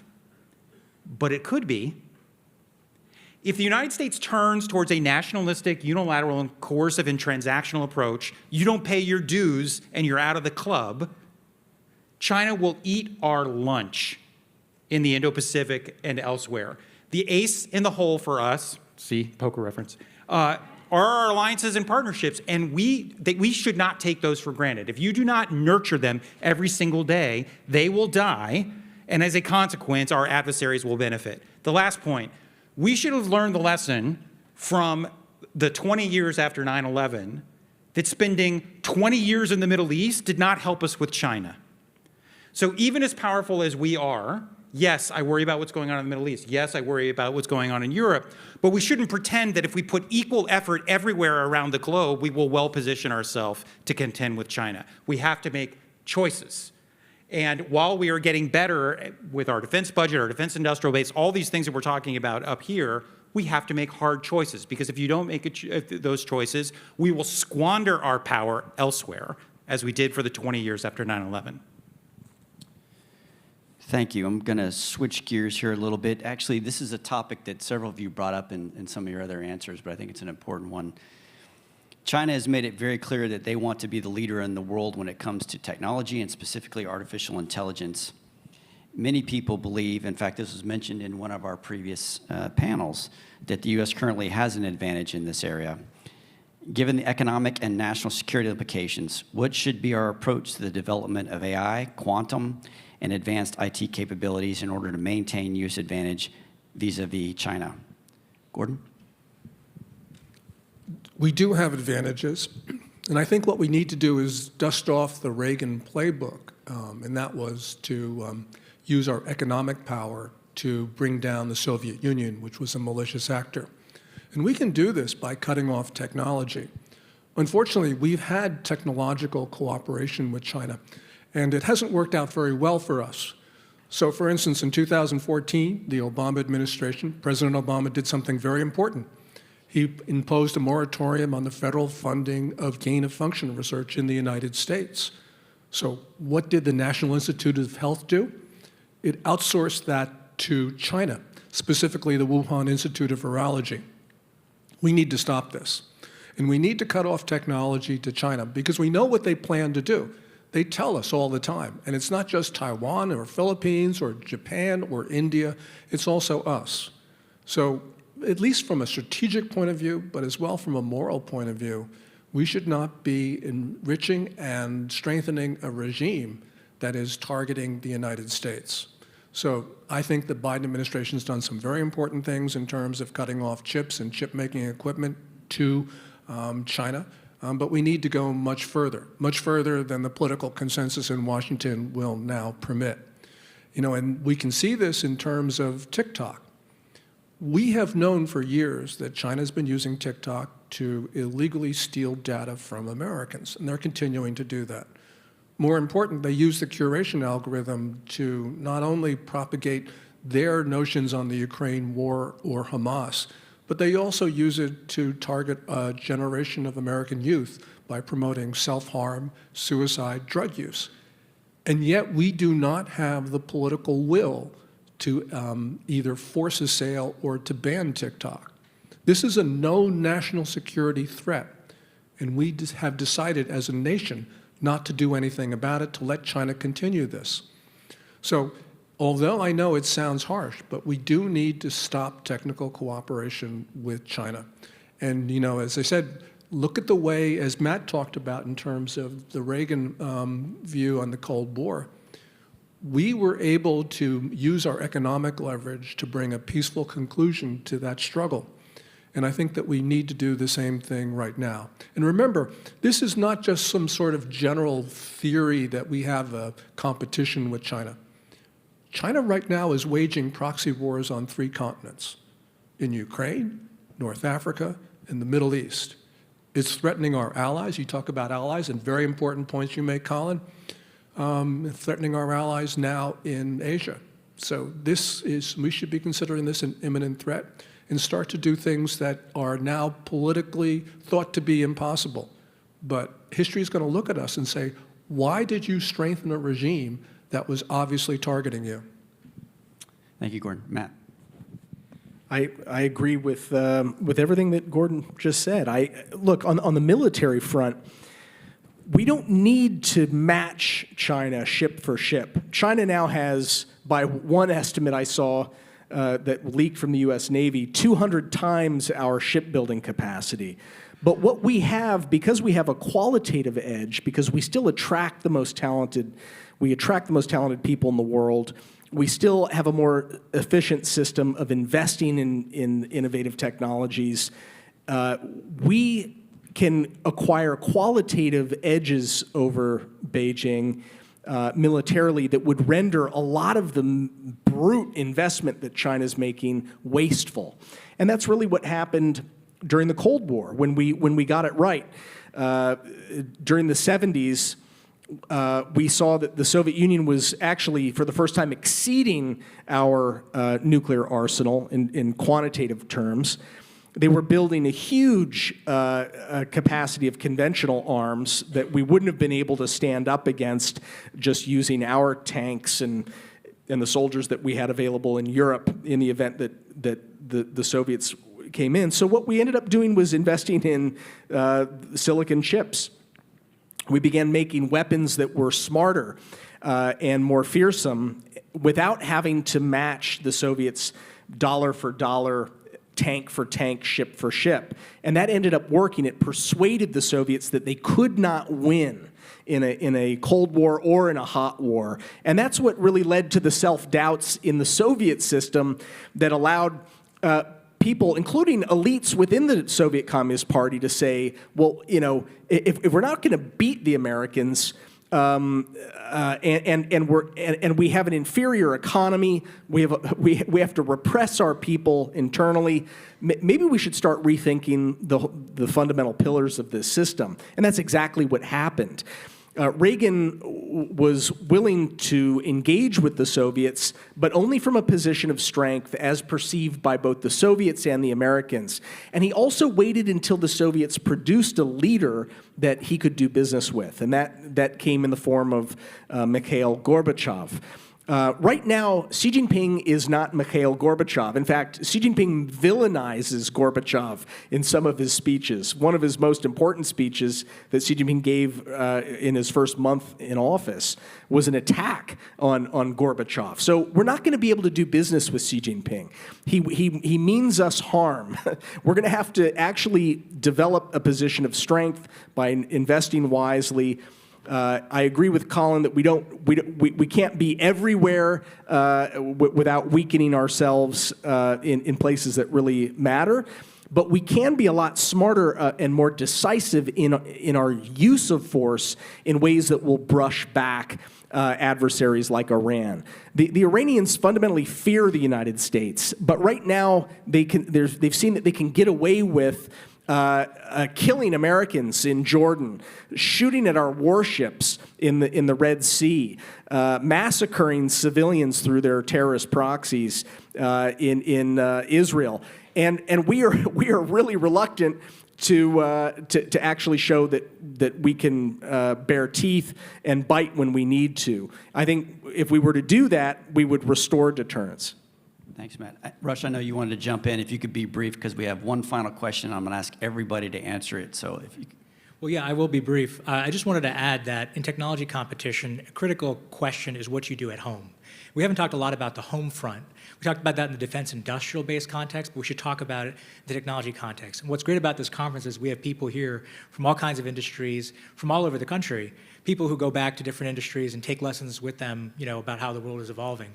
But the key American competitive advantage in technology will define in many ways the competition for the future.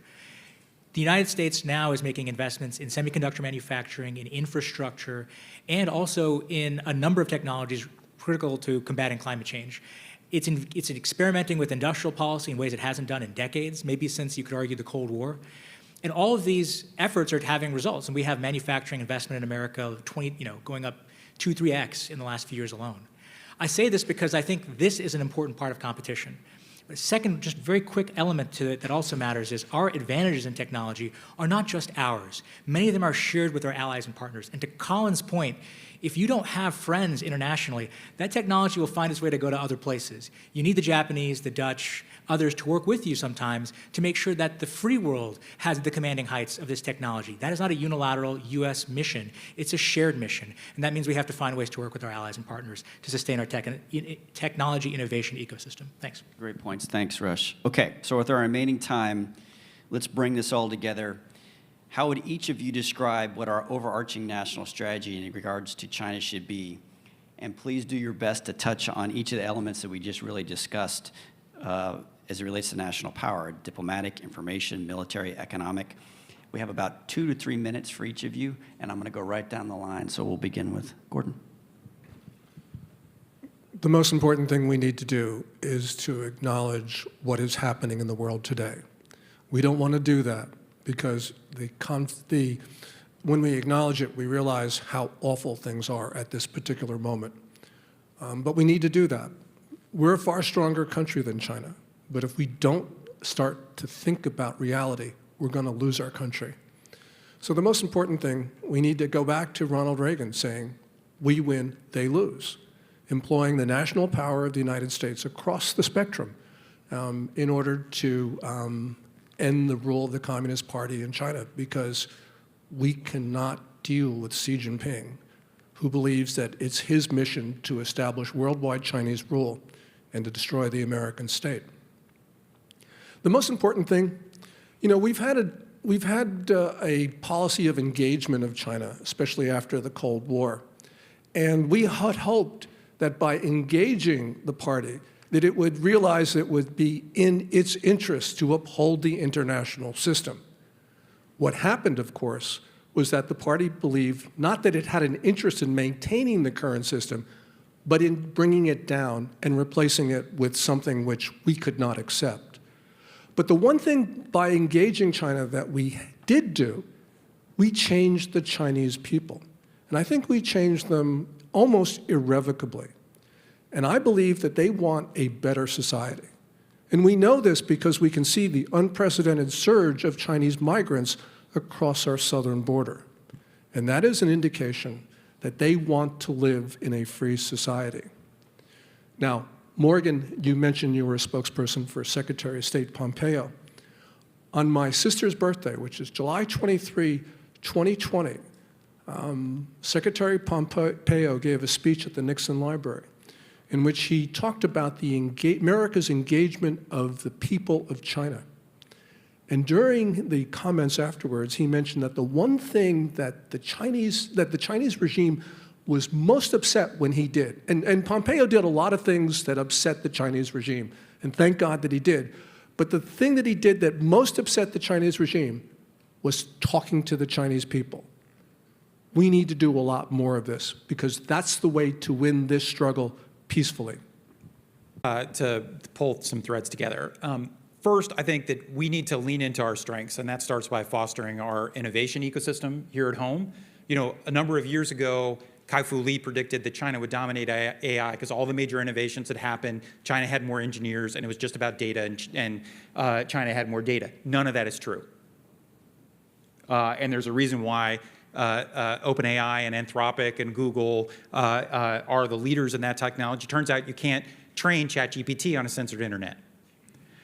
So there are real advantages. We need to continue to engage in that. But that also means protecting those advantages and defending ourselves. So more resilient supply chains, export controls over critical national security technologies, investment screening, control over our data. I think that, frankly, there's a lot of bipartisan agreement around those things, and I hope we can continue to do that. That's thing one. Thing two is we need to invest in ourselves, the infrastructure that we pushed aside for too many years. It's not enough to have infrastructure weeks. It turns out you have to have infrastructure bills. It's good that we have one now that's investing hundreds of billions of dollars alongside the CHIPS and Sciences Act and the IRA. And even if you think climate change isn't a real thing, and it's a thing, we need to compete with China on the clean energy technologies that will be the other technological basket of things that will determine the most competitive economy for the rest of this century, apart from things like AI and quantum, et cetera. So we need to continue to invest in ourselves. Third, we need to invest in our defense. We've talked a lot about that up there. That means our defense industrial base. That means in deterrent strategies that emphasize denial, but also resilience, because we know they're going to come after our networks. I think there's actually a lot of good continuity between the 2018 and 2022 national defense strategies. Let's keep that up. All right. The fourth is that we need to invest in our allies and partners. We've talked about that. If we turn away from that anytime in the near future, we're not going to win this competition or Cold War, however you describe it. The fifth is we have to invest in our democracy. Because if we can't govern, if we can't function, if we tear each other apart, none of this will matter.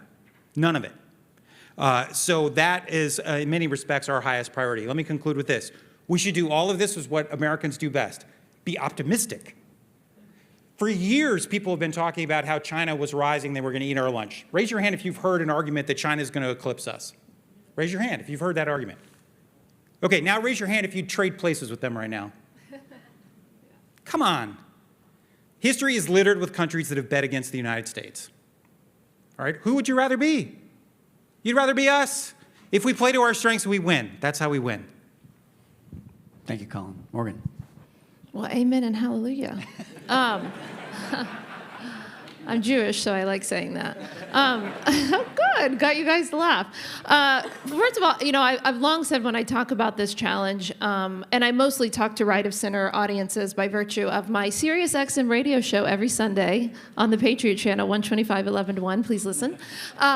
And we talk about foreign policy, but when I talk about this to these audiences, I always say the threat of China, the challenge is much bigger than one president. It's bigger than one political party. It's something that we have to take on as Americans. And I think that's an incredibly important point that Colin just made.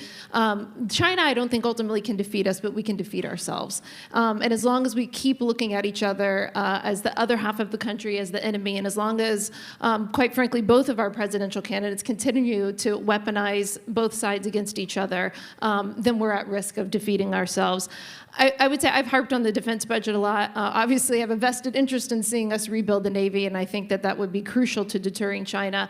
But I also think we can't gloss over the fact that we have a historic recruitment crisis right now in our military. There's a lot of reasons for that. I see, other than the Marine Corps, who actually meets all of their goals, most of the other departments are throwing financial incentives at young people to try to get them to join. I don't think it's going to work because it's not inherently a financial problem. We need to get to the root causes of why young people no longer feel that the military is the right career path for them. And one of the biggest dangers is that people, their parents, their grandparents, people who served are no longer telling them, yes, I think the military is a good thing for you to go in. There's numerous reasons that we could spend a whole other panel on that, but young people need to feel that, yes, this is a country that I want to sign up to fight and die for. And as evidenced by our recruitment crisis, which I think, unless we've improved this year, was at post-Vietnam era historic lows. Maybe we should just follow the guide of the Marine Corps. They don't give financial incentives. They say your incentive is that you get to be a Marine. So I hear the oorah. So that's on the defense side, and I think we've all talked about our alliances ad nauseum here. So the only thing I would add to that is that it can't just be rhetoric. It's got to be real. If we're going to have a submarine alliance, yay, let's actually be able to build them and deliver them. Great, thanks, Morgan. Matt? Yeah, I like a great deal of what I just heard. So, oh yeah, especially the Marine Corps part. Look, what does Beijing fear more than anything else? It's actually quite clear when you've been looking at the problem. It's not the United States. If you look at where their budget goes, it goes to repressing their own people. Beijing fears its own people more than anything else in the world. They spend more on internal repression than they do even on their massive military buildup, once in a 100-year sort of buildup. So we should be making common cause with the Chinese people. Gordon mentioned that great anecdote. I ended up getting sanctioned by the Chinese government because I gave a series of speeches in Chinese language from the White House that was really directed at them. Beijing, we should be making common cause with the Chinese people and not we should be distinguishing between the Chinese Communist Party and China as a whole, and China's people, and China's history, Chinese culture, which belongs to the Chinese people, not to this strange Leninist dictatorship that is really a foreign dictatorship. They're borrowing the ideas of Marx and Lenin and have superimposed them on a great multi-millennia culture known as China. I would say that I liked Colin's point about optimism as well. We've got to figure out a way to talk and argue with one another in ways where we're not applying ad hominem attacks on one another, where we're not attacking one another's motives. And I see Chancellor Diermeier here, who I wanted to commend for some of what you've written lately about how you're handling difficult conversations on this campus so that people actually have to argue against another person's argument and not attacking other people. So if we don't figure this out, how to transpose those values to social media, we're in trouble. But I think we might figure it out. Thanks, Matt. Rush. Well, thanks. It's great to be the last person to talk about what our China strategy should be, because there's not much to say. I think a lot of what's been said is exactly right. I'll just make a few quick points since we're almost out of time. You know, a lot of, as you've heard from almost everybody, a lot of successful grand strategy towards China has to be bipartisan. It also has to have the support of the American people and American industry. The wider American body politic has to also feel this is an important question, and that there's steps we have to take at home to get it right. So bipartisanship is key. Second, you know, the home front matters. What we do, again, a lot of effective China policy may not even be about China. We talk about, you know, positions of strength, okay, but strength is at home in large part. We have to invest in that foundation. And if it cracks or crumbles, then we're not going to be as effective internationally. That means rebuilding our industrial base, not just our defense industrial base. It means making sure we lead in critical and emerging technology. It means making sure our educational system is training the bright minds that we used to have in the Cold War, innovating all those great technologies. We have to have that again today, regardless of whether that analogy fits. So we have to invest at home, and a lot of people in this room are involved in that very effort now. So it's not all about, the best foreign policy starts here. The second thing we have to do is align. You know, we have to work with allies and partners around the world. We've talked a lot about the defense component of that. I mentioned a moment ago the technology component of that, the economic component of that. The United States leads a kind of an order, with a number of countries part of it. But that order isn't just rooted in our military instrument. A lot of it is rooted in our economic instrument, our technological instruments, and our political influence. And this goes to Colin's point. Our democracy and its health is an American attractive power. A lot of the countries working with us, not all of them, many of them, though, share our values dearly, and that's why they're with us. So we have to continue to steward that advantage. And finally, we have to compete effectively and smartly.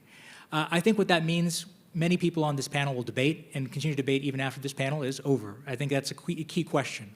What do you say publicly? How confrontational are you versus how competitive are you? Do you take competitive actions quietly, or do you take them with heavy surround sound that's directed at your competitor? These are fundamentally tactical questions, but they're ones that are going to be critical to kind of moving ahead. What I found interesting about this panel today is that there's a lot of consensus on some of the diagnosis, and especially on the prescriptions. And I think too often, to get to Matt's point, we disagree dispositionally. Are you a China hawk? Are you a dove? Do you believe in a Cold War? Do you not? But at the end of the day, the prescriptions that we all think are important are very similar. And I think that's the key takeaway from this great conversation. So thank you.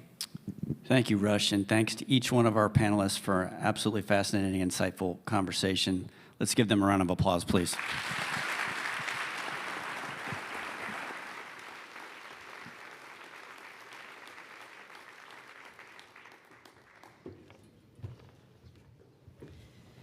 That was a fantastic conversation that really showcases how conversations should happen and how folks from different perspectives, different points of view can come together and discuss an issue intellectually and appropriately. The point on optimism was fantastic. One of my favorite quotes is from an Italian Marxist philosopher who said from jail, "I am a pessimist because of intellect, but an optimist because of will." And there's no question that if we have the will to save the country, if we have the will to protect our values, we can do it. We're going to take a 15-minute break. Please be back at 1:45 on the dot, and we will be hearing from FBI Director Chris Wray. Thank you.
It's an honor to be introducing FBI Director Christopher Wray, who will be our final keynote speaker, followed by a fireside chat with Chancellor Diermeyer.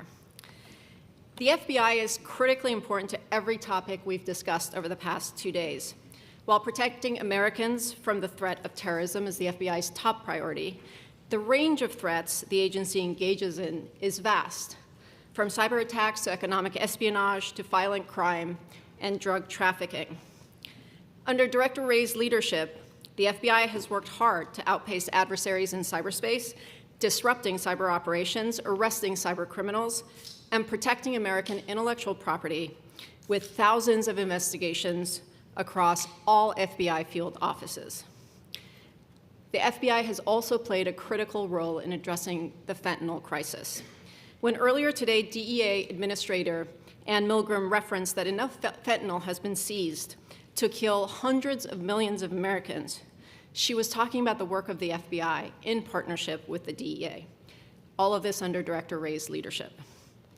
Director Wray has served in and out of government since 9/11 across 3 presidential administrations, both Republican and Democrat.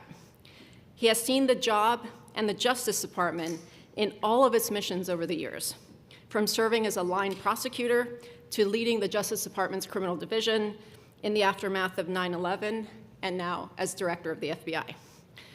When Director Wray was first nominated in 2017 to lead the FBI, Governor Chris Christie immediately endorsed him, saying, "I have the utmost confidence in Chris. He has absolute integrity and honesty." Now, while Governor Christie is known for speaking truth to power, I thought I'd validate that statement, so I did a little bit of reference checking. Background check, so to speak. I hope you don't mind, sir. What I learned is that you're admired by those who you work for, with those who work for you, and as a consummate professional and leader. To underscore this point, I'll share one comment I received from one of your former intelligence community colleagues. No one cares more about the FBI's people, its mission, and the nation than Chris Wray. He is cool under stress and the best teammate. Please help me in welcoming FBI Director Christopher Wray to the stage.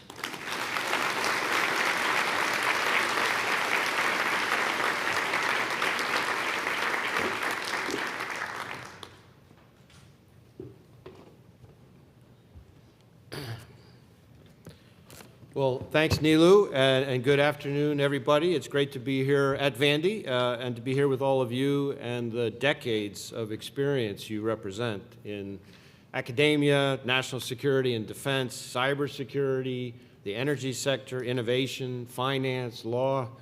It's really a staggering array of fields, and when you bring that many different perspectives together, there's a good chance we'll all walk away with some pretty world-shifting ideas. So thanks to the folks at Vanderbilt for hosting us. I am particularly grateful to be here with my counterparts from some of the FBI's closest partner agencies, the CIA, NSA, CISA, the DEA. From my frequent conversations with their leadership, I know those agencies share a recognition that we're facing an evolving and unique threat landscape, something everyone here seems to agree on, too.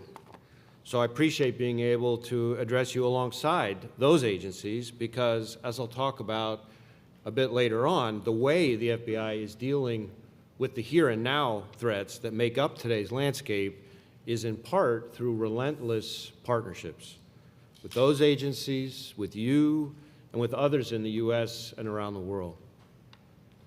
Vanderbilt's choice to focus this year's summit on the challenges posed by the People's Republic of China echoes the Bureau's own assessment of that threat, an assessment we've been beating the drum on for years. Because from the FBI's perspective, these threats are not over the horizon. They're upon us now. I'm talking about everything from indiscriminate hacking to economic espionage to transnational repression to fentanyl and the precursor chemicals that are coming out of China and ending up in our communities. What we're facing today is the CCP throwing its whole government into undermining the security of the rule of law world. At the FBI, PRC aggression and criminality has required us to commit our counterintelligence, cybersecurity, and criminal investigative resources because the Chinese government's actions have proven again and again that it is a combined counterintelligence, cybersecurity, and criminal threat. Part of that threat is driven by the CCP's aspirations to wealth and power. Through plans like Made in China 2025 and its series of 5-year plans, Beijing is seeking to seize economic development in the areas most critical to tomorrow's economy. And they don't have any reservations about stealing their way to the top. We have seen Beijing hit just about every industry we have, everything from biotech to aviation, to advanced technologies like AI, to different forms of healthcare and agriculture, to steal our intellectual property, technology, and research. You could close your eyes and pull an industry or sector out of the hat, and the chances are Beijing has targeted it. The PRC is engaged in the largest and most sophisticated theft of intellectual property and expertise in the history of the world, leveraging its most powerful weapons, starting with cyber. To give you a sense of the scale of China's cyber activity, if you took all of the FBI cyber agents and cyber intelligence analysts and focused them exclusively on China, so forget ransomware, forget Iran, forget Russia, Chinese hackers would still outnumber FBI cyber personnel by at least 50 to 1. And that's actually a probably pretty conservative estimate because the Chinese government has also shown a penchant for hiring cyber criminals to do its bidding. In effect, cyber mercenaries further supplementing that gigantic cyber workforce. One thing is clear. China's hacking program is larger than that of every other major nation combined.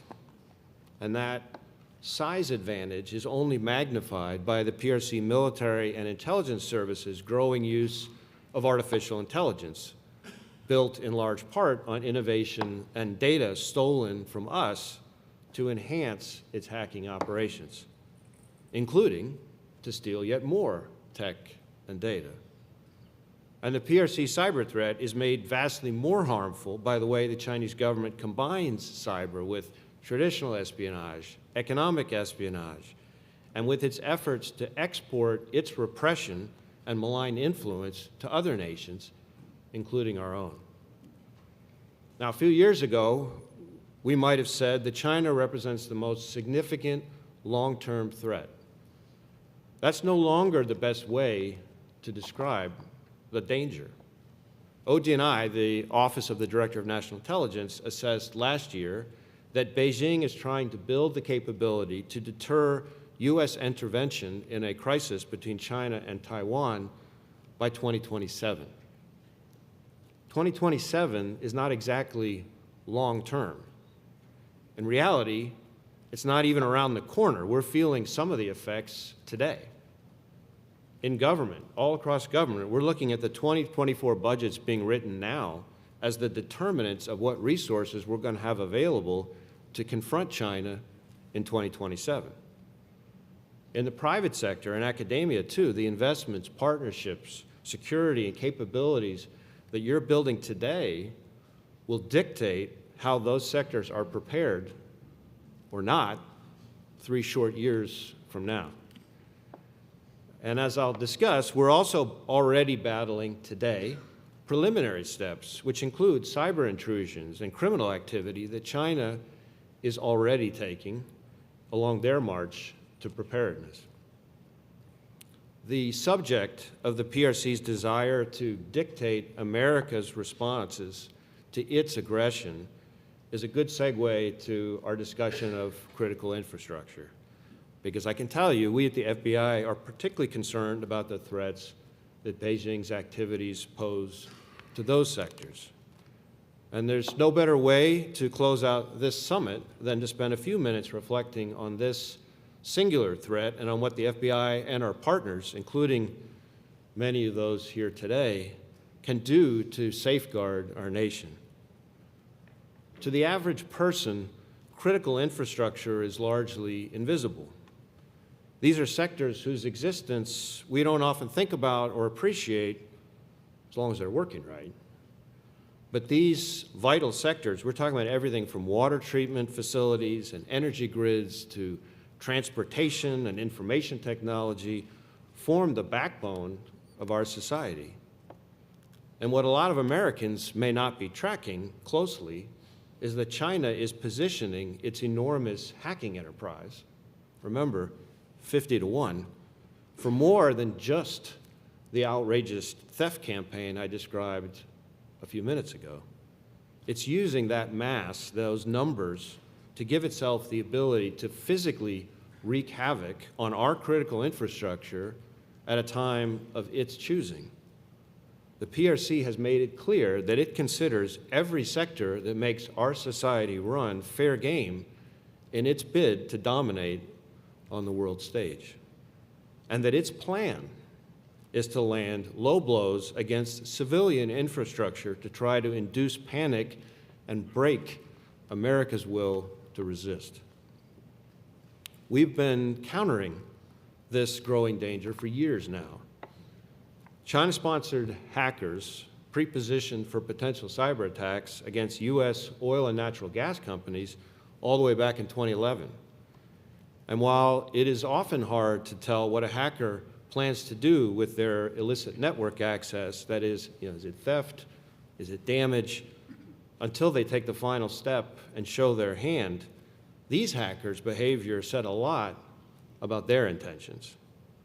When one victim company set up a honeypot, which is essentially a trap designed to look like a legitimate part of a computer network with decoy documents, it took those Chinese hackers all of 15 minutes to steal the data related to the control and monitoring systems while ignoring financial and business-related information, which suggests their goals were even more sinister than stealing a leg up economically. That was just one victim, and we tracked a total of 23 pipeline operators targeted by those actors. More recently, you may have heard about a group of China-sponsored hackers known as Volt Typhoon. Now, in that case, we found persistent PRC access in our critical telecommunications, energy, water, and other infrastructure sectors. They were hiding inside our networks using tactics known as living off the land, essentially exploiting built-in tools that already exist on victim networks to get their sinister job done, tools that network defenders expect to see in use and so don't raise suspicions, while they also operated botnets to further conceal their malicious activity and the fact that it was all coming from China. All of this with the goal of giving the Chinese government the ability to wait for just the right moment to deal a devastating blow. This kind of specific targeting of critical infrastructure is on top of China's scattershot, indiscriminate cyber campaigns that hit critical infrastructure along with thousands of other victims. One of the most egregious examples of this in recent memory was the 2021 Microsoft Exchange compromise. In that case, hackers operating out of China exploited previously unknown vulnerabilities called zero-day exploits and compromised more than 10,000 U.S. networks, moving quickly and irresponsibly to do so before those vulnerabilities were disclosed to the public. The hackers targeted networks across a wide range of sectors, from infectious disease research to defense contractors. And their method was to plant malicious code that created a backdoor and gave them continued remote access to the victims' networks. That campaign echoed earlier PRC attacks on managed service providers, compromising the companies that serve as gateways to thousands of others who rely on the MSPs for data services, and then compromising all of those companies in turn. So while the Volt Typhoon story understandably caused quite a stir because of the sheer magnitude of the operation, the fact is the PRC's targeting of our critical infrastructure is both broad and unrelenting. But you know what they say about best laid plans. At the FBI, we've mobilized across the organization to thwart China's schemes to steal and sabotage their way to the top. And I think it is fair to say that there are few parts of the FBI not involved in the China fight across our 56 field offices, headquarters, and in our offices around the world. One key to being successful in this fight is the FBI's dual and complementary mission, enforcing federal law and protecting national security. At the Bureau, we're empowered not just to collect intelligence, but to act on it. And those actions cover a wide range of forms. To prevent cyber attacks, we can often share what we learn through our collection with network defenders and intelligence community partners. Last year alone, in addition to our individual warnings to potential victims, the FBI published nearly 80 advisories on cyber threats to the private sector, arming network defenders by highlighting new threats and describing adversary technical indicators and tactics. We also exercise our technical capabilities to stop intrusions and protect victims, no matter who's behind the activity. And we take other law enforcement actions, too, steps like seizures and arrests, which are key instruments of disruption and deterrence. In the China context, we hardly ever take those kinds of steps by ourselves. Our strategy is to lead joint sequenced operations that bring to bear our authorities and those of our many partners in coordinated actions for maximum effect.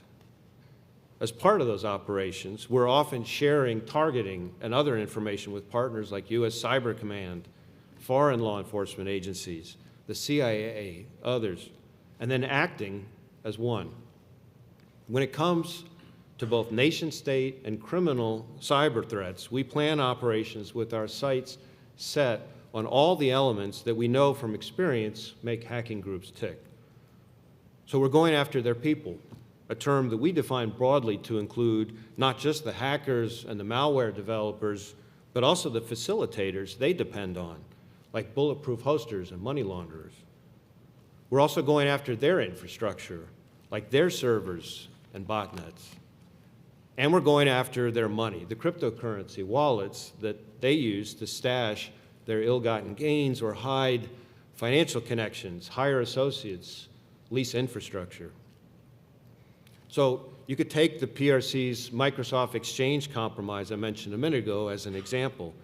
We leaned on our private sector partnerships, identified the vulnerable machines, and learned the hackers had implanted web shells, malicious code that created a backdoor and gave them continued remote access to the victim's network. So we pushed out a joint cybersecurity advisory with CISA to give network defenders the technical information they needed to disrupt the threat and eliminate those backdoors.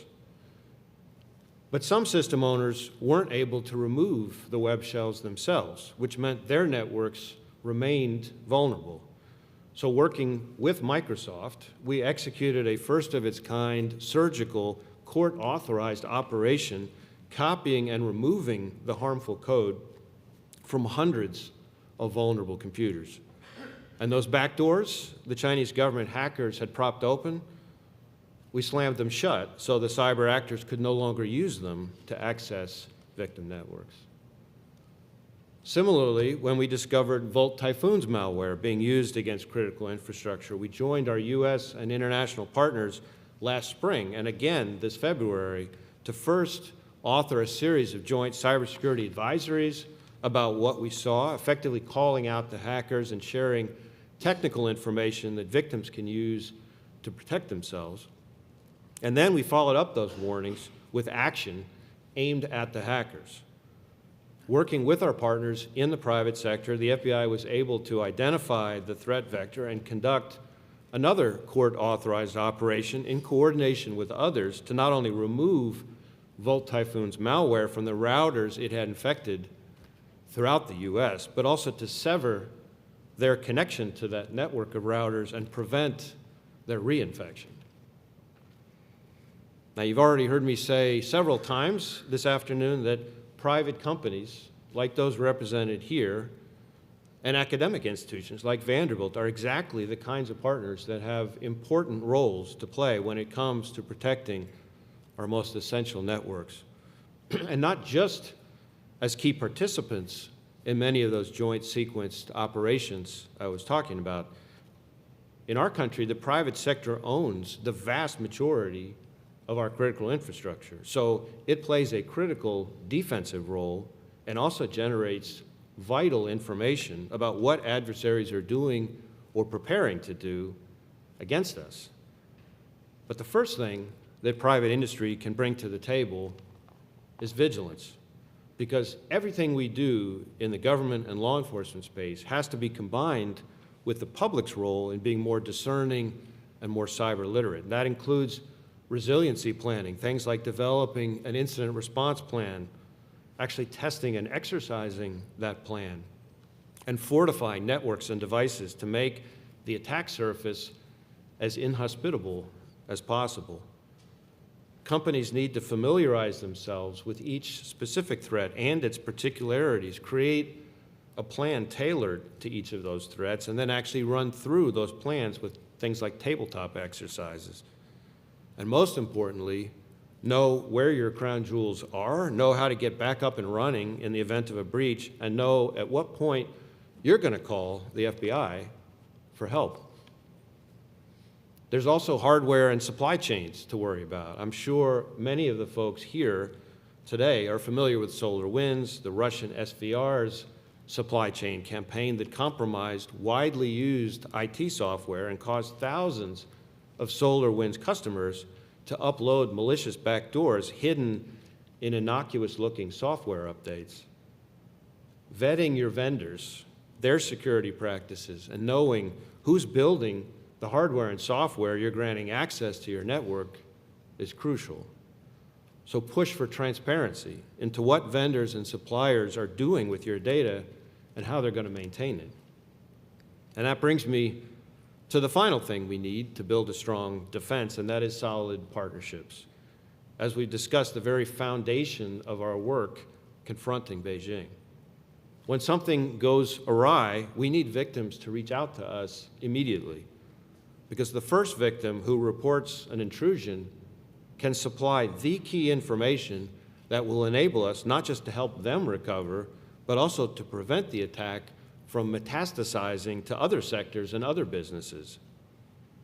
In fact, Volt Typhoon was taken down thanks in part to help from the private sector, to companies coordinating with us. Time and again, we've seen the best outcomes in situations where a company made a habit of reaching out to their local FBI field office even before there was any indication of a problem, because that put everybody on the same page and contributed to the company's readiness. And it's not just businesses. The FBI has long put a premium on building relationships with academic institutions, too. Building those partnerships means that we can better understand the issues academia faces every day interacting with the PRC. And it means academia can get a better understanding of national security threats and make informed decisions about how to deal with them. So, speaking of academia, since I find myself here at one of the top universities in the country, I would be crazy not to talk just a bit about the people we need to keep hiring to do all of this vital, cutting-edge work. We need even more smart, driven, talented people in the field to keep America safe, people with the technical skills to keep our cyber workforce world-class. So while I'm here, Vandy, among some of the nation's best and brightest, about ready to enter the workforce, here's a plug for both them and the professors in the audience that those students look to for guidance. We need more people to join our elite team, determining who's responsible for cyber attacks, planning and running those joint sequenced operations to knock our adversaries back, working with victims, and often doing all those things in the course of a single day. We need people, talented people, on our rapid response cyber action team, deploying across the country, often within hours, to respond to major incidents, and working with international partners and our offices overseas, seeking justice for victims of cyber attacks. A job with the FBI could take you pretty much anywhere, and there is no better way to serve a mission that you're proud of while doing work that is the envy of your friends slugging it out elsewhere. The FBI doesn't do easy. We focus on what's hard, on what nobody else can do, measured both in our own work and in the adversaries we go up against, the most dangerous intelligence services and criminals in the world. And as we've talked about today, the threats America faces from the PRC and many others besides are immense, and we're confronting them right now. Our way of life, and in some cases our very lives, need defending. So think about applying to join us or sending your best and brightest our way. And in the meantime, thanks again for having me, and I look forward to our discussion.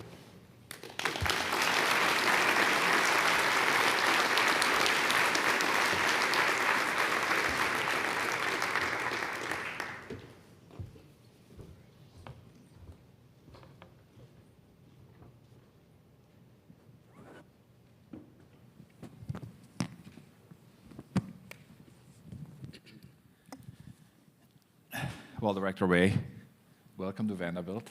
It's Great an to be honor here. and a pleasure to have you with us today. And I'd like to do a shout out to our Nashville field office, because we have great relationships with them.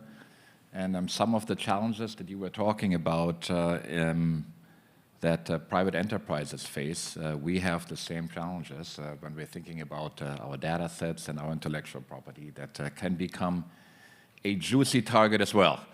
So we're delighted and grateful for the great partnership that our IT folks and faculty have with the Nashville office. So, lots to talk about. Let me start with something that you mentioned in passing. You were talking about the tremendous manpower advantage that cyber operations in China have, 50 to 1 by conservative estimates. You also mentioned the developments, of course, that we see with AI. Generative AI and AI more generally has been a very important topic throughout the day and a half that we spent together. Love to get a sense for both how AI plays into the PRC threat, how it changes the threat landscape, but also how having AI tools available to us may make things easier or at least create some opportunities. So certainly we spend a lot of time, just like everybody all across the world, thinking about generative AI. And at one level, our experience with it mirrors what you would see in other sectors of society. There's great promise and great things that we can do with AI coming increasingly available, but also great dangers and threats posed by AI, and the PRC is a prominent example of the latter. So while we certainly at the FBI are looking for ways to use AI in things like getting through mounds of data more quickly, given the speed with which we have to contend with some of the threats I was describing, translating foreign languages more quickly, things like that. AI is great for helping detect cyber intrusions and identifying patterns and things like that. But I will tell you that, frankly, we spend even more of our time worrying about AI in the hands of adversaries who have nothing but contempt for the rule of law and norms that we all hold dear. And of course, I'm talking first and foremost about the PRC, but not exclusively. And what we're seeing more and more is that the threat manifests itself in two ways, and in the case of the PRC, both combined. On the one hand, we're seeing a variety of bad actors using AI to make themselves significantly more effective. Think about something as widely recognizable as a spear phishing attack. We all get those emails that are, trying to seduce us into clicking on the link. We all kind of somewhere have sort of formed a basic understanding that, wow, this doesn't sound like English is this guy's first language. There's something kind of off. Probably shouldn't click on the link. Well, AI can now take that adversary and make his English a hell of a lot more natural and convincing. And so it makes it even harder to distinguish the bogus emails from the authentic ones. That's a sort of crude but basic example.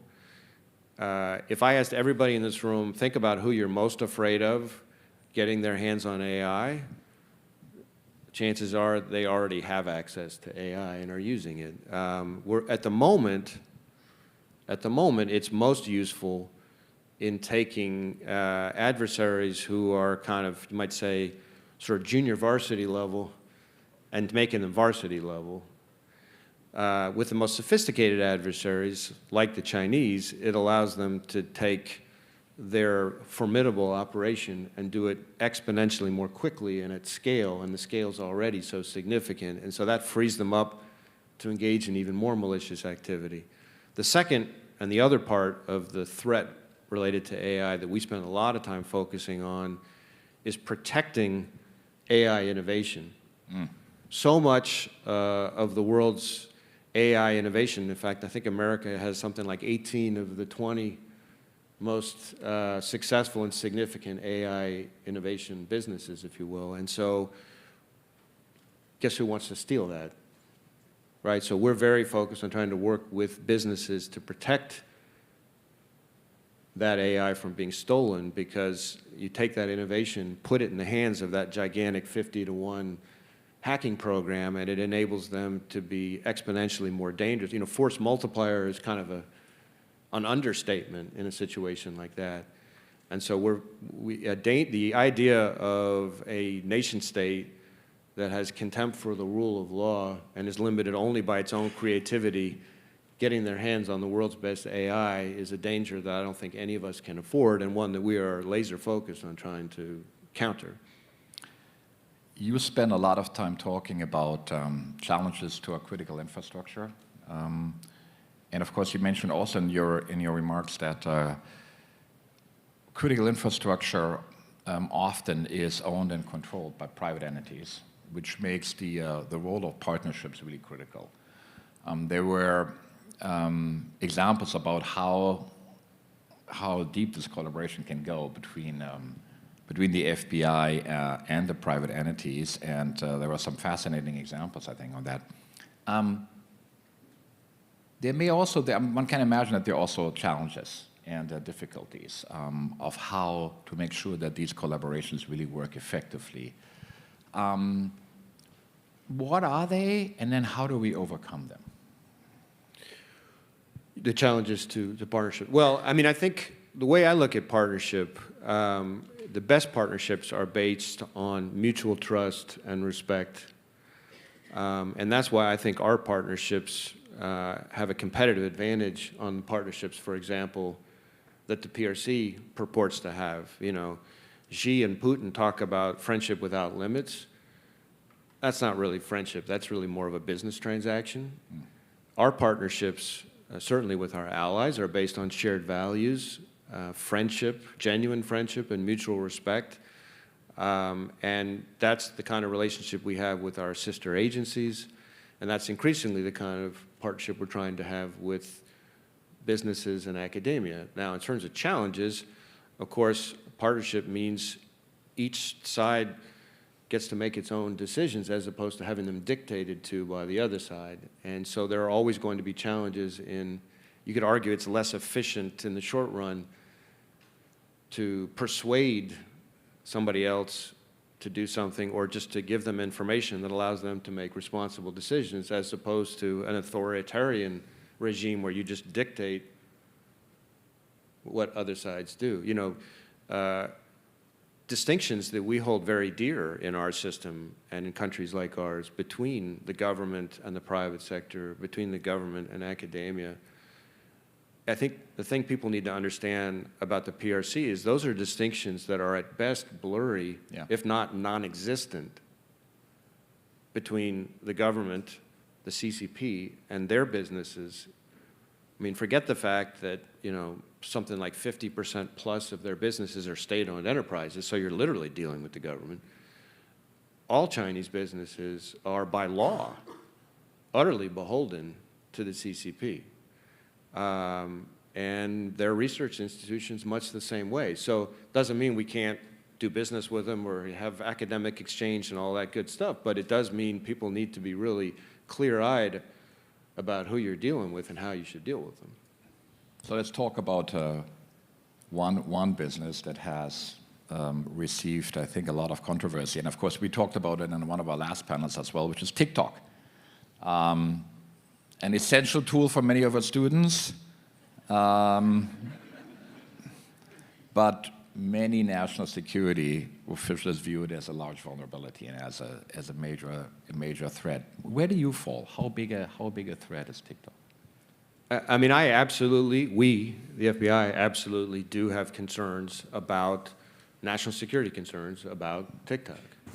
But they all ultimately source back to the fact that TikTok's parent company is beholden to the Chinese government, to the CCP. So when you think about, if you're the average American and you try to think about how comfortable you are or are not with TikTok, you need to be thinking, how comfortable are you with giving power, access, control capabilities, not to TikTok, not to its parent company, but to the Chinese government and the Chinese intelligence services. So to make that a little less abstract, we're concerned about three things: the data, the recommendation algorithm, and the software.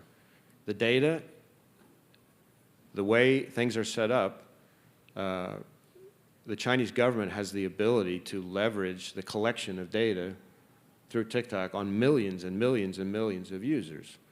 So think about how comfortable you are with the Chinese intelligence services having the ability to leverage that data collection for all sorts of operations. And again, remember, they're not constrained by anything other than their own agenda and creativity.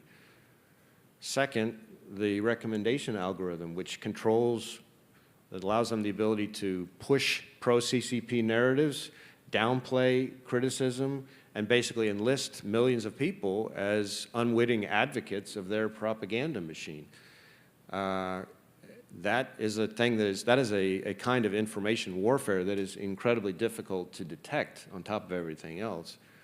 And then third, the software, which gives them the ability, should they so choose, to technically compromise the devices, the phones. So it's your data, it's your information that you receive, and it's your, at least in theory, your devices. And I think the threats that enables the Chinese government, again, the Chinese intelligence services, to execute on, should they so choose, are more than just some of the things I was talking about in my remarks, like IP theft and espionage and influence operations. One of the things the Chinese government has made a practice of doing is exporting its sort of widely understood repression and human rights abuses in China to other countries. So I'll give an example that's in a university setting. This is not a TikTok example, but it shows you the dangers that could befall if the Chinese government uses TikTok in this way.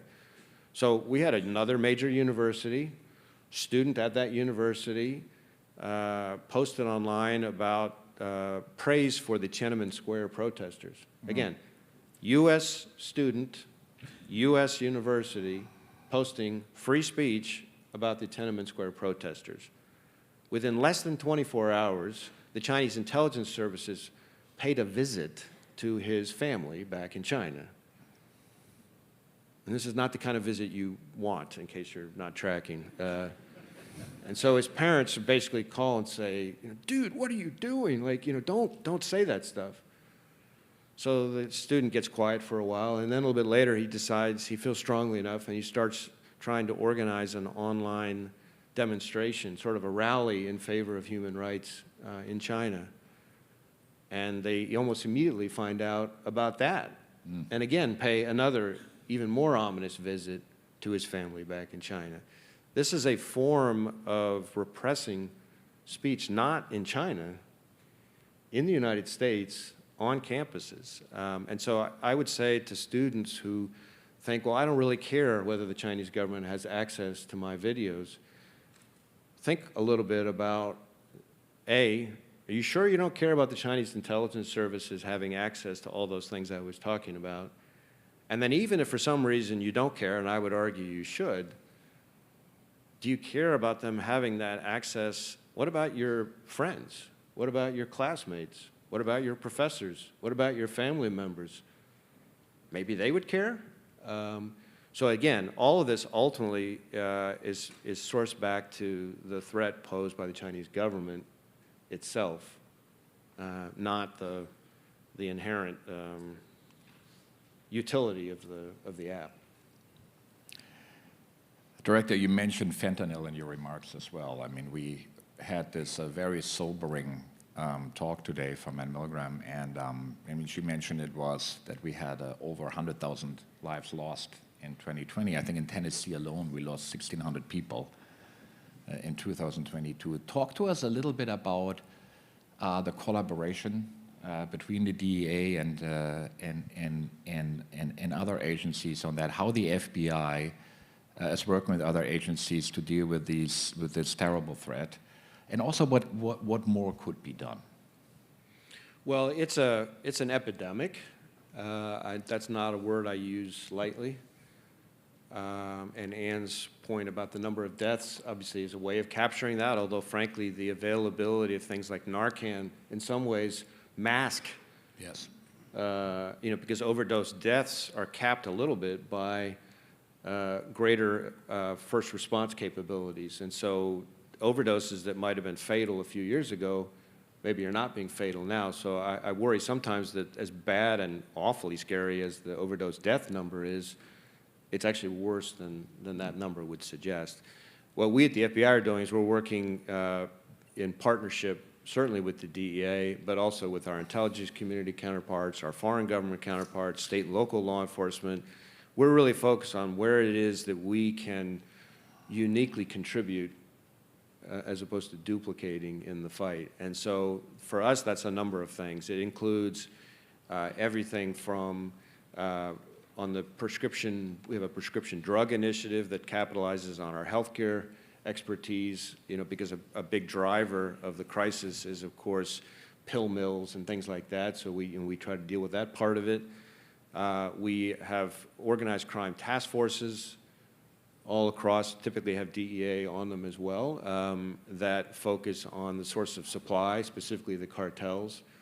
We have what we call Safe Streets task forces all over the U.S. in all 56 field offices that focus on the gangs that are really the distributors of this poison all over the U.S.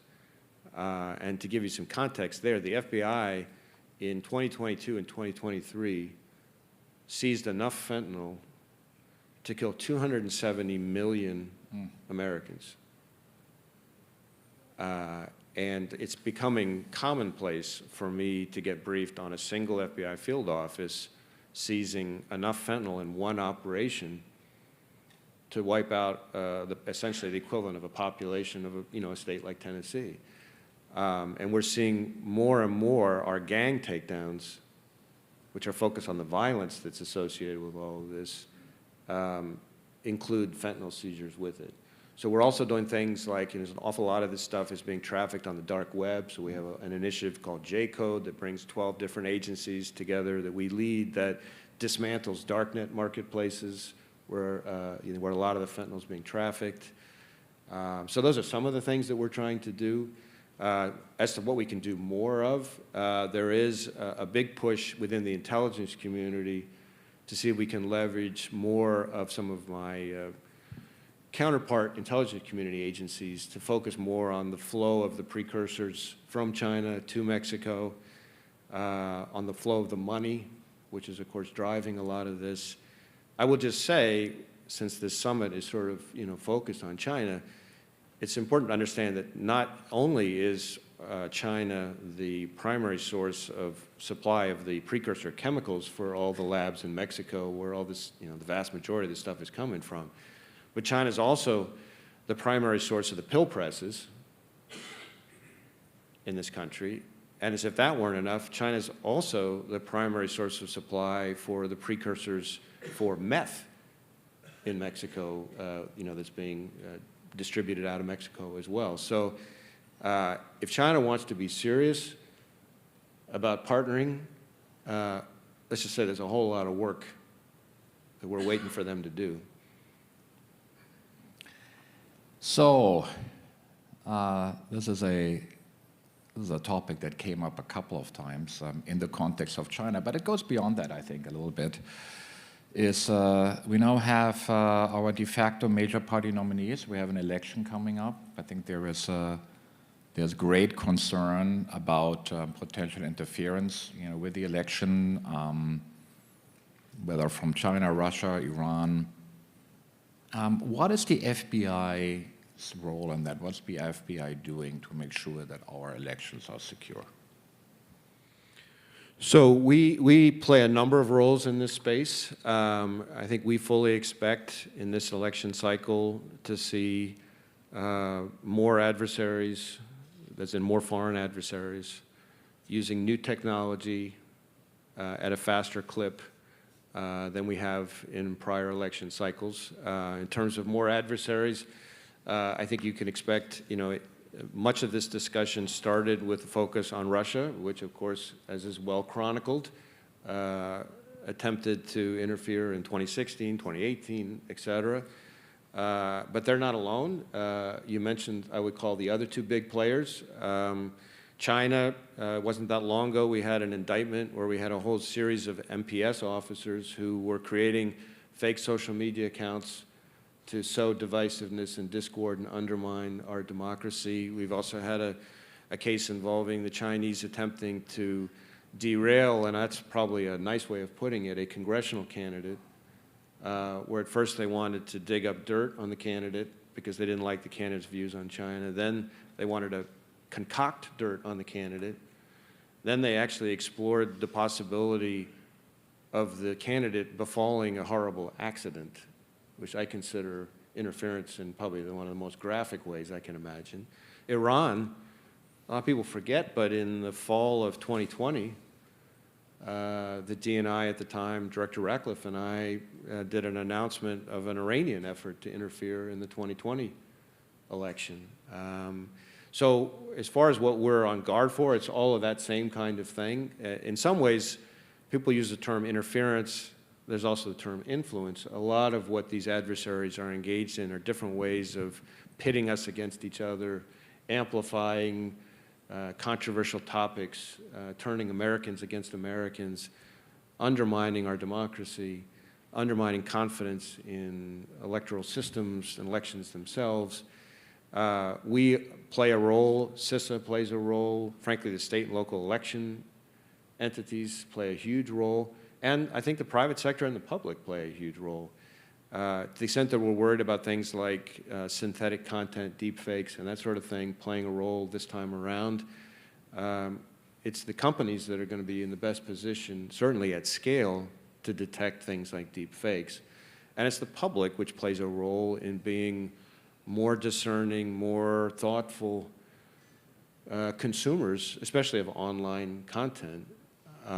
And so there's a role for everybody to play here. We will continue to share information. Our focus is on the hidden hand of foreign actors, where Joe from Topeka actually turns out to be a troll farm in St. Petersburg or somewhere in mainland China, not on the content itself, but rather on the actors, the foreign actors. So in the remaining time that we have, I'd like to talk a little bit about the role that we can play, the role of universities. And let me start with one, I think, particular thing that we talked a little bit, when the time that we had to get to today is, what are some of the, kind of wicked problems, that challenging problems that may keep you awake at night, where universities, academia can make a contribution? Well, I think a few things. First, anytime there are really smart people who are able to really roll up their sleeves and give a thoughtful, in-depth, rigorous analysis of an issue or the potential of an issue, I think that's helpful for everybody. And, you know, sometimes people ask me, you know, what is it that keeps you awake at night? I will say, digress for just a second. I get asked that question a lot, and I will go home and I'll tell my family, everybody asks me, what keeps you awake at night? And they all start laughing, and they say, we just like to see what will keep you awake at the dinner table. But so the short answer is nothing actually keeps me awake at night, but figuratively, Secretary Rumsfeld famously talked about the known known, yes, the known unknown, and the unknown unknown. And we all thought it sounded a little goofy at the time when he said it, but I think he was really onto something. And we at the FBI are very focused and very good, I would argue best in the world, at the known known. And frankly, post 9/11, thanks to a lot of the reforms and evolution that occurred at the FBI post 9/11, we're pretty darn good now, especially with the rest of the intelligence community, at the known unknown, right? We don't know enough about where the money is coming from for this or for that, or what could the adversaries be trying to do with drones that we're not seeing yet? Why do we not know enough about that? How can we get better sources on that? But the unknown unknown is what, if anything, would keep me awake at night, It's just, what is the thing that we just haven't had the time to imagine? And with all these capabilities, with technology evolving so quickly, for example, I think there is a role for researchers of all sorts to be rolling up their sleeves and kind of thinking about what might be 5 years down the road, but that could actually be here a year from now instead of 5 years, and we just don't realize it. You know, things like that, I think, is a place where it's all moving so fast, and I think that's a place where academia can be particularly helpful, in my view. I think that certainly resonates with us, and I think, you know, having a culture where people from different backgrounds having these kind of conversations, where you have somebody who has maybe biomedical expertise is talking with somebody who has expertise in data analysis with somebody who has policy expertise. Those are the types of things where often things are identified. I think that's exactly right. I mean, I'm constantly struck by how many of today's problems and challenges, and that tells me for sure tomorrow's challenges are multidisciplinary. Almost nothing is uniquely, well, round pegs go in round holes and square pegs go in square holes. Most things are oblong pegs in some way, right, or shapes that we don't even fully recognize, and having the ability to have different kinds of expertise complement each other. You know, we've talked a lot about partnership. In my view, and what I constantly tell our people, is that the best form of partnership is where you take our two, the FBI's two, plus somebody else's two, and have it equal not 4, but 5 or 6 or 7. You know, it's the whole saying about the whole being greater than the sum of the parts. And so I think a major university with preeminent graduate programs and a whole range of things has with it the ability to bring similarly that 2 + 2 to make 5 effect, and it's more likely to come up with creative issue spotting and also creative solutions to problems. So I want to conclude with a couple of thoughts, a couple of questions on students. You made a very effective and passionate appeal to our students that are particularly interested or maybe interested or service-minded. I love that line, "We don't do easy." It's a great T-shirt right here, you know, a perfect slogan. I'm interested in the following question. I mean, we are constantly thinking about how do we prepare our students for the challenges of tomorrow? What should the curriculum be like? And of course, there are specific technical skills that you mentioned that are extremely valuable, whether they're in data analytics or in cyber. But my sense is there's also something broader about kind of a mindset that would be particularly effective in dealing with the type of security challenges that we're talking about. What should we be looking for? How should we think about educating our students so that they're good, they become good at identifying the unknown unknowns as well? Well, there's a number of things on this front that I would say. I had a great meeting with a number of Vanderbilt students across a variety of disciplines this morning, and as I would have predicted, they had terrific questions, very thoughtful questions. And one of the things that I said to them, just as a sort of table stakes, is that we need people who are better listeners. In today's society, everybody likes to talk.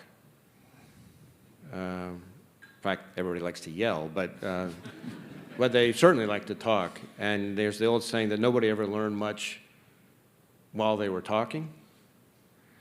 And so training students across all disciplines to be really good listeners. I don't mean passive listeners. I mean active listeners. Really thinking about what they're hearing. What does somebody else think? Why does that make sense to them or not make sense to them? All that stuff, I think, is, and so what I said to them was, you know, you want to have a competitive advantage, be the person in the meeting who's the best listener.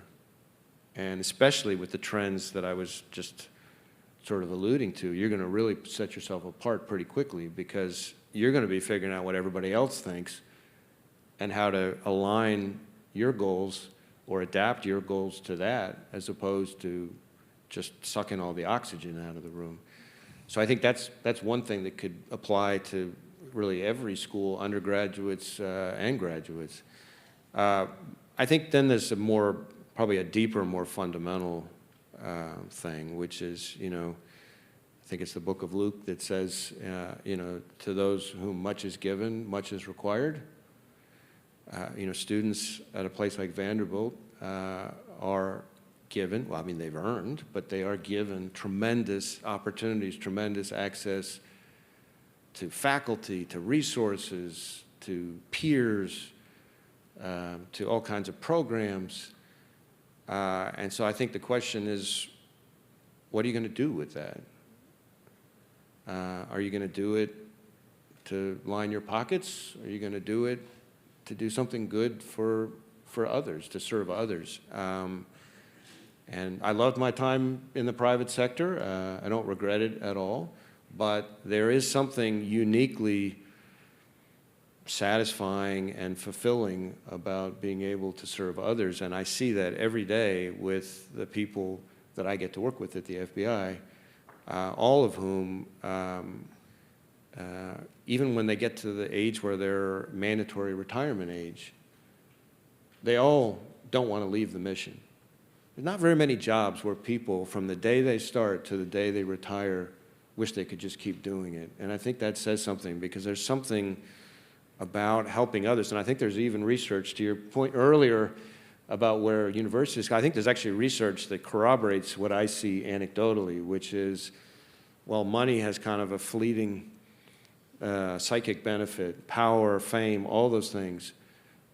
The fulfillment that people get from serving others, it really never gets old. And I often think back, and I say to everybody at the FBI, everybody's had those moments in this mission where you kind of, the light bulb goes on and you sort of realize how much that's true. And so for me, you know, one of those moments, I've had many, but one of those moments was when I was a line prosecutor, a frontline prosecutor in Atlanta, working with agents every day on all kinds of cases. And our daughter, our oldest, was in nursery school or preschool. And like a lot of preschools, they had Dad's Day. And so as part of Dad's Day, they asked all the little boys and girls a series of questions. And then they wrote the answers to the questions down on these construction paper teddy bears. Now, some of the questions were a little provocative, like what do Mom and Daddy like to do when they're home by themselves? So mischievous teachers, I think. But one of the questions, as you would expect, was what does your dad do at work? So Dad's Day arrives, and I and all the other fathers are in this classroom, and, you know, we're trying not to trip over those like 2 feet tall tables and chairs and stuff. And so we're all standing in front of this bulletin board, which is like a sea of teddy bears. So we're standing there, and this other dad is standing next to me, and he keeps looking over at me, so I look over at him, and he says, hey man, you mind if I ask what you do for a living? So I look back at my daughter's teddy bear, and it says, my daddy and his friends put bad guys in jail and help keep us all safe. And being a normal red-blooded American male, of course, I have to look at his teddy bear. So I look over at his teddy bear, and his teddy bear says, my daddy talks on the phone all day, so mommy and I can buy nice stuff. And so, even for a guy like me who might be a little slow on the uptake, the light bulb went on. And so my pitch to the students would be, if you want to do something for a living that even a 5-year-old little girl with a humongous bow in her hair actually appreciates and gets as meaningful and impactful, you'd be in the right place. What do you want to be on your teddy bear? That's the right question. Director Ray, thank you so much for joining us today, and thank you for your service to our country. Thank you. Thank you.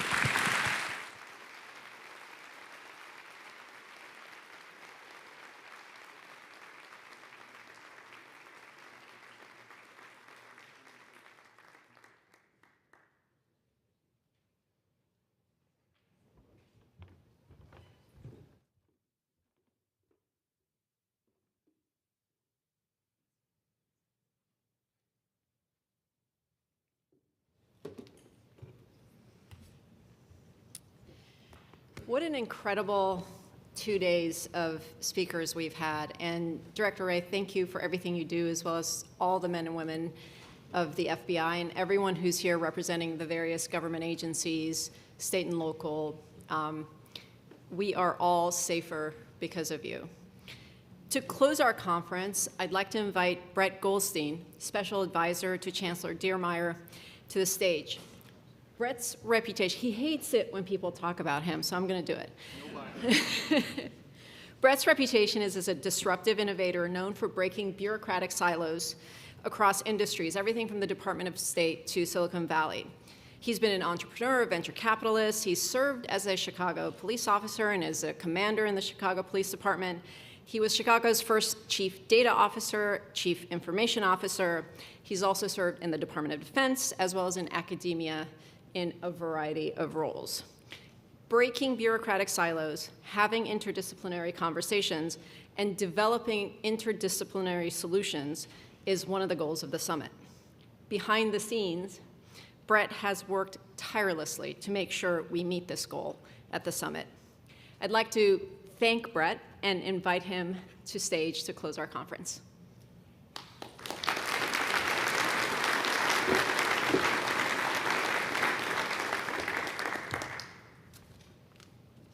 So there is no upside to talking after the director of the FBI. So I had this fantasy that the whole FBI team was going to leave right after the director's talk, because I'm like, oh great. My jokes tend to fall flat, so there's nothing good now. But anyhow, Nilu, thank you.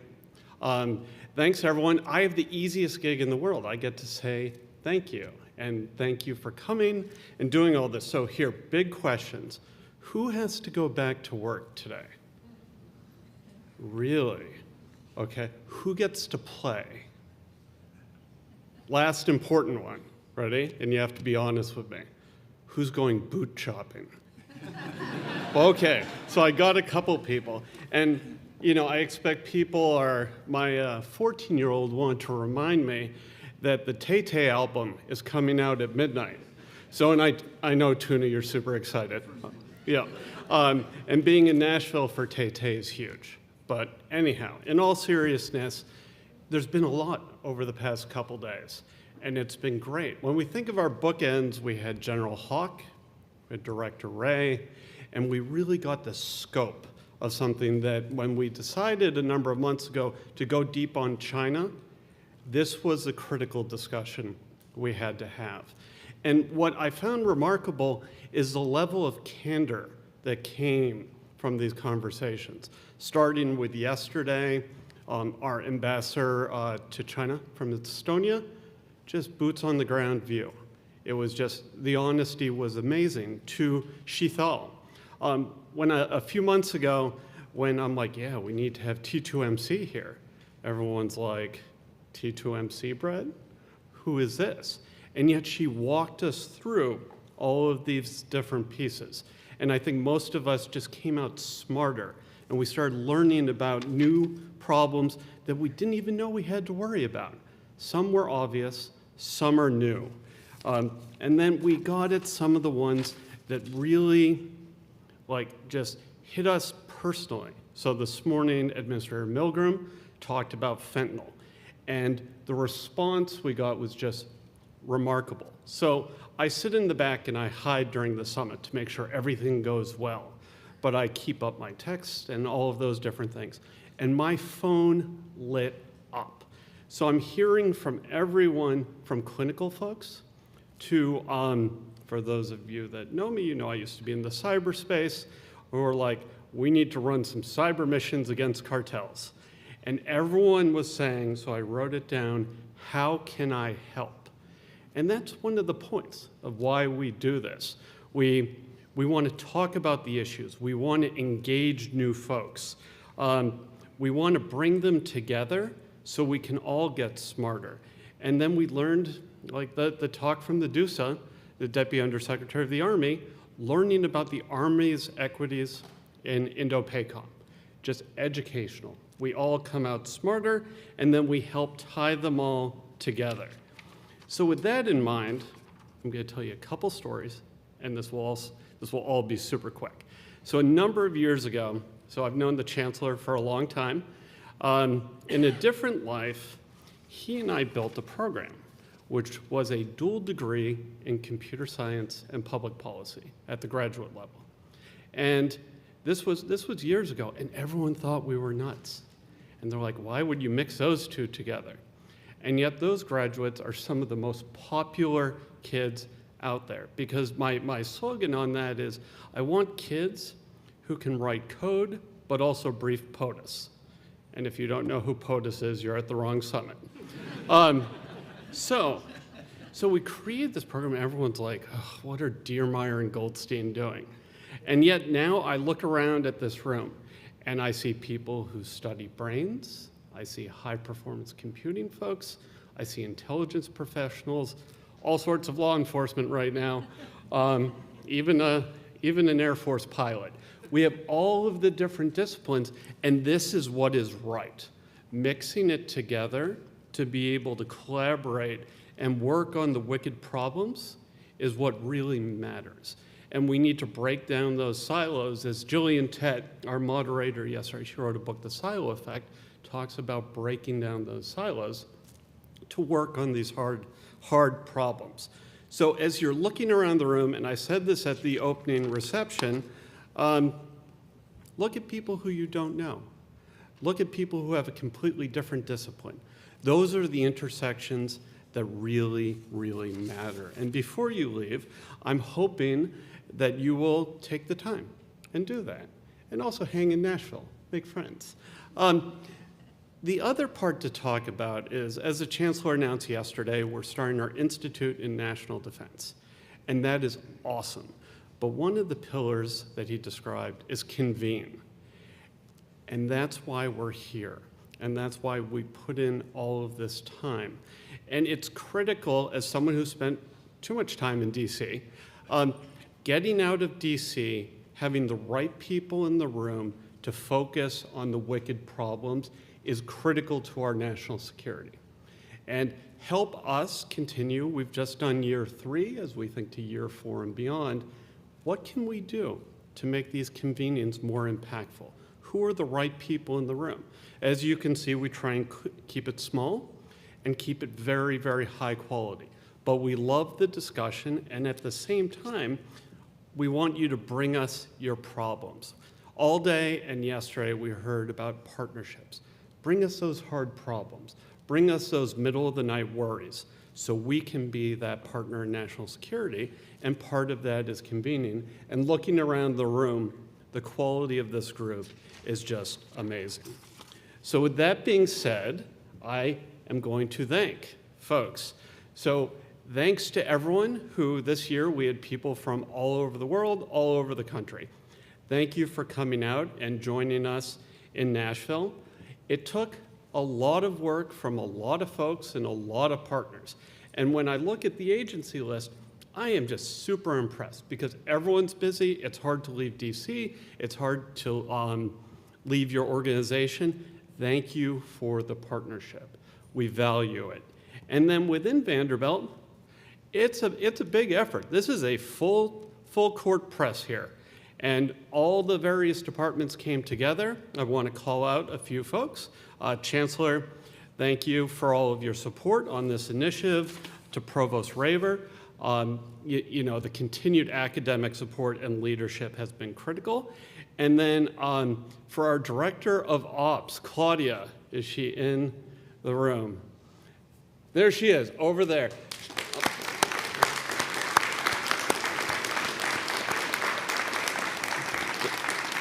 The amount of work and stress that Claudia has had to deal with, and also working with me is fun, has been remarkable.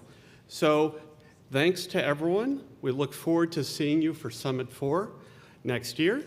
And for now, thanks again for coming and enjoy Nashville. Be safe.